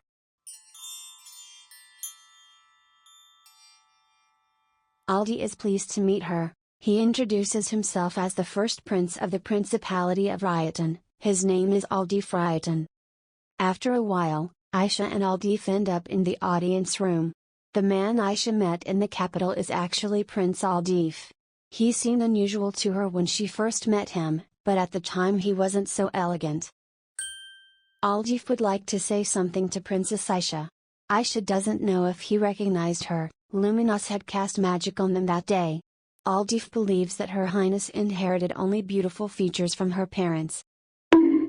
Yeah, that's really Aldi that Aisha remembers. Suddenly Aldif notices some papers on the floor.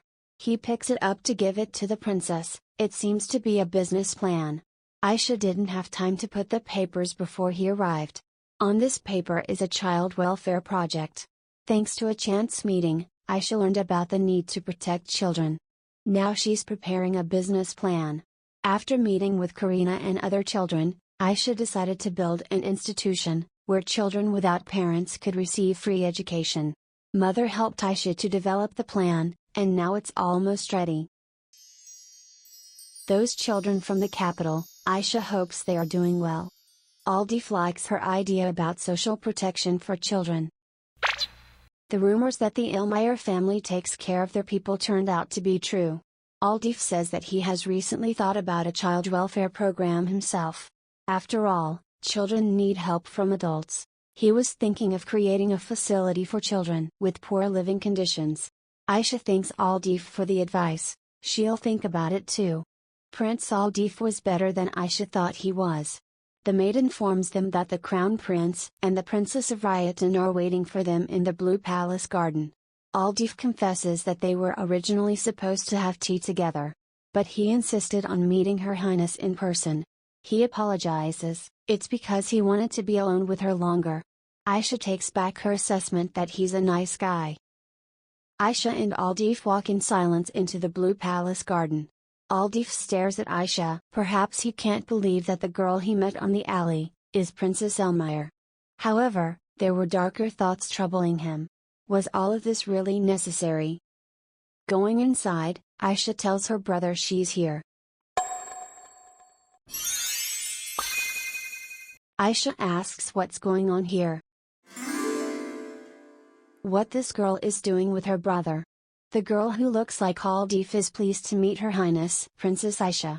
Her name is Almina, she is the first princess of Riotan, but Aisha can just call her Mina. Aisha welcomes Almina to Elmeyer, she is pleased to meet her too. For some reason, Aisha feels like Isis asking her for help. Almina claps her hands. She comes closer to Aisha than necessary. She says that the Crown Prince is very handsome, so she was sure that Princess Elmeyer would be beautiful too. Aldif agrees with her. Princess Elmeyer has inherited the best features from the Emperor and Empress. Aisha thanks them for their compliments. In return, Almina thanks Her Highness for the opportunity to spend time together. Brother and sister Riotan begin to prepare the tea ceremony, talking about how much fun they will have together.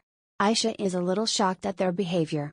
What's wrong with them? Why are they so noisy and cheerful? While they are drinking tea, Princess Riotan remarks that it is quite hot in here. Of course it's already fall, but the summer heat is still present. Almina asks if His Highness agrees with her. Aisha doesn't understand why Almina says she is hot, while shivering from the cold.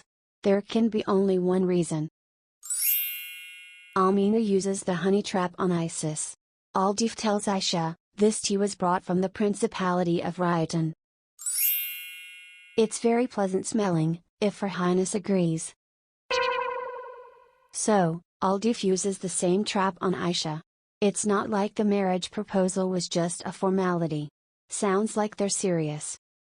The military alliance between Elmeyer and Riotan could change, depending on the international situation. Even though the first Duke of Riotan was a prince of the Elmeyer Empire, after 100 years, the blood relationship between Elmeyer and Riotan is faint. Because of the increasing provocations of Edinburgh, Riotan needs to find a way to strengthen their power. Marriage between members of the royal family would allow Principality of Riotan to gain the powerful support of Elmeyer. Aisha had originally guessed, the purpose of their delegation wouldn't be for cultural exchange between the countries. Isis says he had a good time at today's tea ceremony. Almina is so happy, she had a good time too. Isis thinks the two of them should go to the palace, and rest before the banquet tonight. Aisha agrees with her brother, now they should finish the tea ceremony and leave. Almina thinks they still have time to chat, but Aldif agrees that they need time to prepare. He reminds Mina that at this banquet she will be partnered with His Highness the Crown Prince. She will need more time to prepare. Almina will be looking forward to tonight's banquet. Aldif is looking forward to the next meeting with Princess Aisha. Isis and Aisha see off the dear guest with smiles. Isis looks so exhausted. It was the first time he had ever met such an active girl. Aisha doesn't know what Isis's ideal type is, but it's definitely not Lady Almina. Aisha can literally hear voices asking what Isis' ideal type is. She says she wants to ask him a question. Naturally, Isis would answer any question she had. Aisha asks what the ideal lady would be for Lord Vian. Isis is not quite sure why she is asking him this. Aisha knows that Lord Vian is his best friend, so she assumed he knew that. Isis asks if she really wants to know. Of course she wants. Isis can't understand why it's all coming down on him today. First Princess Raitan and now, a serious conversation with his sister. Isis would like to ask Aisha something too. It's about the priest Loon. Isis asks if she saw him after the banquet, maybe he came to see her. Angel on Aisha's shoulder asks her not to lie to her brother. She promised that there would be no secrets between them. Demon Aisha doesn't know what the angel is talking about. How can she tell Isis that she is friends with Luminos? Aisha says she never saw him after the banquet. Well, then Isis would like to ask her one more question. This priest Loon, does Aisha know his ideal type? Wait, why would Isis ask that? After Isis met Loon, he started refusing all marriage proposals. Aisha had certainly hoped they would become friends, but not like this. So, her brother fell in love with Loon. Aisha yells at Isis, Loon is absolutely no good for him. Perhaps Loon is so handsome that he can charm anyone, but she can't accept the fact that Isis has feelings for him. Isis is shocked by what she's talking about. If she has feelings for Vian, Isis just got rid of Loon for her. Aisha doesn't hear him. She keeps assuring him that Loon has exactly the other ideal type. Suddenly, Aisha realizes what Isis just said. Now Isis believes that she has feelings for Lord Vian. After a while, Aisha and Isis were able to calm down. Aisha explained that she had asked Vian's ideal type not for herself but for other ladies. Isis chose not to comment on her sister's fantasies. In any case, they are both glad that they were able to clear the air. By the way, Isis tells her that Loon became a priest of the imperial palace. Isis was just trying to be nice to him. Indeed, Luminos is becoming an increasingly powerful person in the temple. It's funny to compare Luminos to Mario. I think they have a similar goal. Isis begins to think what the ideal Vian type might be. He thinks Vian likes a loving woman who treats the people around her well. A woman with her own mind, and a strong will. Aisha agrees, it's really like Lord Vian, but what about Isis? Isis says he hasn't thought about it before. Aisha asks him to speak freely about it. In fact, she'd be curious about her brother's taste in women. Well, Isis starts thinking out loud. He would prefer her to be older than him. It's important that she be able to fulfill her duty as the Empress. She must be intelligent and determined. Isis would prefer her to be more elegant than cute. At the same time, she should have a bright character and a kind nature. She should love children, and treat everyone well. And she should be decisive, when it's necessary. Aisha would like to interrupt him. Aisha lists all the things his ideal type should have, asking if she's missing something. Isis thinks the ideal type is the ideal type. Aisha can't believe that Isis has never thought of it before. Such a woman might not exist at all. Although, Isis is also kind and strong, just like their father. He is handsome, intelligent, an excellent swordsman and just a reliable person. Aisha is sure her brother deserves the woman he described. But there's a problem. Everything he said also applies to Lord Luminos. Aisha asks if he's sure he didn't describe the priest Loon. She still likes to tease Isis. Afterwards Aisha went to the Empress Palace, to discuss the business plan to support the children. Iris suggests to finish for today, they have to prepare for the banquet. She asks how Aisha spent time with the delegation from Reborn. Aisha herself would like to discuss that with her mother. Aisha tells her mother that even though they were rejected marriage, the prince and princess from Reborn are still trying to win their hearts. Especially Almina, Aisha even feels sorry for Isis. Iris says that upon arrival the delegation from Reborn asked her to reconsider the marriage proposal. Aisha ponders what if Princess Almina becomes Isis' wife. Isis won't be able to keep up with her, he will die of exhaustion. Aisha assures her mother to refuse them again, even though this alliance is important. Iris asks her to hold on for a second. No one is forcing them to get married. Why would she refuse them now? What if Isis himself wants it? If they want Isis to be happy, they should wait for his decision. Aisha agrees with her, the most important thing is what Isis wants. If Princess Almina wins Isis' heart, Aisha will have to support his decision. Aisha really wants Isis to build a happy family with a good wife, but still. Iris asks if Aisha feels sad. Aisha does feel a little sad. Isis has always been near her. If he marries and starts a family, won't she be lonely? Iris asks if Aisha knows that some things never change. It only gets stronger and deeper with time. Love between family members. Even when they both start a family with the person they love. The fact that their siblings will never change. Iris wants Aisha to know, she will always be Isis' happiness. And of course, Isis will continue to love his mother. Suddenly Aisha realized that Isis' ideal type exists. Their mother, that's who Isis was talking about when describing his ideal type. Indeed, how could anyone not fall for a woman like their mom? Aisha tells her mother that she is an amazing person. If Isis opens heart to Princess Almina, Aisha will do the same. But first she has to check something. Renee asks if everything is okay with Her Highness. She thinks Aisha is preparing too carefully. For tonight's banquet, Aisha dressed to win the battle. Aisha has learned many things from high society. If the princess from Reborn wants to seduce her brother, Aisha must find out if Princess Almina will be good for her brother. Prince Aldif waits for Aisha to go to the banquet with her. But his thoughts wander far away from Elmire. At the last council of Reborn heads, they discuss their defeats in the skirmishes with Edinburgh. Thanks to their agreement with Elmire, they are able to contain Edinburgh. But the troops Elmire has sent will not be enough to resist the invasion. If a real war breaks out, their country will fall.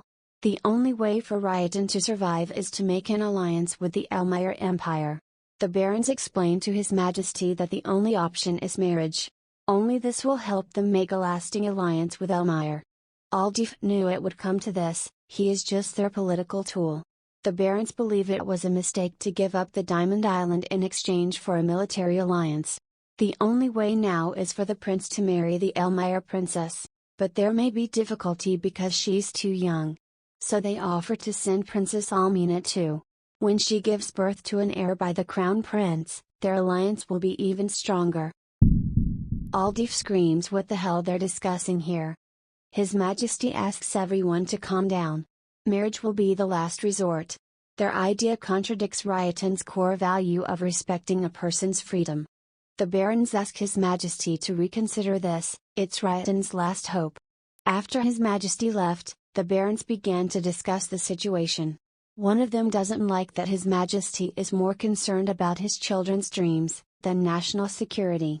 But he's even more annoyed by the crown prince, who dreams of romantic love like a child. He reminds Aldif that when Reborn will be destroyed, it's too late for regrets. Love is a luxury, peace for his people much more important. They said, don't fall, don't forget all the things you've been taught, you've been told. Don't blink, don't run, don't turn left or turn right or look straight at the sun. My mind's going in circles, I'm trying to fight it. Getting these voices inside to stay quiet. Going to the place where all this began. Just start again. Oh, you won't see the light until the dawn breaks. No, till it's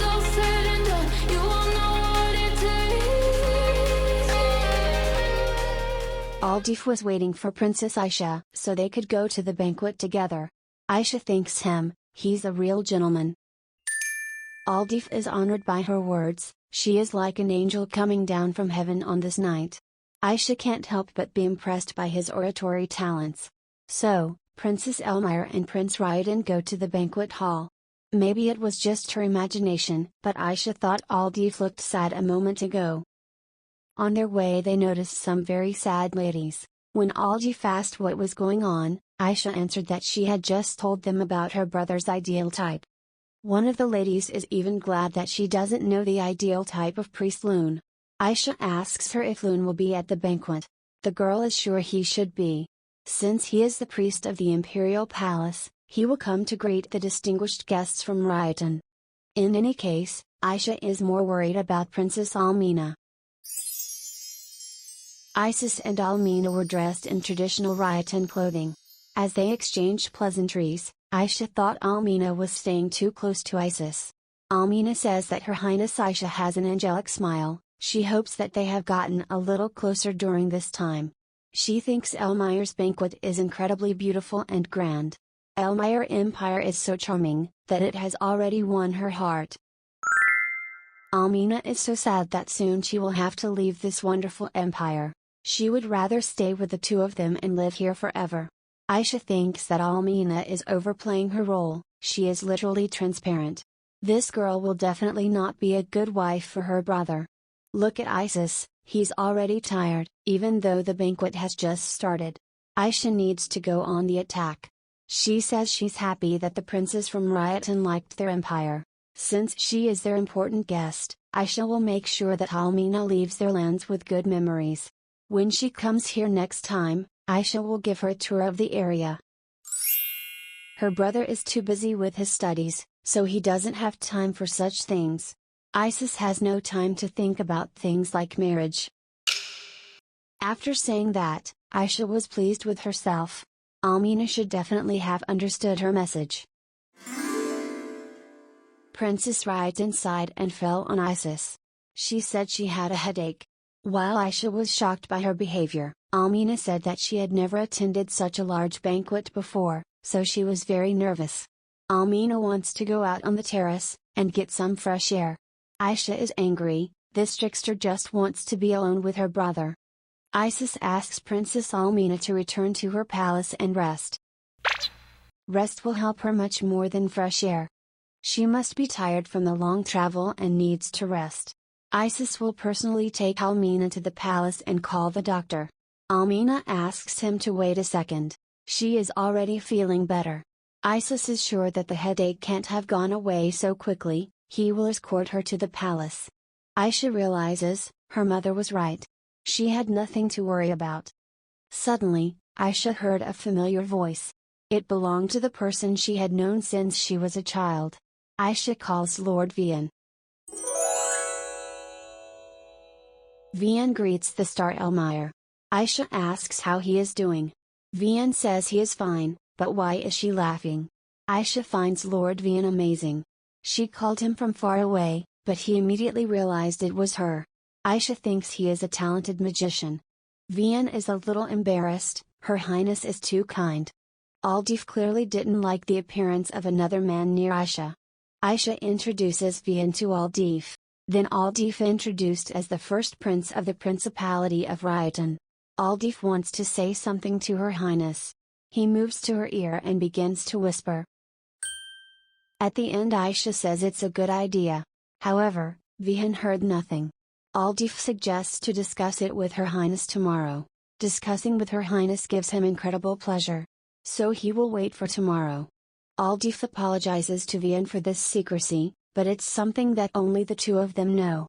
Aisha explains that Aldif is helping her with her business plan.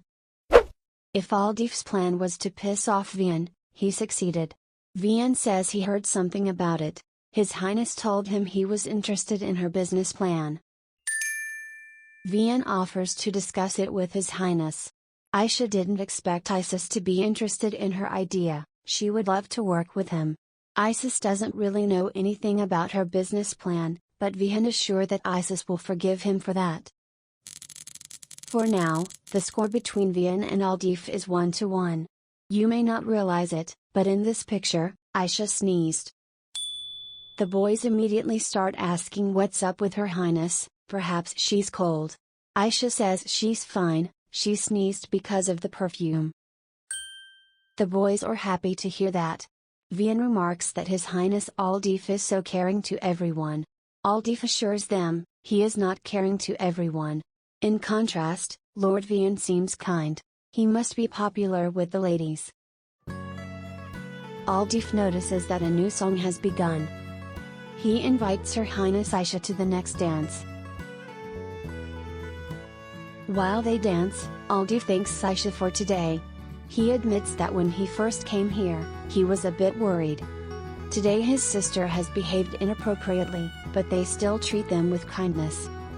Aldif is happy to know that today he became a little closer to Her Highness. While Aisha doesn't know what answer to that, Aldif moves closer and closer to her lips. Isis took Princess Almina to her room and finally returned.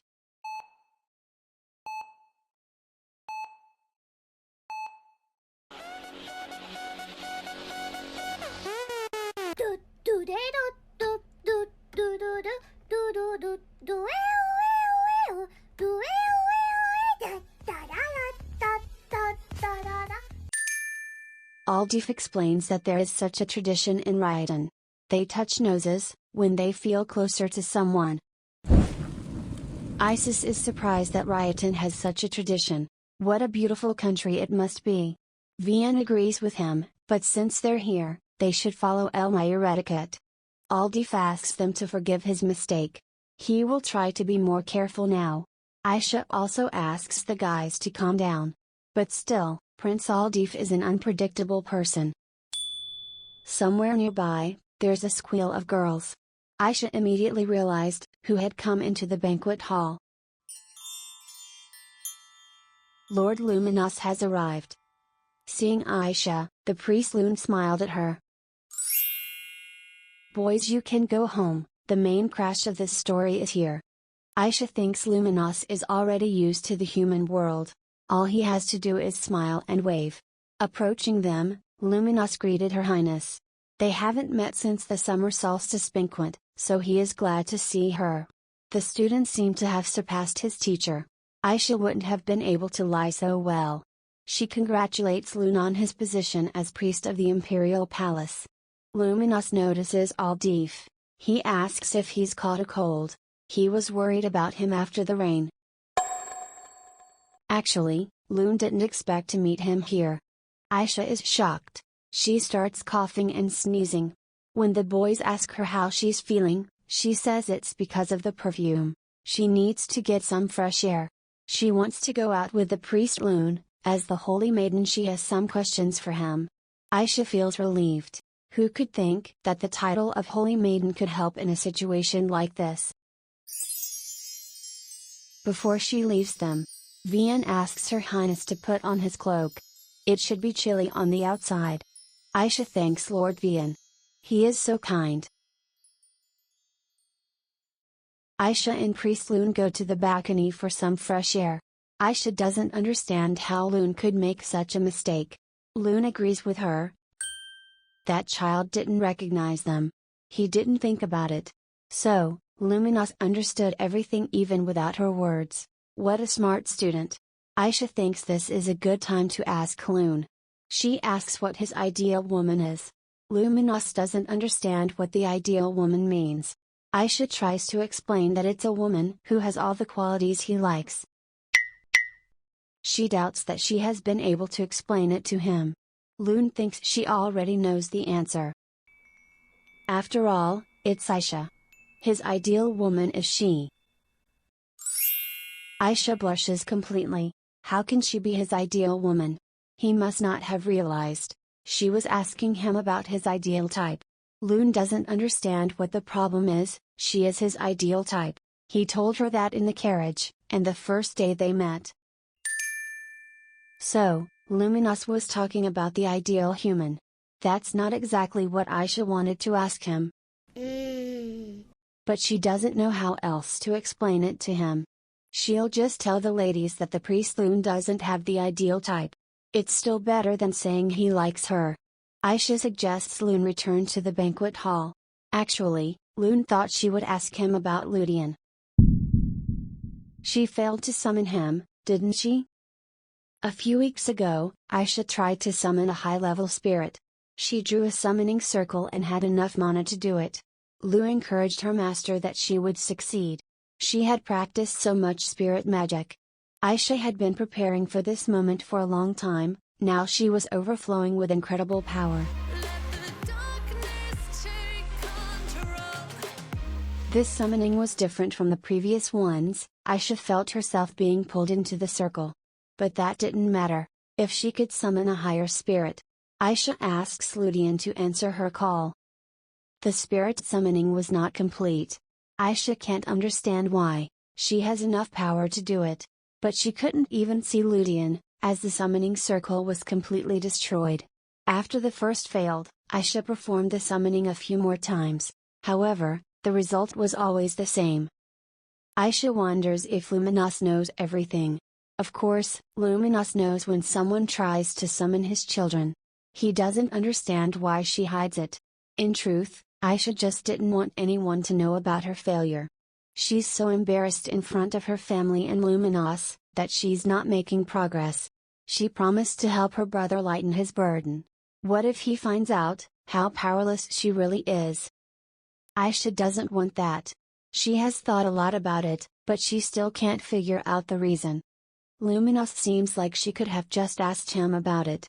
Aisha agrees, she is very lucky to be able to talk to him about it. But it's a shortcut. Her intuition tells her that she has to figure out on her own. Luminos is surprised at her words, calling him a shortcut. She always says something unexpected. Luminos uses his power, and the dim night is colored with light. He hopes Aisha will succeed. The answer is always near her. Luminos will wait for the day she comes to him. Aisha thanks Luminos for his words. One day she will surely reach him. So Aisha asks him to wait a little longer. Luminos is glad to see her smile. He will cheer for her. When they returned, Vian and Aldif were already waiting for Her Highness. Isis left to greet the other guests of the delegation from Ryodan. Aisha returns the cloak to Lord Vian. It really helped Aisha to stay warm. She wishes Lord Vian a pleasant time. Actually, Vian would like to say something to Her Highness. Then she said that he is a magician, and so he recognized her voice. But he didn't actually use any spells. Vian doesn't know how to explain it. For some reason, he hears her voice better than others. Vian said this to clear things up, but now he has to go. So Vian left, and Aisha didn't understand what he was trying to tell her. Aldif even laughed a little. The situation was much more complicated than he had realized. He and Mina still had a lot of work to do. Meanwhile, Almina had finally calmed down. She keeps a diary of what Prince Isis likes. The next morning Almina came to visit Princess Aisha. Aisha is a little shocked at her request. She asks Aisha to help her marry Prince Isis. Yesterday Almina realized that Aisha understood everything, so she came to ask her for help directly. Aisha doesn't see any reason to help her. Almina is sure that Aisha knows that the Principality of Ryodan descended from the Elmire Empire. The marriage of the states would help them create a strong alliance. Together they could have a greater influence on the continent.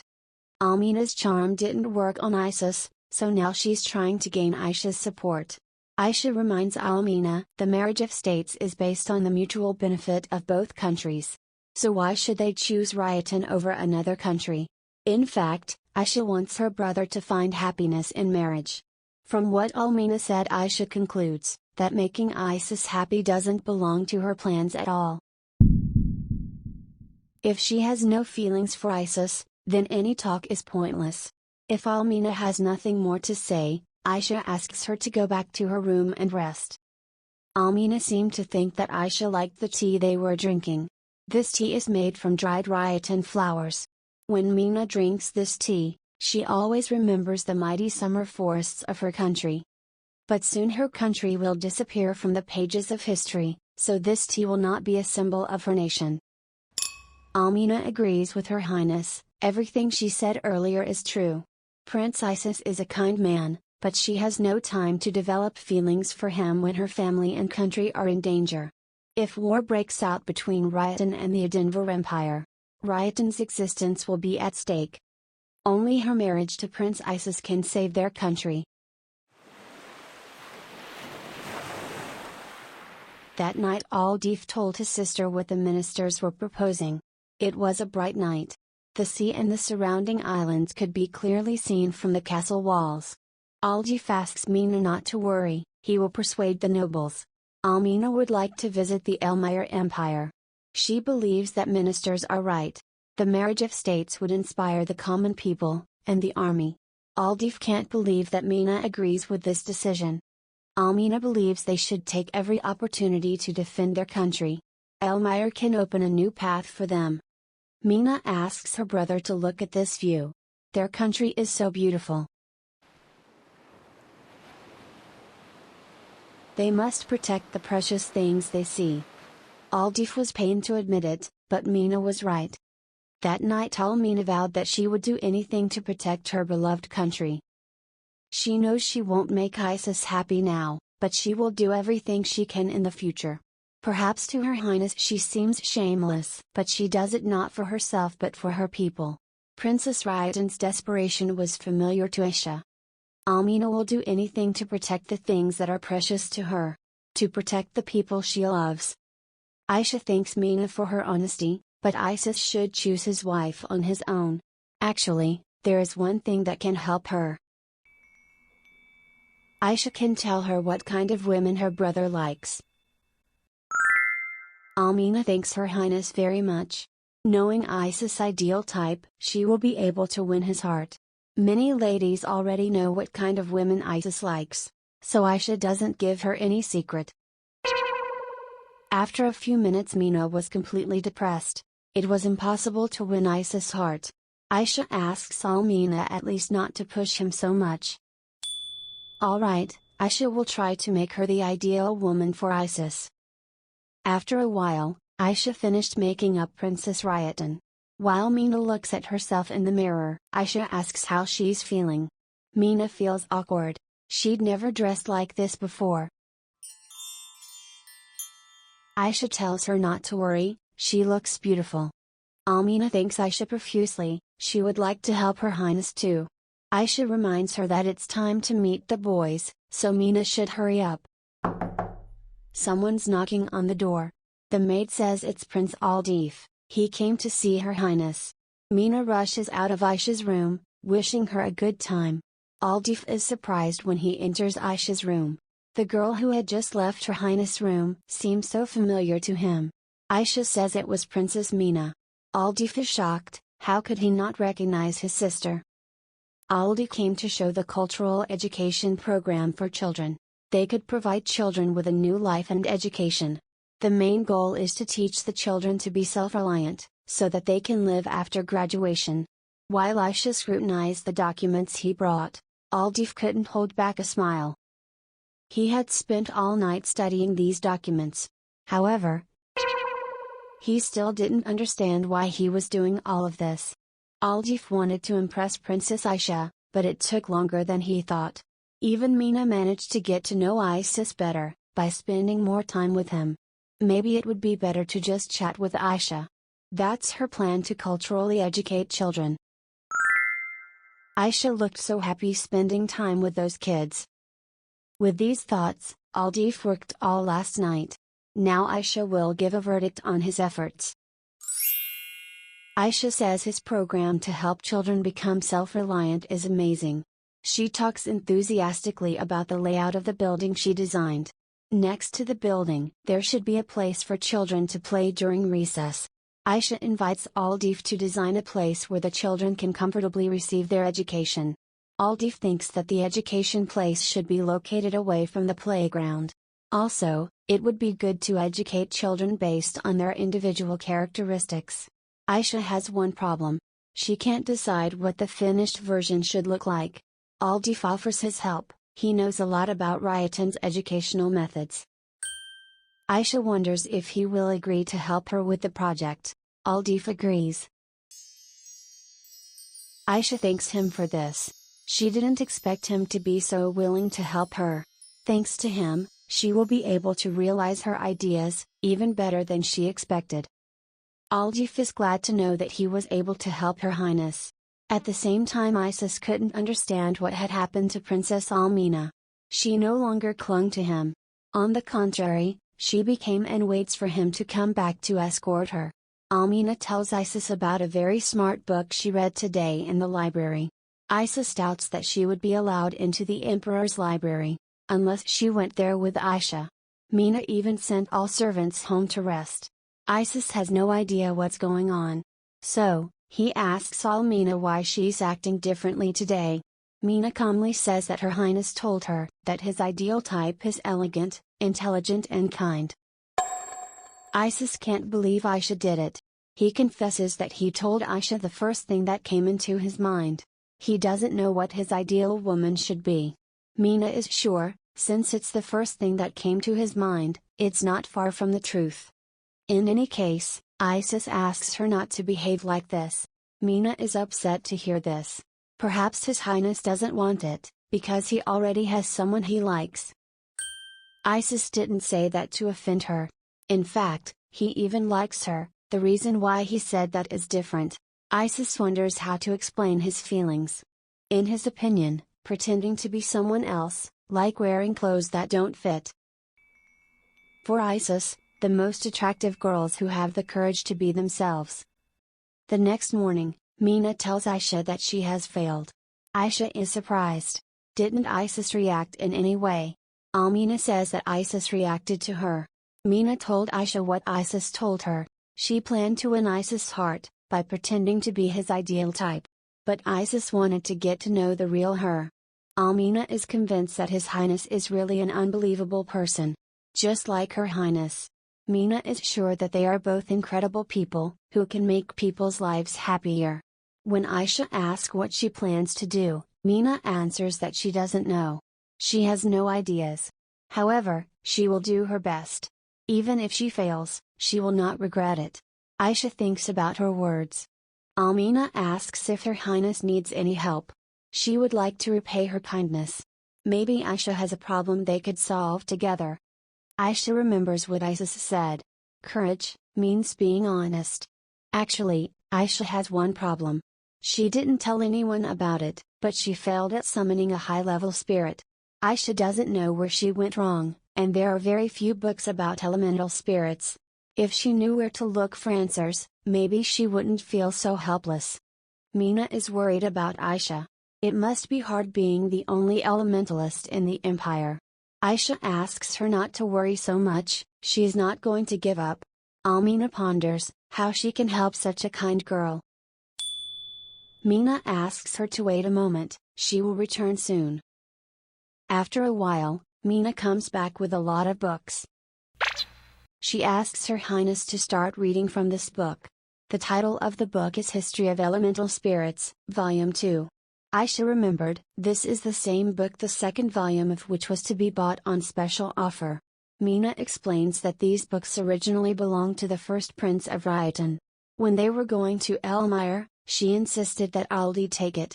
Aisha is surprised that there are so many books about elemental spirits in the Principality of Rhyton. She finds it difficult to contain her emotions. She will finally learn how to summon a high-level spirit. Aisha thanks Mina, she will read them as soon as possible and return them. Almina suggests that she read the books together. She knows the ancient language too, so she will be able to help her. If everyone reads the book and takes notes on it, Her Highness can save a lot of time. Aisha doesn't know how to thank Mina, her help is incredible. From this day, Mina came to visit Aisha every morning. Together they studied books on elemental spirits. When Mina found something interesting, she showed it to Aisha. They spent a lot of time together. Over time the information in the books became repetitive, but sometimes they found something new. Almina tells Aisha how to train spiritual energy without the power of spirits. It also describes how to activate magic products. Aisha asks how to do it. Mina explains that magic products are for magicians. But she can also use them to replenish spiritual energy. Mina is glad that she can help Her Highness in some way. The girls continue reading books until the evening. Aisha read 3 more books, but found nothing interesting in them. As the sun was setting, she decided to finish for today. Aisha suggested it to Princess Mina. Almina fell asleep with the book on her lap. Aisha is sure she had a difficult reading all those books in the ancient language. However, Mina came to her every day, which surprised Aisha. She thought that Princess would get bored and stop visiting her. Mina tried to solve Aisha's problem, as if it were her own. Aisha felt like she found out the real Princess Mina. She wished Isis could see that side of her. Aisha admires the sweetly sleeping Princess Mina. Suddenly Aisha noticed a piece of paper sticking out of the book Mina was reading. It seemed to be an old letter. At that moment, Mina woke up. She apologizes for dozing off, but Aisha says it's all right. She shows the letter she found in the book to Mina. Even though the letter was old, it still had a seal on it. The girls are curious, what might be written in such an old letter? When they unfold it, they are surprised to see that the letter was written in a language unknown to them. The princesses who know even an ancient language, will have to go to linguists to decipher it. Aisha asks Mina to wait, she seems to know what language it could be. The letter might be written in the language of spirits, so Mina suggests asking one of them. Aisha calls Lu, and asks her to look at the letter. Lu confirms that it's written in spirit language. In ancient times, elementalists knew the spirit language. Even though many of the words are faded, Lu tries to read the letter. In the letter, the person writes that many elementalists began to increase their power to summon higher spirits. Some began to use tricks to prevent others from gaining their power. The person writing this letter has not been able to avoid this conflict. He will try again to summon the Spirit King, and if he fails, it will be his last summon. Mina believes that this letter describes the conflict between the elementalists as a result of their competition. Aisha worries that the letter mentions, some elementalists have lost their abilities after failed summons. She has never heard of any elementalist being able to summon the Spirit King. So she concludes that the person who wrote that letter also failed.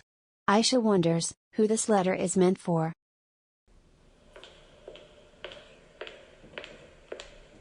When Almina returned to her palace it was already dark night. On one of the balconies, she saw her brother. Aldi was writing something, so Mina wondered what he was doing here on a cold night. Aldif said he was reviewing some documents. However, he thinks Mina has forgotten who her target is. In his opinion, she spends too much time with Princess Aisha these days. Mina is helping Her Highness with her studies, but she seems to be really into it. Now Aldif understands why she took all those books with them. Mina apologizes, but Her Highness is working with such fervor, so Mina wants to help her. She's sure if Aldi saw her that way, he would want to help her too. Almina finds it all so strange. They came here to convince Elmire to help them, but now she thinks they've switched roles. Aldi agrees with her. Mina will go to the temple with Princess Aisha tomorrow. They will search there for something that can help Her Highness. Aldif is glad for her and suggests she go back to her room. The nights in Elmire are pretty cold. Mina remembers that she has one thing to help her brother read in the dark. She shows him the magic item that Princess Aisha gave her. Mina pressed the button, and the item shined brightly and flew up. Her Highness filled the item with her spiritual energy. They found mentions of the item when they read the books.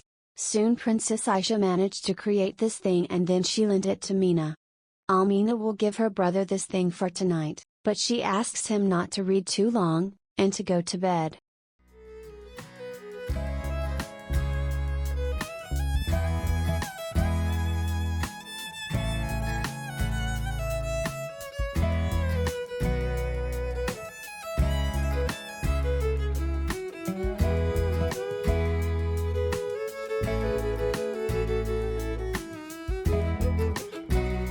Aldif never thought light could be so pure and warm. The next morning, Princess Elmire and Princess Ryotan went to the Imperial Temple. Mina finds the temple incredibly beautiful. Aisha tells the priest that she wants to walk around the temple with a guest from Ryotan. The girls go to see the old temple. After the new temple was built, this area is rarely visited by people. Aisha has never been to this place herself. Soon they reach the temple itself. It was so bright, that Mina couldn't contain her excitement. Aisha explains that light temples are designed to contain as much light as possible. Almina read in a book that natural energy can affect spiritual magic. Aisha knows it, that's why she feels so peaceful in this old temple. Nature's power comes from the essence of things. Aisha suddenly felt a strange energy emanating from the depths of the temple. She followed the thread of light energy calling to her. After the girls opened the massive door, they saw a beautiful place. Aisha had never seen such a place before, but she thought it was an altar. In the past, this place could have been the center of the temple. The place contained a great amount of natural energy that had not been used for years. Aisha thought that maybe she just didn't understand the true essence of light. But in this place, she would succeed. Aisha asks Princess Mina to make sure no one comes in here. She wants to summon a high-level spirit in this place. Mina will do whatever Her Highness asks. Soon Aisha drew a circle to summon the high-level spirit. Since the power of nature should affect her spiritual energy, it should work this time. When Aisha began the summoning, Mina felt an incredible power that tried to pull her inside. All the lights in the cave gathered around Her Highness. With all of her spiritual power and natural power gathered here over the years, Aisha would be able to make a successful summon. The pillar of light coming from the temple reached up to the sky. Ordinary people, priests of light, and all those who were not far from the imperial palace could see it. A powerful light visible even in the daytime, that hadn't been seen since ancient times. Mina couldn't see Her Highness because of the bright light, but she seemed to have succeeded. Soon the light began to fade, and a lot of dust rose up in the cave. Mina began to search and call for Her Highness. Near the altar, Aisha continued to sit on her knees in silence. She can't understand why. Why, despite all her efforts, she failed.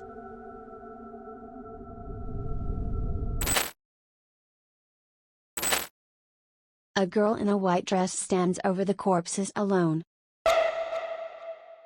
Among the dead people, Aisha sees her father, mother, and even Isis. All the people who are precious to her are dead. The girl in the white dress asks Aisha not to cry. Such loving family doesn't suit her.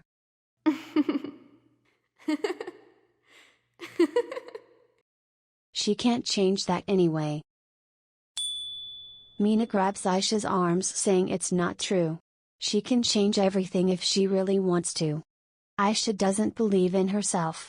Even with all the natural energy gathered here, she couldn't summon a spirit.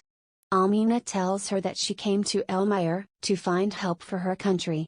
And no matter how everything ends, she always believes in herself. Her Highness can believe in herself too, but if she still can't, she needs to remember someone who believes in her. There is one person who always believes in Aisha. Her new life is full of warmth and happiness thanks to Isis. When Aisha was drowning in darkness, Isis' kind words created a world of light for her. She doesn't need all the light of this world to summon spirits. She needs to reach the brightest place in her heart.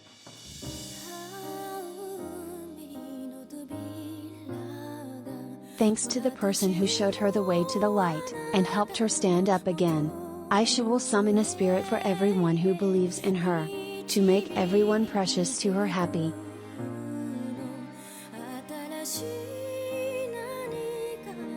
Aisha got rid of her fears, and believed in herself. and Ludian, a high-level spirit of light, made a contract with her.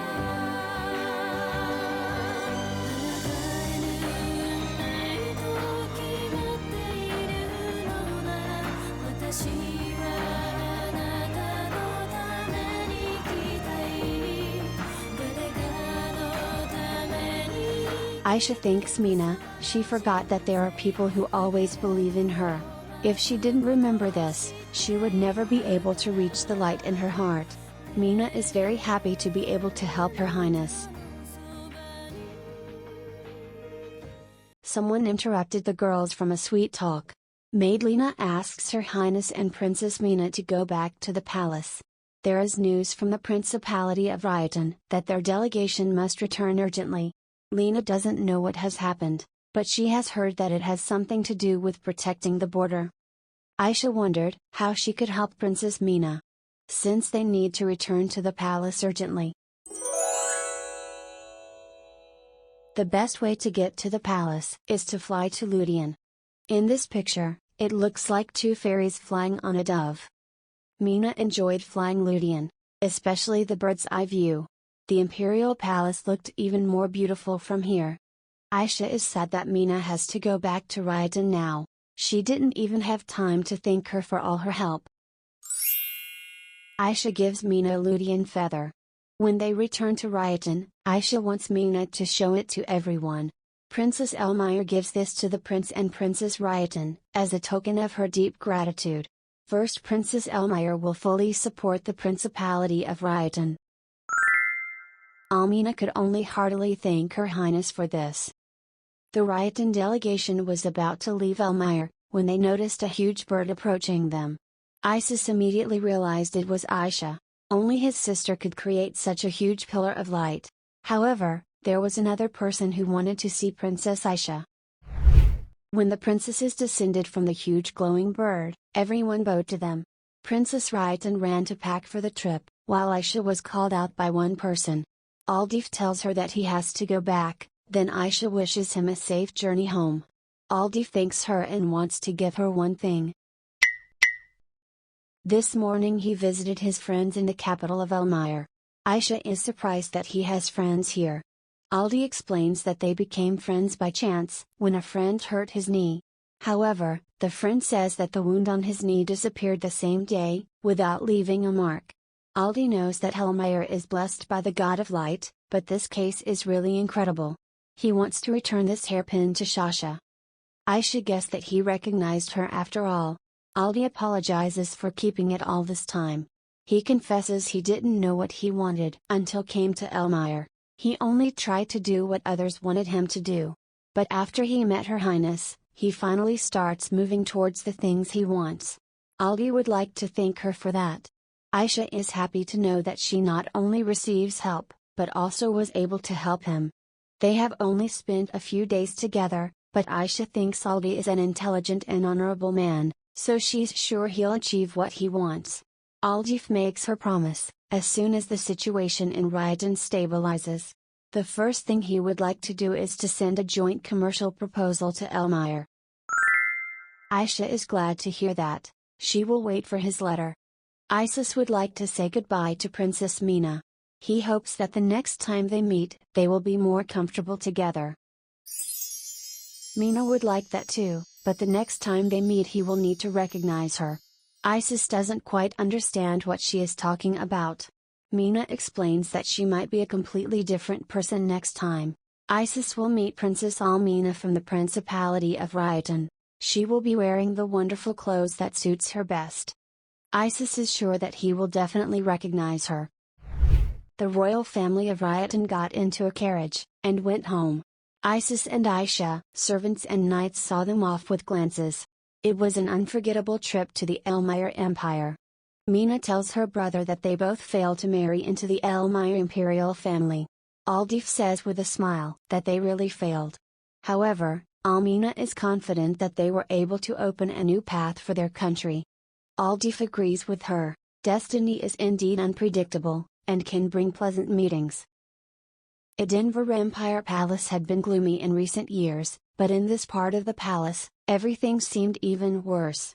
Some might find that strange. Why does the light of the Edinburgh Empire, the fifth princess who is a holy maiden, have such a dark room?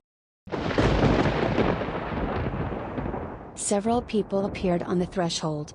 Their head was a young woman, whose face could not be seen because of her hood. The maids bowed, and greeted Her Highness. Marianne asks the servants not to worry, she's going to the temple and she needs them to prepare her carriage. The young maid can't keep her eyes off Princess Marianne. She sees Her Highness for the first time, and can't help but notice how beautiful she is. After a while the carriage for Her Highness is ready. And Marianne, accompanied by the maids, left the palace. A head maid tells a young maid to finish cleaning, and leave this room as well. The lone necklace was left lying on Her Highness's desk. The young maid we will call Lily was amazed to see such a red gemstone. This jewelry belongs to Her Highness, so it must be very precious. Lily thinks this red gem must be a ruby, since it sparkles so brightly. Lily couldn't resist the temptation. The ruby was literally pulling her inside. She wants to possess this thing. Marianne asks if she really wants to steal it. Lily was scared to death, she thought Her Highness had already left. Her hands weakened, and she dropped the necklace. Lily begs Her Highness to forgive her, the necklace slipped from her hands. However, Lily can't understand how such a precious gem could break so easily. Marianne says that there is nothing strange about it. The stone she broke was a fake. Lily doesn't understand why Her Highness would wear fake jewelry. Marianne laughingly says the maid doesn't know anything. Who cares if it's fake, when she can make it real? Lily asks Her Highness to explain what she means. Marianne says it's simple. She asks the maid to look at this gem. In her opinion, what it is. Lily has been hypnotized by the stone again. She believes she sees the most precious ruby in the empire. What Her Highness holds is a real ruby.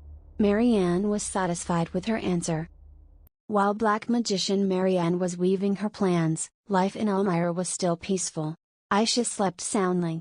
After everything that had happened, she needed a good rest. A fresh breeze was blowing from the balcony. Just as lightly as the breeze, Aisha's old friend walked into her room. Luminous was proud of Aisha. She had summoned a high-level spirit even without his help. But not only that, Aisha was able to get rid of darkness in her heart. Luminous wants to reward her for that. He will show Aisha her hidden memories. She must face it, in order to move on.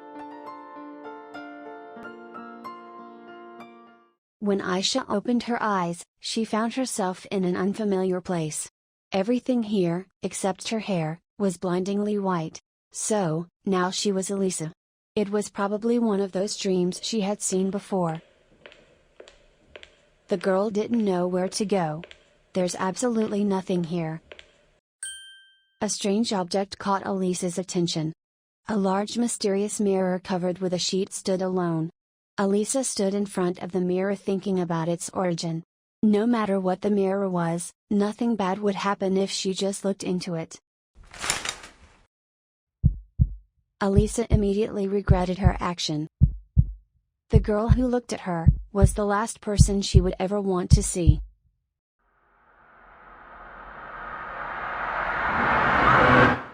Her little sister, Marianne, was her reflection in that mirror.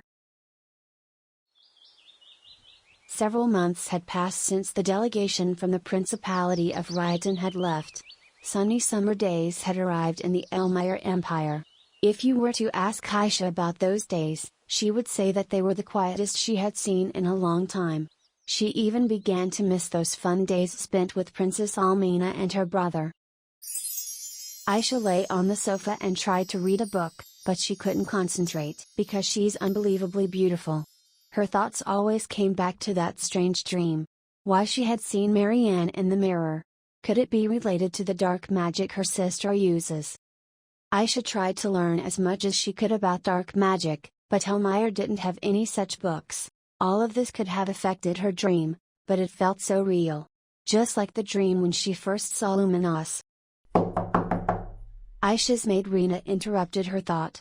She apologized to Her Highness, but she needed to get ready without delay. Another one delegation from Ryotan arrived without warning. They want to see the Emperor. The delegation reports that the Edinburgh army has crossed borders of the Principality of Ryotan. Crossing the northern mountains, they attacked the nearest villages. After which their army camped near the larger cities. Principality of Ryotan has urgently negotiated with them, but their demands are outrageous. Tyrion would like to know what they are demanding. The Edinburgh Empire wants the Eastern Sea, and the islands in it. Isis is certain that Edinburgh must know that the Diamond Island belongs to Elmire. If so, this could be seen as an aggression against Elmire. Tyrion isn't surprised, sooner or later Edinburgh would show his claws. That's why Ryotan is asking for their help. The next negotiations will take place in 10 days. Perhaps they could stop the war, if Elmire would send them their troops. Princess Almina told them to give this to Her Highness Aisha. This gift was given by Her Highness as a promise of full support for the Principality of Ryotan. The high spirit feather that Aisha gave to Princess Mina. After these two left the Elmire Empire, they no longer contacted Aisha. The fact that Mina decided to pass on this feather, can mean only one thing. If Elmire doesn't support Ryotan right now, the homeland that Almina wanted to protect so much, could be destroyed. Aisha made her a promise, so she must do something. Tyrion has made a decision. Elmire would send Ryotan 500,000 soldiers, and priests for the injured people. Aisha did not expect such drastic action from her father. However, Tyrion has no plans to send a delegation to negotiate with Edinburgh. If Elmire did so, it would only provoke them. The head of the delegation doubts that a second negotiation would be of any use. At the first negotiations Edinburgh gave them an ultimatum. Ryotan couldn't accept their terms, then, Edinburgh suddenly requested a second negotiation. If Elmire intervenes in the negotiations, and send Ryotan their soldiers, perhaps their arrogant attitudes and unreasonable demands will change. This video was taken with a video orb attached to an eagle. According to their information, Edinburgh has gathered about 1,200,000 soldiers on the borders. Well, Tyrion heard them. They'll send both their troops and a delegation to the Principality for negotiations. The Ryotan delegation was fully satisfied with this decision. As they were about to leave, Isis suddenly asked who was commanding Edinburgh's forces. Quite fortunate, the orb was able to capture their leader. The commander of the Edinburgh army is Duke Carson Lostoff. He has already crossed the Ryotan border with the advanced troops. On the battlefield, he's been dubbed the Ruthless Executioner. Aisha literally screamed if they are sure they are talking about Arson Lostoff. Iris and Isis were surprised by her sudden intervention. Aisha was sure it was some kind of mistake, or misunderstanding. The leader of the delegation explained that this man is a demon. He ambushed small villages and burned them to ashes. Moreover, he killed not only those who resisted, but also old people and children. If there was any way to end this war, stopping this man would be the first step. Aisha still can't believe what they are saying about him. Arson Lostoff was her only childhood friend when she was Alisa. He was such a kind and sensitive child. That just can't be real. Tyrion asks if this man will be at the next negotiations. He was the leader in the first, so he'll probably be in the next ones as well. Isis would like to know if this man is famous for something, other than his temper. He is rumored to be incredibly talented in magic. Isis doesn't like that. Elmire doesn't have a lot of good mages. Tyrion believes that Lord Vian should lead the delegation for negotiations. They should summon him to the Imperial Palace for further conversation. Aisha didn't hear what they discussed next.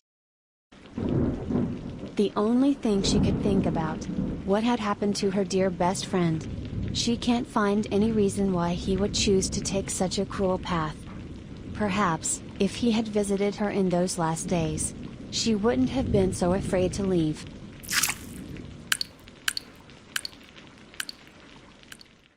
When Tyrion was discussing the details of the upcoming negotiations, Aisha suddenly stood up and headed towards the Riotan delegation. She expressed her desire to be at the negotiations with Denver. Aisha wants to find out why he went to the battlefield. At this moment, everyone was shocked. Isis was already rushing to stop her, but Tyrion interrupted him. He would like to hear her point of view. Aisha believes that Principality of Riotan are their important allies. Elmire should give them full support. Tyrion still sees no reason to send her to Riotan. Aisha bluntly said that she promised Princess Riotan to help, so she is obligated to be there. After her words, silence reigned in the hall. Everyone waited to see what the Emperor would say. Tyrion reminds his daughter that she is the princess of the Empire. Elmire will lend their troops to Riotan, and help with the negotiations. Her promise can be considered fulfilled. Aisha protests, she must be there no matter what. The Emperor commands her to stop it. As Princess Elmire, she should watch her behavior. That was the end of the meeting. The Riotan delegation bowed, and headed back. Aisha was the only one left standing in a confused state. Someone approached her. It was the person who always stayed on her side. Isis suggests his sister discuss what's bothering her so badly. Isis asks why she looks so sad. Father is only worried about her and didn't mean to offend her. Aisha knows that. She actually wants to go to Riotan not because of her promise. She has an important reason to attend the negotiations. Isis heard her, but even so, he would oppose her trip even if their father had allowed it.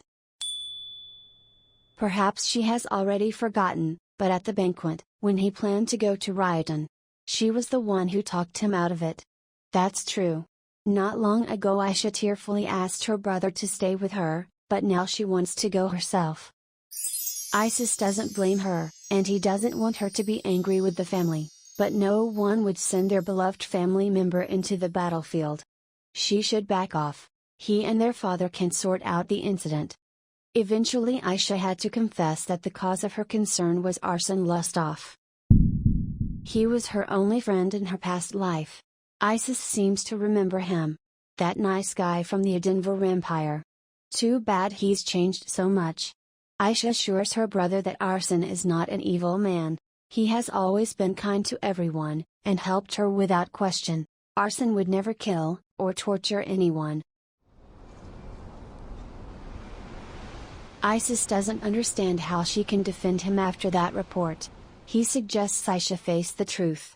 Arsen she knew is a completely different person. There's nothing she can do about it. Isis believes his sister, but he can't trust the leader of the enemy army. After a little thought, Aisha realized that her brother was right. No matter what Arsen used to be, he's doing terrible things now. Still, she can't think of a reason why her best friend has become so evil. Aisha promises Isis that she will return from the battlefield unharmed. She will have no contact with the people of Denver outside the negotiating place. If they make her part of the delegation led by Lord Vian, she will be safe.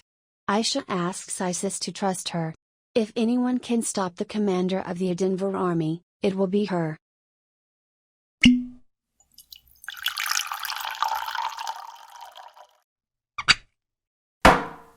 Isis is unpleasantly surprised that his non-drinking friend suddenly decides to have a drink. Vian asks him not to be angry, he is here to help. He wonders why Isis will not make another attempt to dissuade the princess. Isis would like to, but it seems Aisha has a very important reason for going.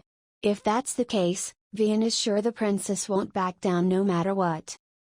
That's exactly what Isis is talking about. If he knew how to solve the situation, would he drink? But Aisha asked him to trust her, and he would have, if it wasn't about the war. Now Vian understands why Isis was so desperate to find him. He needed advice. Isis doesn't need his advice, and he doesn't look desperate. Vian knows that Isis wants to ask him to protect the princess. He has nothing to worry about. Vian is a knight of Elmire Empire, and it's his duty to protect the imperial family. He will definitely return Her Highness to Elmire safely. Isis feels that his friend is overestimating himself a bit. According to the rules, only one knight can accompany a representative from each country. Luckily for him, Aisha herself asked him to have Vian accompany her. Isis knows that Aisha trusts him. So, Vian only has to answer one question. Does he swear to protect Aisha no matter what? Vian will keep her completely safe, even at the cost of his own life. Isis likes Vian's determination, perhaps one day he will even become Aisha's personal knight. Vian would be honored, but only if Her Highness really wants it. The next evening Elmire's only star, Princess Aisha, went for a walk in the garden. It seemed impossible, but tomorrow she would be leaving Elmire. After that conversation with her brother, he and Lord Vian came to visit her. They went to the Emperor to ask him to release Aisha to Riden for negotiations. After a rather long discussion, Tyrion had to agree. Aisha did not even have to say much, all the work was done by her brother and Vian. In fact, Aisha hadn't expected Lord Vian to vouch for her safety. Isis and Vian looked so funny, as if it was their plan to send her to negotiate. Anyway, Aisha would like to personally thank Vian for all of this. Rena asks Her Highness to put on a scarf. The nights in Elmire are quite chilly. Aisha noticed one person who caught her eye. It was a priest, worshipping the god Luminos. Aisha is the holy maiden of the Elmire Empire. So after the emperor, she was the second most supported by the priests. Thinking of this, Aisha couldn't help but think of Lune. She hadn't seen him for a long time. It would be worth visiting him before going to Riden.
Aisha asks the stranger why he did all of this. The stranger tells her not to worry too much, her precious maid just fell asleep. Aisha looks at Rena, her peaceful face telling her that everything is fine. Still, Aisha couldn't shake off her anxiety after all that happened. She needs to find out why that strange man had come here. This man could be an assassin from Edinburgh, and his job is to kill or kidnap her. But Aisha doubted that was the case. The stranger asks Aisha to relax, he just wanted to talk to her. Aisha noticed a huge energy power in this man, comparable to Luminos power, or even more. Suddenly a little spirit Nyas appeared in front of her face.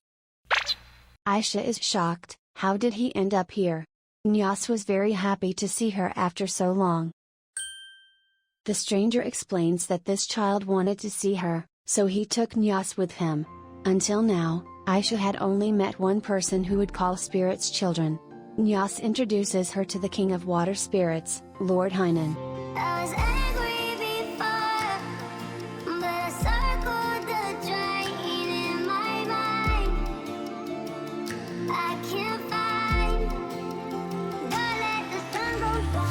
Aisha greets His Majesty Hynan, but he asks her to drop the formalities. Hynan has heard that Aisha is cute, but she is even cuter than he imagined. And shorter. While Nyas begged the Spirit King to behave, Aisha wanted to ask him something. Maybe this is sounding rude, but how does he even know about her? Because she's the most popular human among the spirits now, everyone knows about her. Aisha is so embarrassed. She is the only one who can see spirits before contracting with them. Actually, this Spirit King might know why she's the only one. Aisha wanted to ask him about it, but something stopped her. Hainan finds it strange. He's heard that Aisha has been talking to spirits since birth, but why is she wary of him? She doesn't trust him, right? Since Hainan wanted to talk to Aisha, they went to the gazebo. Aisha decided to be the first to break the silence. She asked what His Majesty wanted to talk to her about. Hainan can't figure out what's wrong with her. If she calls him His Majesty, then why is she talking to him back? Maybe human culture has changed so much over the years, that this has become normal. Until today, not a single human, not a single spirit dared to talk to him from the back. Is she really a princess? Aisha is in total shock. Maybe this weirdo will finally tell her why he came to her. Help, he's so creepy. Hainan wants to know if it's true that she wanted to summon Luminos. Aisha didn't expect him to talk about it, but it was true. She promised it to Luminos, and one day she would definitely do it. Hainan wants her to give up. It's a really silly idea, that's why he came to her. Aisha doesn't understand, he hasn't even said a single reason why she should give up. The reason, Hainan thought it was quite logical, but well, Aisha doesn't have enough mana to do that. Moreover, her mana will never be enough for that. Each human has their own amount of mana, and the vessel that mana fills. With effort, people can increase the amount of mana, but the vessel is determined by birth. As far as Hainan can see, Aisha's vessel is already full of mana. Some elementalists have laid down their lives to summon the Spirit King, and all have failed. Aisha doesn't want to believe that. She will try harder, she will increase her amount of mana, and then...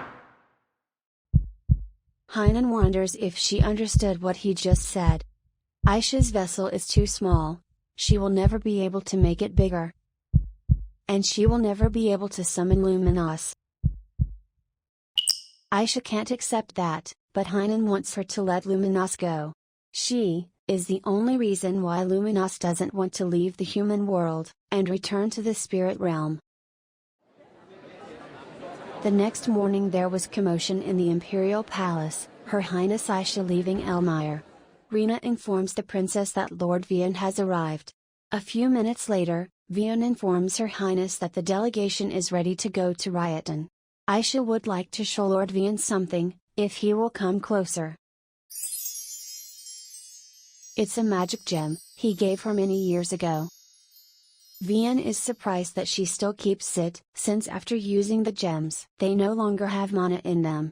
It doesn't matter to Aisha, instead of mana, they store luck. And now she needs a lot of luck, so she will pray to get what she wishes for. Vian is sure that a strong person like her is bound to get everything she wants. My babies. In any case, Aisha wanted to take these gems as a talisman, but maybe it's better to leave them here. Then, Vian suggests combining the two stones so she can wear them as a necklace. He asks Her Highness to extend her hand.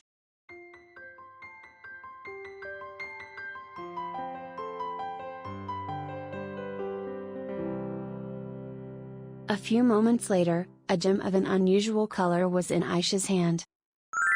Aisha was thrilled like a child with a new toy. Vian can't fill these stones with mana again, but he wishes the princess good luck with all his heart.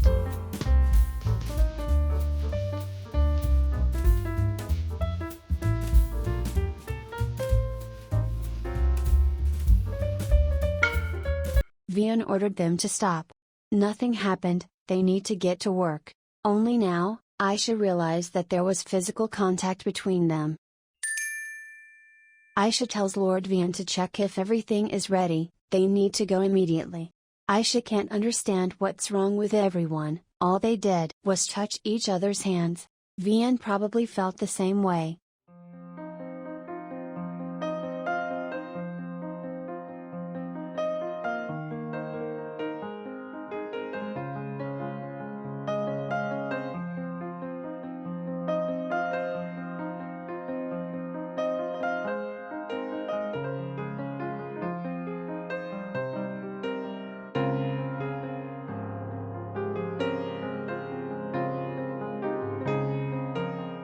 A meeting was held at the Edinburgh forward camp, regarding the situation in the Principality of Rioton. A few days ago, a small group of people from Rioton headed for the teleportation gate.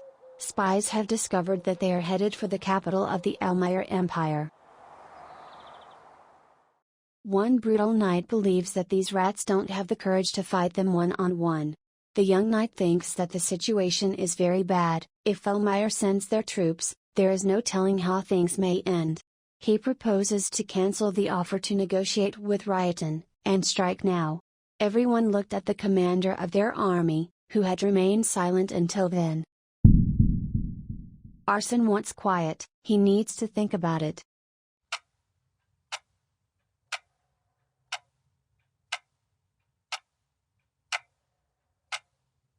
After a few minutes, the commander made his final decision. The negotiations will go on as planned, there is no point in changing their plans because of such a small thing. The young knight doesn't think that Elmire's troops can be called a small thing. Arson doesn't understand what the problem is. They were preparing for a war with Elmire from the beginning, and their arrival on the battlefield doesn't change anything. But, such a treacherous act, he can't forgive. Rioton will have to pay for their foolishness, and realize who their lives really depend on.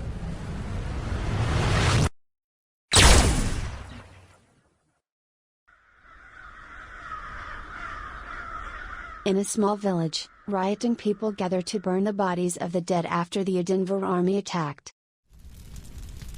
There were so many dead commoners, that the Rioton Council decided to burn the bodies. So many innocent people have died because of the unjust war started by Edinburgh Empire. Despite all this, the people of Rioton prayed to God that the souls of the victims would find peace. No one could explain what happened next, but those who were thought to be dead came back to life. The Principality of Rioton was not like the Edinburgh or Elmire Empire, so Aisha spent the entire journey admiring the local scenery. As soon as the delegation from Elmire arrived in the capital, they were greeted by the princess and prince of the country. Aldif and Mina were in high spirits as always. They greeted Her Highness Aisha, saying how beautiful she was.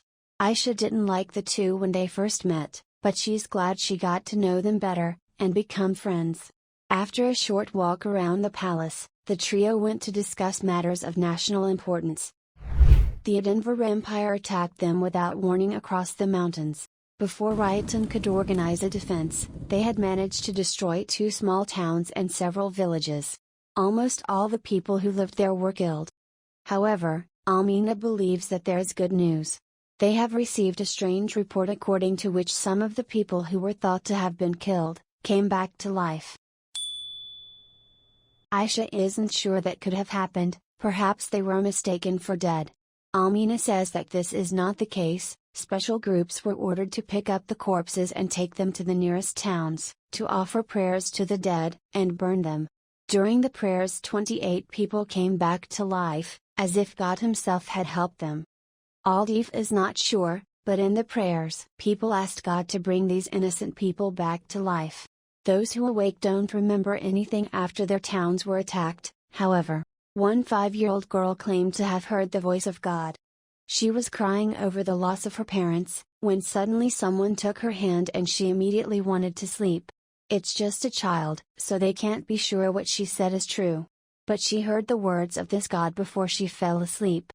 The author decided not to share with us what exactly the child heard, but based on Aisha's reaction, we can guess who it could be. A few days later, negotiations took place that would determine whether the war would end or escalate. Aldif informed Aisha that Edinburgh's squad had arrived. Aisha has everything ready, they can begin negotiations. Even though Aisha tried to look confident, in her heart she was worried. This was not how she imagined meeting her best childhood friend.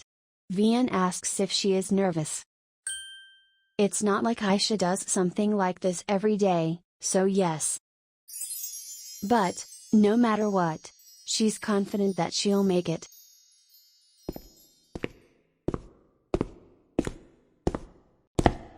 The delegation of the Denver Empire had arrived for the second negotiation. Aisha had been waiting for this moment, and it took all her strength not to lose face at seeing her so much changed friend. The head of the Denver delegation greeted everyone, and apologized for the delay. The head of the Elmire said it was okay, because they were the ones who had arrived early. The brutal knight is surprised to meet the princess here, he's heard a lot about her. What has the young holy maiden left in such a place? Does she even understand the importance of these negotiations? The princess was ready to answer him. But someone was ahead of her. The head of Denver orders the brutal knight not to open his mouth again until the end of the negotiations, otherwise he will personally cut off his tongue. Duke Lostov apologizes to the head of Elmire for the rudeness. Since everyone is here, they'd better get started immediately. And so, the second negotiation begins. Aldif explains that they were thinking of giving Denver the Eastern Sea, and its islands. Since Rioting wants to end this military conflict as soon as possible, they have decided to renegotiate the duties on maritime trade. They will no longer charge a fee for Denver ships passing through the sea, so this sea becomes the property of their empire. We still don't know who this man is, so let's just call him Tom. Tom understands that Riotin refuses to hand over the islands, because one of them belongs to Elmire. And yet, Tom finds it strange, if the Eastern Sea goes to them, Elmire will not benefit because the sea is adjacent to their territory. So the rioting principality doesn't care about Elmire's safety. And then they call themselves allies, how pathetic. The Holy Maiden has decided to remind Tom, whom the Denver Empire worships. Selena, the goddess of vengeance, punishes those who do evil and grants the wishes of those who lead righteous lives. In the past, the people of Denver have always tried to be honorable, and not make unnecessary sacrifices in times of war. How can those who believe in the goddess of vengeance do such a thing? Elmire will not turn their backs on those whom Denver soldiers kill for no reason. There was a tense silence at the negotiating table after the Holy Maiden's words. To lighten the mood, Tom asks how much she knows about other countries' cultures. But the princess remains steadfast, waiting for them to answer her unspoken question. Duke Lostov seems to think the noble Holy Maiden didn't come here to negotiate. If she wants to preach to him, he has something to say to her as well. He recognizes her as smart and educated, likewise he doesn't doubt that she believes what she says, but what if he says he has no fear of God? In a world where there's no justice, where there's no reward for loyalty. If God only cares about those who have enough power, what's noble about that? In his mind, it's all just a bunch of bullshit to manipulate people. Tom asks the commander to stop. He should stop blaspheming in the name of God. But the Duke won't listen to him, he'll handle this negotiation himself. Aldif and Vian realized that the end of the negotiations now depended only on two people. The princess doubts that everyone at Denver agrees with what he's saying. Perhaps she had just met the wrong person. Duke Lostov is not satisfied with the terms Elmire wants to end the conflict. If she believes that controlling the sea will solve everything, it won't. This agreement will end in a military confrontation at sea. So, Duke Lostov proposes the next. He pretends he didn't hear their offer. He gives them 3 days. In that time, they have to come up with a better offer that satisfies Denver. This is the end of the second negotiation. Aisha did not expect her best friend to have changed so much. What she should do now. This evening Limi returns with a report. She visited the destroyed towns and took care of the wounded. Aisha thanks her for her efforts. Vian is surprised that with such a busy timetable, Her Highness has the strength to take care of the wounded. Aisha tells him not to worry, since they are here, they should help in any way they can. Vian tries hard, but starts to nag. He of course understands that it's Her Highness' duty to help people, but she was sent here hoping she would take care of herself, sleep well, and not overwork herself. He and His Highness the Crown Prince personally requested His Majesty the Emperor, and she promised not to do anything dangerous. Oh my God, Aisha is suddenly so tired, she immediately needs to go to bed quickly. Vian asks if she realizes that she is so similar to Isis in her behavior. Sure. Anyway, Vian wishes Her Highness a good night's rest. Look at that face, she's obviously up to something. Lu flies to tell her master that she has successfully completed the very secret mission she gave her. Aisha asks Lu to be a little quieter. Lu reports that the man got her letter. As far as Aisha knows, the guards are supposed to be rotating now. This is the best opportunity to leave the camp quietly. It was deep night when the sounds of the night forest were interrupted by the loud footsteps. Duke Lostov didn't believe. No, but the temptation was so strong that he couldn't help but react. This note could change everything. Tom doesn't understand the commander's motives. They should have just turned down the Raitan offer. They will take this sea soon enough anyway. The Elmire army is already here, so they need to retreat to the main force. What's the point of staying here for another 3 days? Duke Lostov tells Tom to calm down. If they left in a hurry now, it would only raise Elmire's suspicions. After saying that, the commander leaves the camp.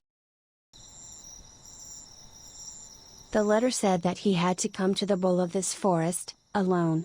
It wasn't that Duke Lostov didn't suspect the ambush, but he just couldn't ignore what was written in the letter.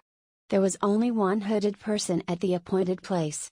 When the person asked him why he was late, Duke Lostov realized who was standing in front of him.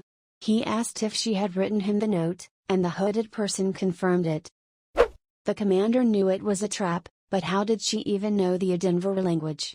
In any case, why did she think it would be so easy to catch him? It was a reckless act.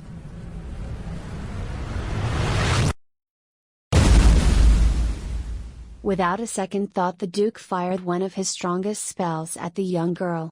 He can't forgive her. After all, the text she wrote in the letter was written in his best friend's handwriting. The former princess of Edinburgh. He knows she can't write him a single word anymore, because she's dead. Doesn't the princess think it's too cruel for a holy maiden? The Duke wants to know why she did it, why she called him here. Strangely, Arsene felt no one else except this girl. If she wanted to catch him, why did she come alone?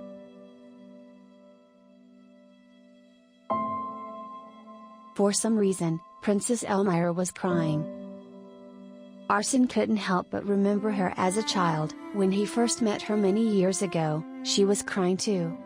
Arsene tells her to stop it, and explain what's going on. The princess apologizes. She didn't mean to cry. Aisha wanted to know why Arsene had changed. When she saw how desperate he was to meet Alisa, she couldn't hold back her tears. Aisha asks if she tells him that the person he wants to meet is her, will he believe it? She hasn't written in the language of Edinburgh for a long time, and is glad that he still remembers her handwriting. She no longer has black hair like his best friend, and she looks different. However, she thought, maybe the Arsene she knew could recognize her.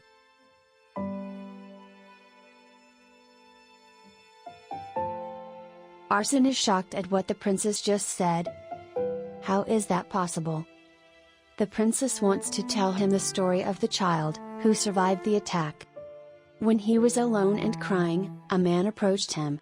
He told the child that everything would be okay, he just needed to count to 10. Then, I will show you a bit of magic. Many years ago, in the imperial palace of Edinburgh, a little princess was crying. Arsene asks Alisa to stop crying. It's been 3 hours. The boy is worried about her, her eyes are so swollen. Alisa asks Arsene not to go to the academy, she will be so lonely alone. Arsene says she will not be alone, there is Princess Marianne. Alisa knows this, but when they are together, people are always whispering behind her back. Arsene suggests that she stop worrying about everything, and go to bed. The girl doesn't want to sleep, because her best friend is leaving. Arsene asks her not to be cranky, all she has to do is count to 10, then, he will show her a bit of magic. After a bit of negotiation, Alisa agrees to count to 10, after which she falls asleep.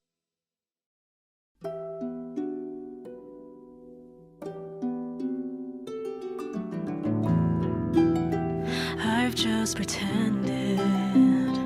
Can't trust anything, can't trust nobody else. I've dyed this world gray, that's the price I pay for what I've done to you. The colorless skyways down on me, the foggy lights, shadows are calling, left all alone. Oh, where should I go now?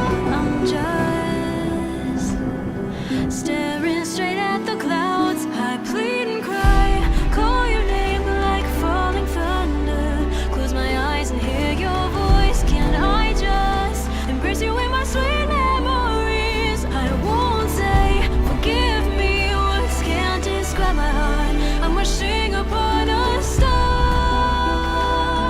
Take me far away to where she's waiting for me.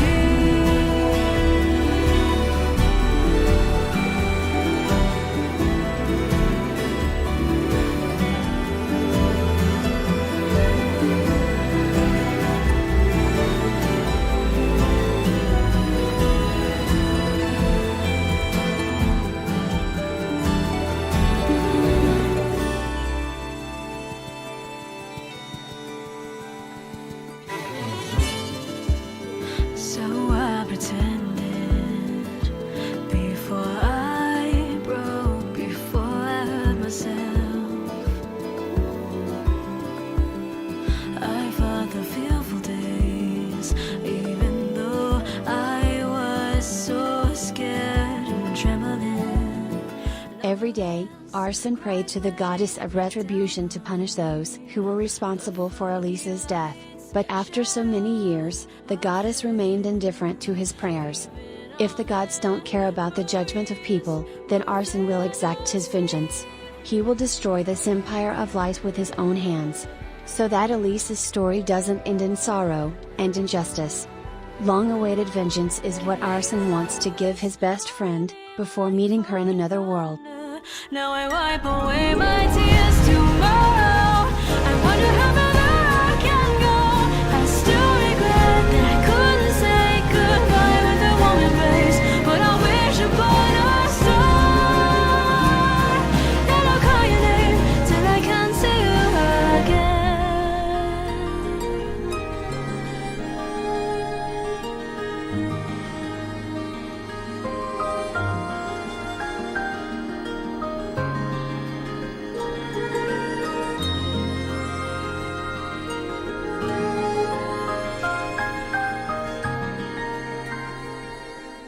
After half an hour, Aisha stopped crying and looked cheerful. What about Arson? He's fine. Aisha couldn't help but laugh. She was really glad that Arson she knew was still here. It had been more than 15 years since they had last met, but that didn't matter to them now. Arson noticed the cut on Alisa's face. He apologizes for attacking her then, unfortunately he doesn't have any medicine. Aisha wonders what he has heard about her, about Princess Elmire. Arson doesn't even know where to start. She is very popular. As a child Alisa became an incredible elementalist and then became the holy maiden of the Elmire Empire. People call her the only star of Elmire. Arson thinks Alisa is very cool. Alisa says it's not all her cool moves. He will be shocked. Arson is happy that she is alive and full of energy. Looks like she was able to become strong even without his help. Alisa is happy to see him too, but maybe he'll tell her what he's doing now. She had heard a lot of terrible things about him, and she found it hard to believe that it was true. In fact, Aisha wants to know why he chose this horrible path. Arson has changed the subject, but Aisha wants to know the truth. Knowing what kind of person he is now, will bring her one step closer to revenge. Arson doesn't understand. He thought she was living happily in a new family where everyone loves her. Why would she want revenge? Aisha can't forgive them. They have caused her so much pain, that they don't deserve her forgiveness. Arson agrees with her, but Denver is very dangerous now. If Alisa gives him some time, then Arsen saw someone with the help of his magic. He quickly got up, saying that someone had broken into his tent.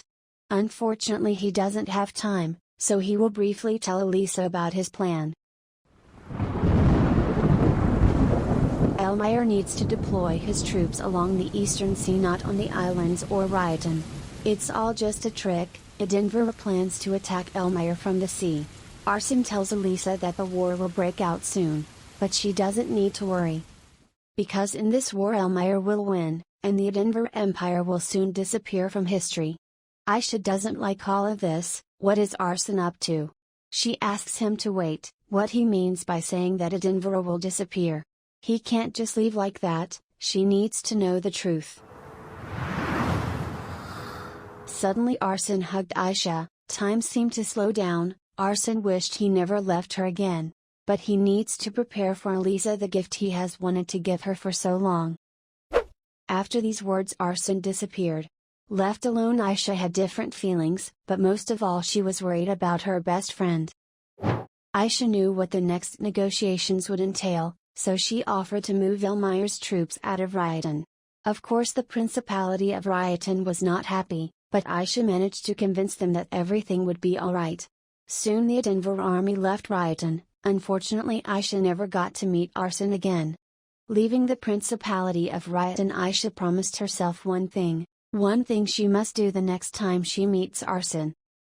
This morning Emperor Tyrion received a report that Edinburgh had accepted their offer, and ended the conflict.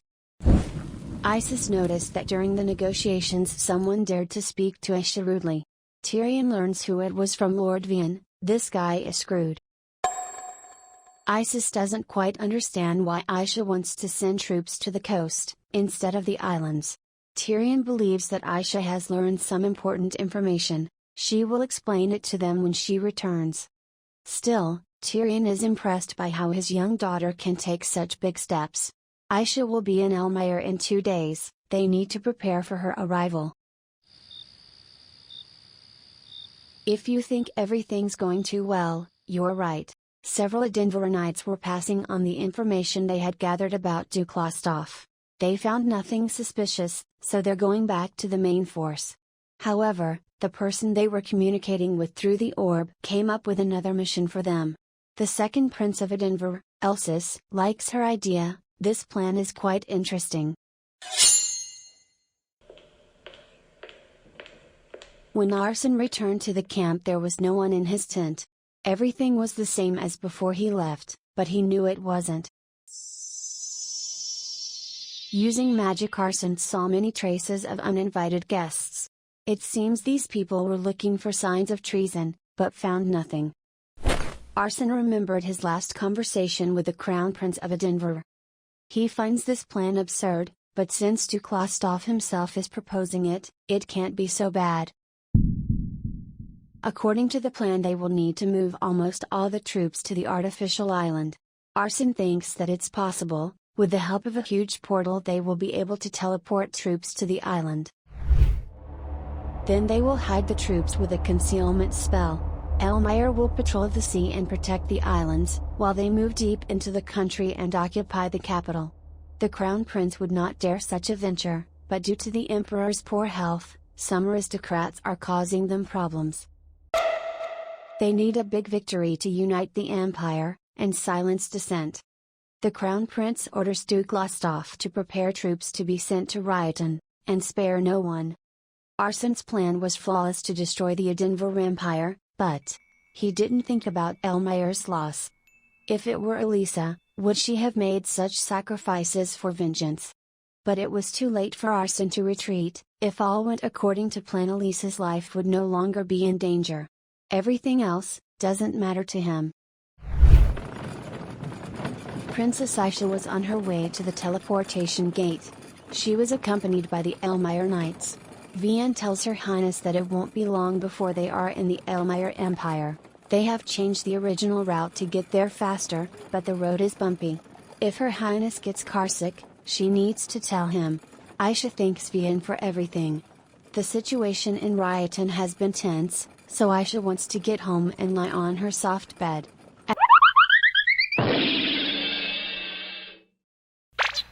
At that moment the carriage rocked so hard that Her Highness fell to the floor. Aisha is glad that there was no one else in the carriage.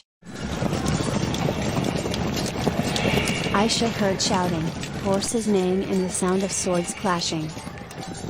The next moment a protective barrier appeared around the carriage. Vian tells the princess to stay inside the carriage, they are under attack.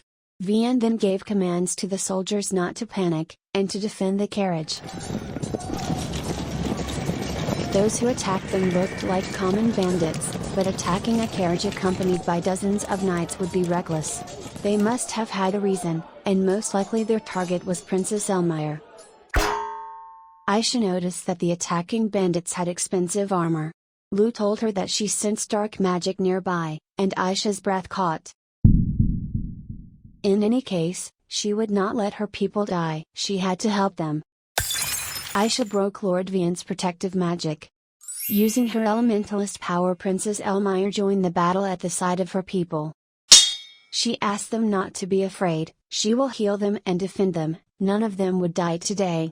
When the knights of Elmire saw their brave princess, their hearts overflowed with pride and they began to press the bandits. Vian always knew that Her Highness Aisha was an incredible person. She was able to turn the tide of the battle with her mere presence. Moreover, her elementalist abilities were very useful in the battle. She is so beautiful. Aisha realized that she had broken Vian's protective magic and entered the battle. She had promised to obey Vian and not bring danger to herself, but maybe looking at the situation, her family wouldn't be too angry with her.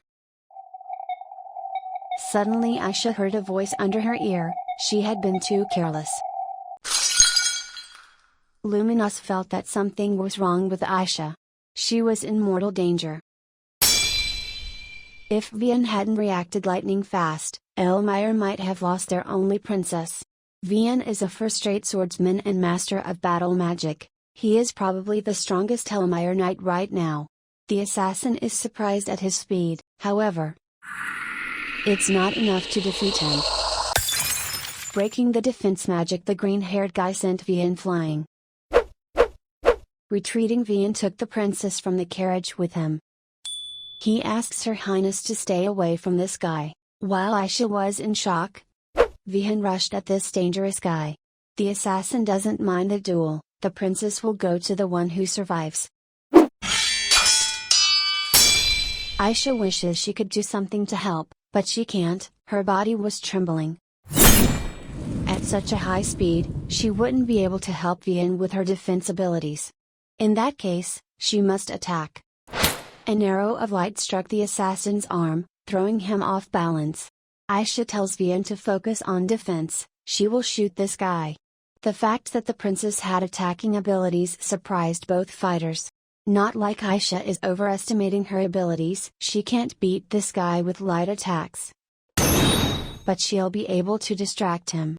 Aisha used her new technique, a shower of arrows of light. With a single swing of his sword, the green-haired guy scattered all the arrows fired. Aisha can't sense any magic in him, it seems this man only uses his strength and speed. The assassin is bored with these games. He threw his sword into Vian's side with incredible speed. Any other person in Vian's place would have been nailed to a tree with that sword. What power and precision, who the hell is this green-haired guy anyway? The other Elmire knights pounced on the assassin. But he had a dagger at his belt. When the assassin wanted to finish off the knights, an arrow flew right next to his face. That annoying little princess kept getting in his way. The green-haired guy shouted some curses at her, and Aisha could see his face. There was no one in his way now, so he decided to finish her off right here. Can you feel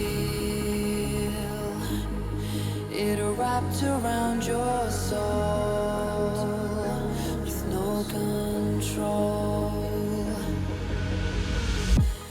You can't breathe when you're drowning underwater. There's so much water. I'll run, I'll hide. Darkness always clouds my mind. When I look behind, it's moving Elsis became angry. He can't understand why now. Why the memories of the dead criminal do not give him peace. I can't pretend that I have a strong defense. This darkness, my old friend, you get me till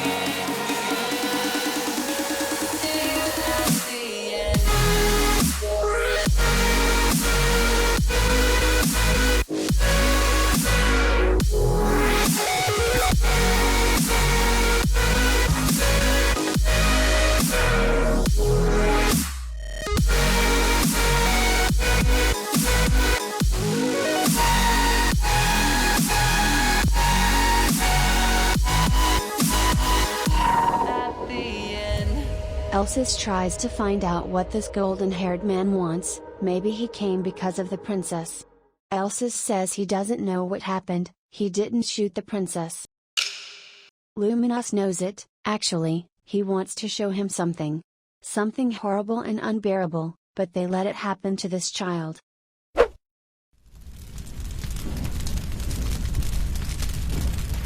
Elsa's eyes were burning with flames. He screamed and begged for help so loudly, that even Vian was horrified. The second prince of Edinburgh crawled up and begged for someone to save him. Luminous wasn't evil, but he wanted to let this human feel all that pain. He can't understand how they let themselves be blinded so badly. In any case, lack of wisdom is no excuse for evil. Elsis screams in rage that it wasn't him. He didn't do anything to that girl. Elsis got to his feet and ran off into the woods. His eyes could see no more. His only wish was to run away from this golden-haired creature. At that moment Luminous heard someone asking for help.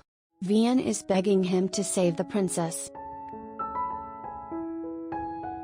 Aisha looked like a wilting flower. Her breathing is getting weaker. She may die without treatment.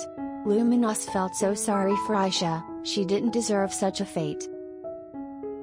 Luminous used his divine power, thus interfering with the fate of humanity. He knew he would be punished for it, but he didn't care.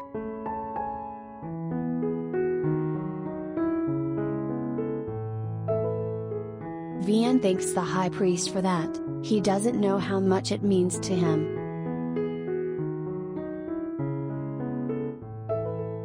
Loon tells Vian to take the princess and leave. When Vian asks why he will not go with them, Loon is silent. In that case, they will wait for him at the palace. The imperial family owes him a debt of gratitude. As the knights were putting Aisha into the carriage, she came to her senses. She saw Loon standing alone on the road. Aisha was still weak, but she felt something wrong. She barely felt Loon's presence. He was becoming transparent like an ordinary spirit. Aisha knew he was leaving the human world. If she closed her eyes now, she might never see him again.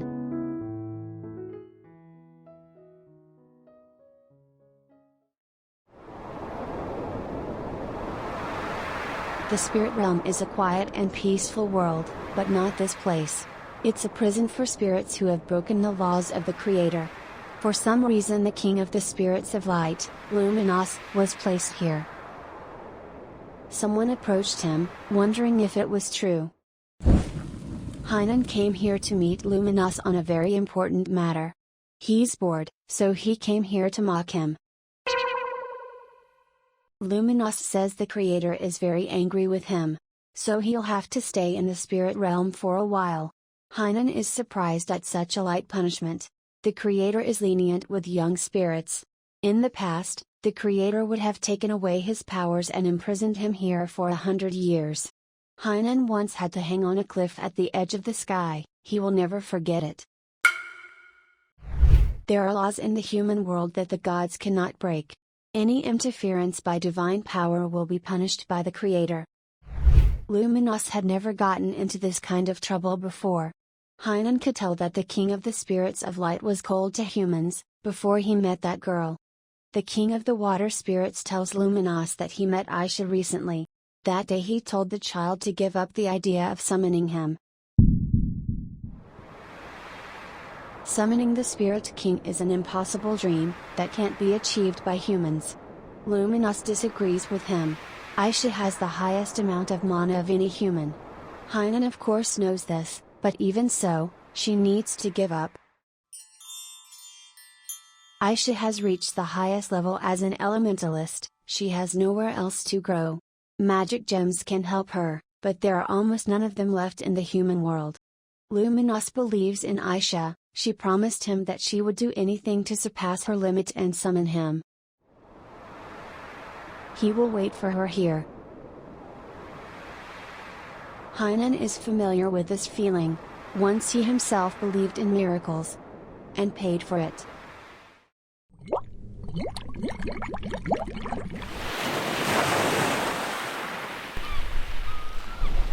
A girl with beautiful eyes the color of clear blue water, promised to summon him one day. She had a sincere pure soul, and wanted to make the world a better place. She promised that one day she would be able to summon him. Hainan believed in her, and waited for this moment. He really loved her with all his heart. But when that long-awaited day came, Hainan was afraid. He asked her to stop. It was more dangerous than he had expected. Her vessel cracked and mana began to leave her body very quickly. Despite this, she didn't plan to interrupt the summoning, she wished to see it through to the end. When her mana ran out, the girl started using her life energy. She asked Hainan not to give up. He promised to believe in her, and always be with her. Hainan was very sorry, but he had already made his decisions. At the end of the summoning, he never answered her call. Hainan believed that he had done the right thing. If he hadn't stopped it, her vessel would have broken. Even if she gave all her life energy, it wouldn't be enough. Feeling betrayed, the girl asked him why he had interrupted the summoning. Why he didn't believe in her. Those were the last words to the girl before she disappeared from this world. Hainan blamed himself for her death, for not talking her out of the summoning.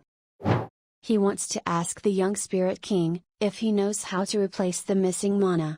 When mana runs out, spiritualists pay with their souls and lives to keep the summons going. Is the power this child wants to gain, more important than her life? Hainan doesn't want Luminos to have the same regrets. In one of the gazebos in the Imperial Palace of Edinburgh, preparations for the tea party were underway. The servants were rushing to carry out the commands of the little princess, who wanted everything to be perfect. A servant informed the princess that His Majesty had said that he would not be able to attend her tea party. The black-haired princess thought that her father must be too busy as usual. Anyway, Alisa decided not to get upset. Today everything should go perfect. The head maid asks why Her Highness is so nervous. Is it because of Princess Marianne? Alisa says it's true, the rest of the family hasn't had a chance to meet Marianne yet. So, she wants them to finally meet the new member of the family. Looks like the first guest at Alisa's tea party has arrived. Alisa was very happy to see her. Little Marianne looked like a pretty doll. She greeted the fourth princess of Edinburgh, and thanked her for the invitation. Alisa asks Mari not to be so formal with her, they are sisters after all.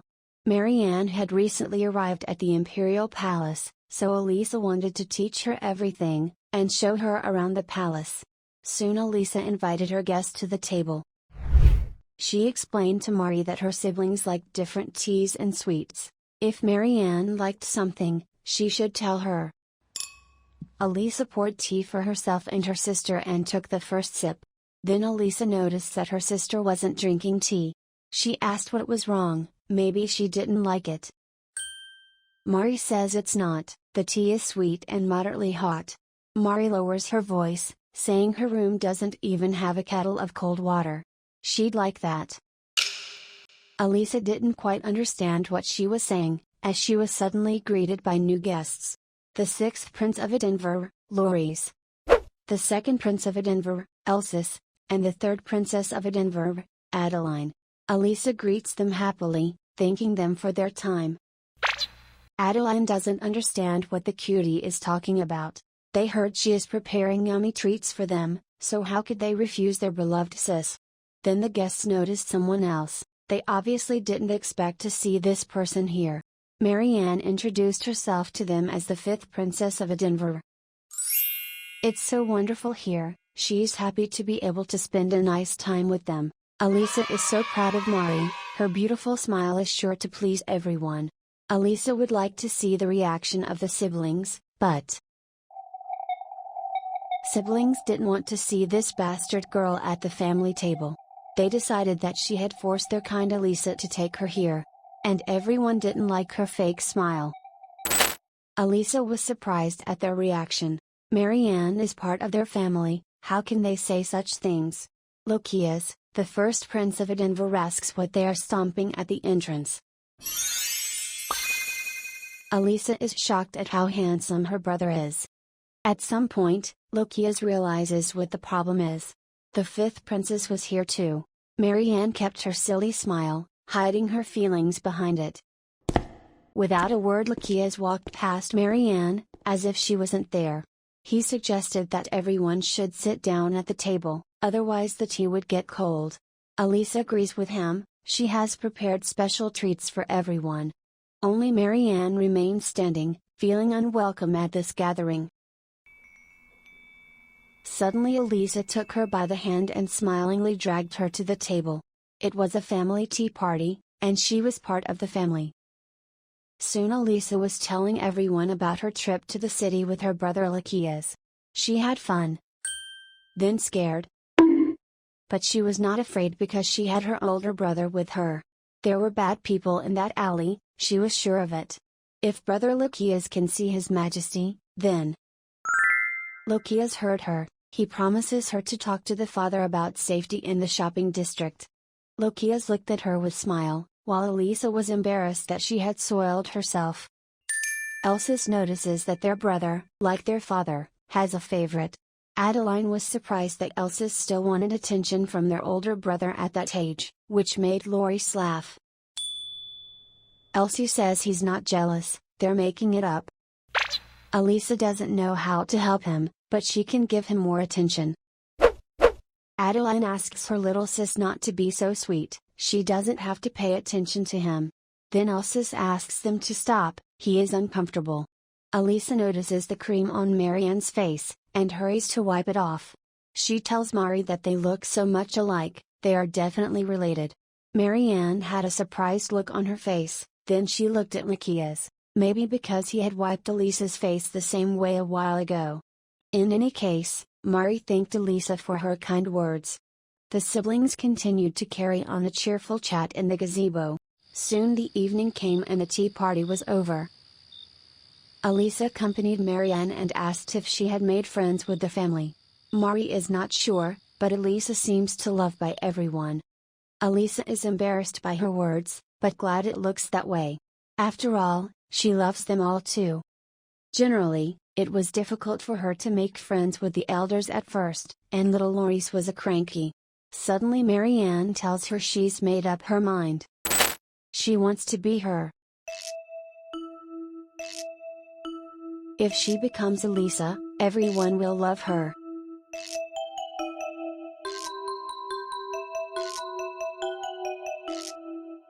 In that case she wants to be her. The little girl with the golden eyes told Alisa terrible things. Her eyes changed color from gold to blood red.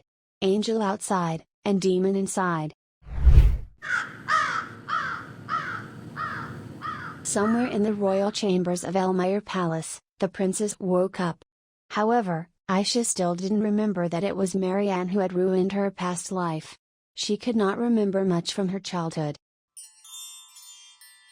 It seemed that her family had always been cold and cruel to her, but apparently not.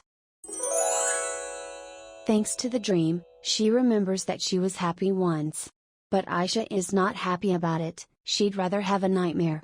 Because when she had the chance to take revenge, she couldn't do anything. Aisha feels like a pathetic weakling. What will she do when she sees Marianne in person? Now Aisha wants to see Isis. Someone entered her room and was surprised that Her Highness was already up. Nancy tells Rena to inform their majesties that the princess is awake. The nanny tells Aisha that they were very worried about her. She had been unconscious for several days with a fever. Aisha feels fine, thanks to a good long sleep. Nancy is so happy that Her Highness is awake. They were preparing for the worst. Her parents and brother haven't left her bedside the whole time. Now they had urgent business to attend to, so they had to leave. Aisha is glad that they care for her so much. She wants to meet them urgently. Aisha asks the nanny where to go, but the nanny doesn't want to let her go. Aisha says she is feeling better, she just wants to see her family as soon as possible. Nancy is still worried about her condition, but that's not the only problem. The Emperor and Empress have now summoned all the generals to discuss an urgent matter. Everyone is talking about what the Emperor's next move will be, due to what happened to the princess.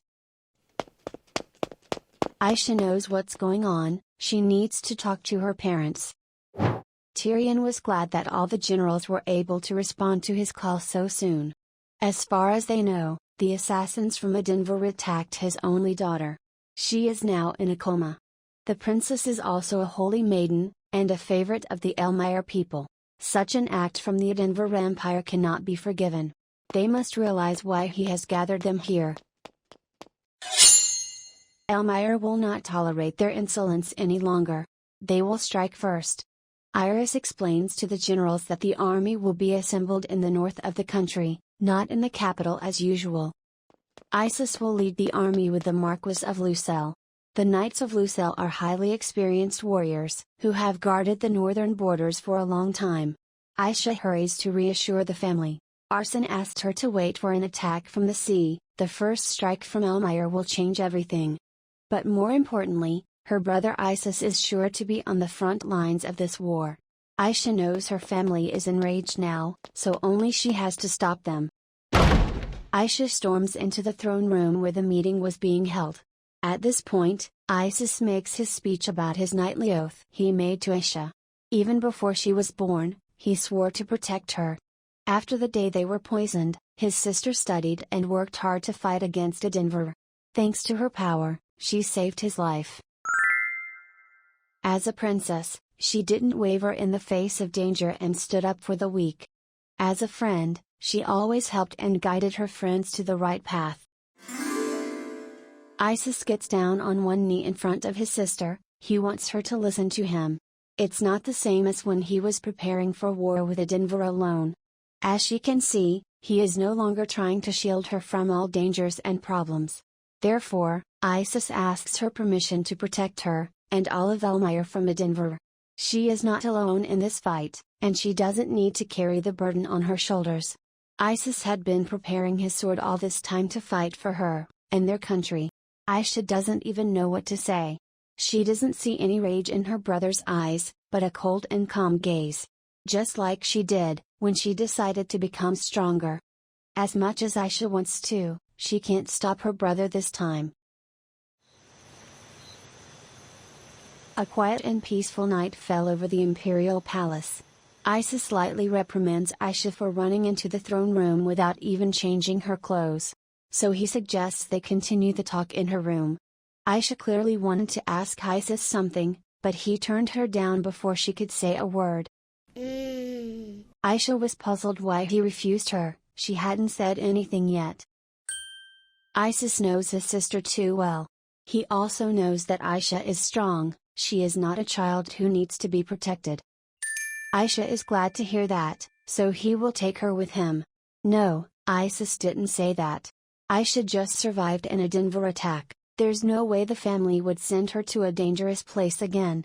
Vian won't be able to stay near her all the time to protect her. Aisha asks if Vian is alright. He is fine. Vian is recovering in his duchy. He will be happy to know that Aisha is awake. However, after all that happened, Vian has resigned from his post as commander of the Knights of Lucelle. He can't forgive himself for not keeping her safe. Aisha says that's not true. Lord Vian did his best to protect her. So many things happened, Vian had nothing to do with it. In fact, Aisha blames herself for what happened. for being scared at a crucial moment. Isis agrees that it's not Vian's fault, but he's so stubborn. He couldn't change his mind. Isis read in the report that she was saved by the high priest. Loon suddenly appeared on the battlefield, and healed her. Isis finds it strange that the high priest is so far from the capital. Besides, he didn't come back after that. The priests are still looking for him. Isis asks Xaia not to worry. Loon has been a strange man from the beginning. Isis is sure he will return as unexpectedly as he appeared. In any case, Isis feels it's time for him to show himself. Xaia may not know it, but her brother is the strongest knight in the order. Of course some people believe it's Vian, but Isis knows that in a spear fight he won't lose to anyone. While Isis bragged about his coolness, Xaia thought about what she should do next. She must stand by and wait while those she loves risk their lives. If only she had the power to change everything. The power to help the people she cared about. Xaia asks her brother to accept a gift from her. This ring is a magical artifact created with her power of light. Since she can't go with him, this ring will help him. Unfortunately it can't cure serious wounds, but still. Xaia reminds her brother that according to Arson, Edinburgh plans a surprise attack from the Eastern Sea. She asks Isis to be always on guard, and come back to her alive and unharmed. She needs to hear it. Isis promises that he will. She has nothing to worry about. Actually, he'd like to apologize to her for what he said earlier. All of her friends are good and wonderful people. Just like she's a wonderful sister, and friend. In the dark forest of Ryotan, a man with almost no sight was looking for a way through. After the last battle Elsis is the only one who managed to escape from the Knights of Elmire. He wanders the deserted forest alone for 3 days. In the end, he lost the rest of his strength. Elsis was angry. He didn't hurt Elmire's princess, he doesn't have any magical abilities. Since birth, Elsis didn't have a single drop of mana, which was a shame for a noble family like Edinburgh. Mages are the main trump card of their empire, but Elsis was the only child in the family without any magical abilities. So everyone looked down on him. Elsis doesn't understand why Princess Elmire's voice brought back those memories. He wants to get out of this darkness, because there is someone who would be upset about his death. Someone he trained so hard for. A little girl he wanted to protect even at the cost of his life. Before the last spark in Elsis's heart faded, he remembered the girl's name. Her name was Alisa.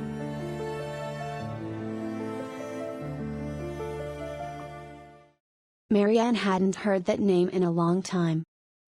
In the end Elsis could only remember her name. How pathetic. I see. Someone spoke to Marianne in an unknown language. Marianne agreed with the voice. Princess Elmire has a resemblance to that child. Despite her young age and outstanding abilities, she gets along well with people. She is modest, kind, and all the people at Elmire adore her. This girl looks so much like her sister Alisa, that Marianne feels nauseous.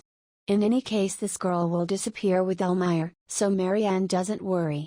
She orders the black smoke to go after the artifact. Marianne stands in front of the mirror and sees Alisa in it. She thinks this body is perfect. A creature loved by everyone. Marianne believes this role suits her best.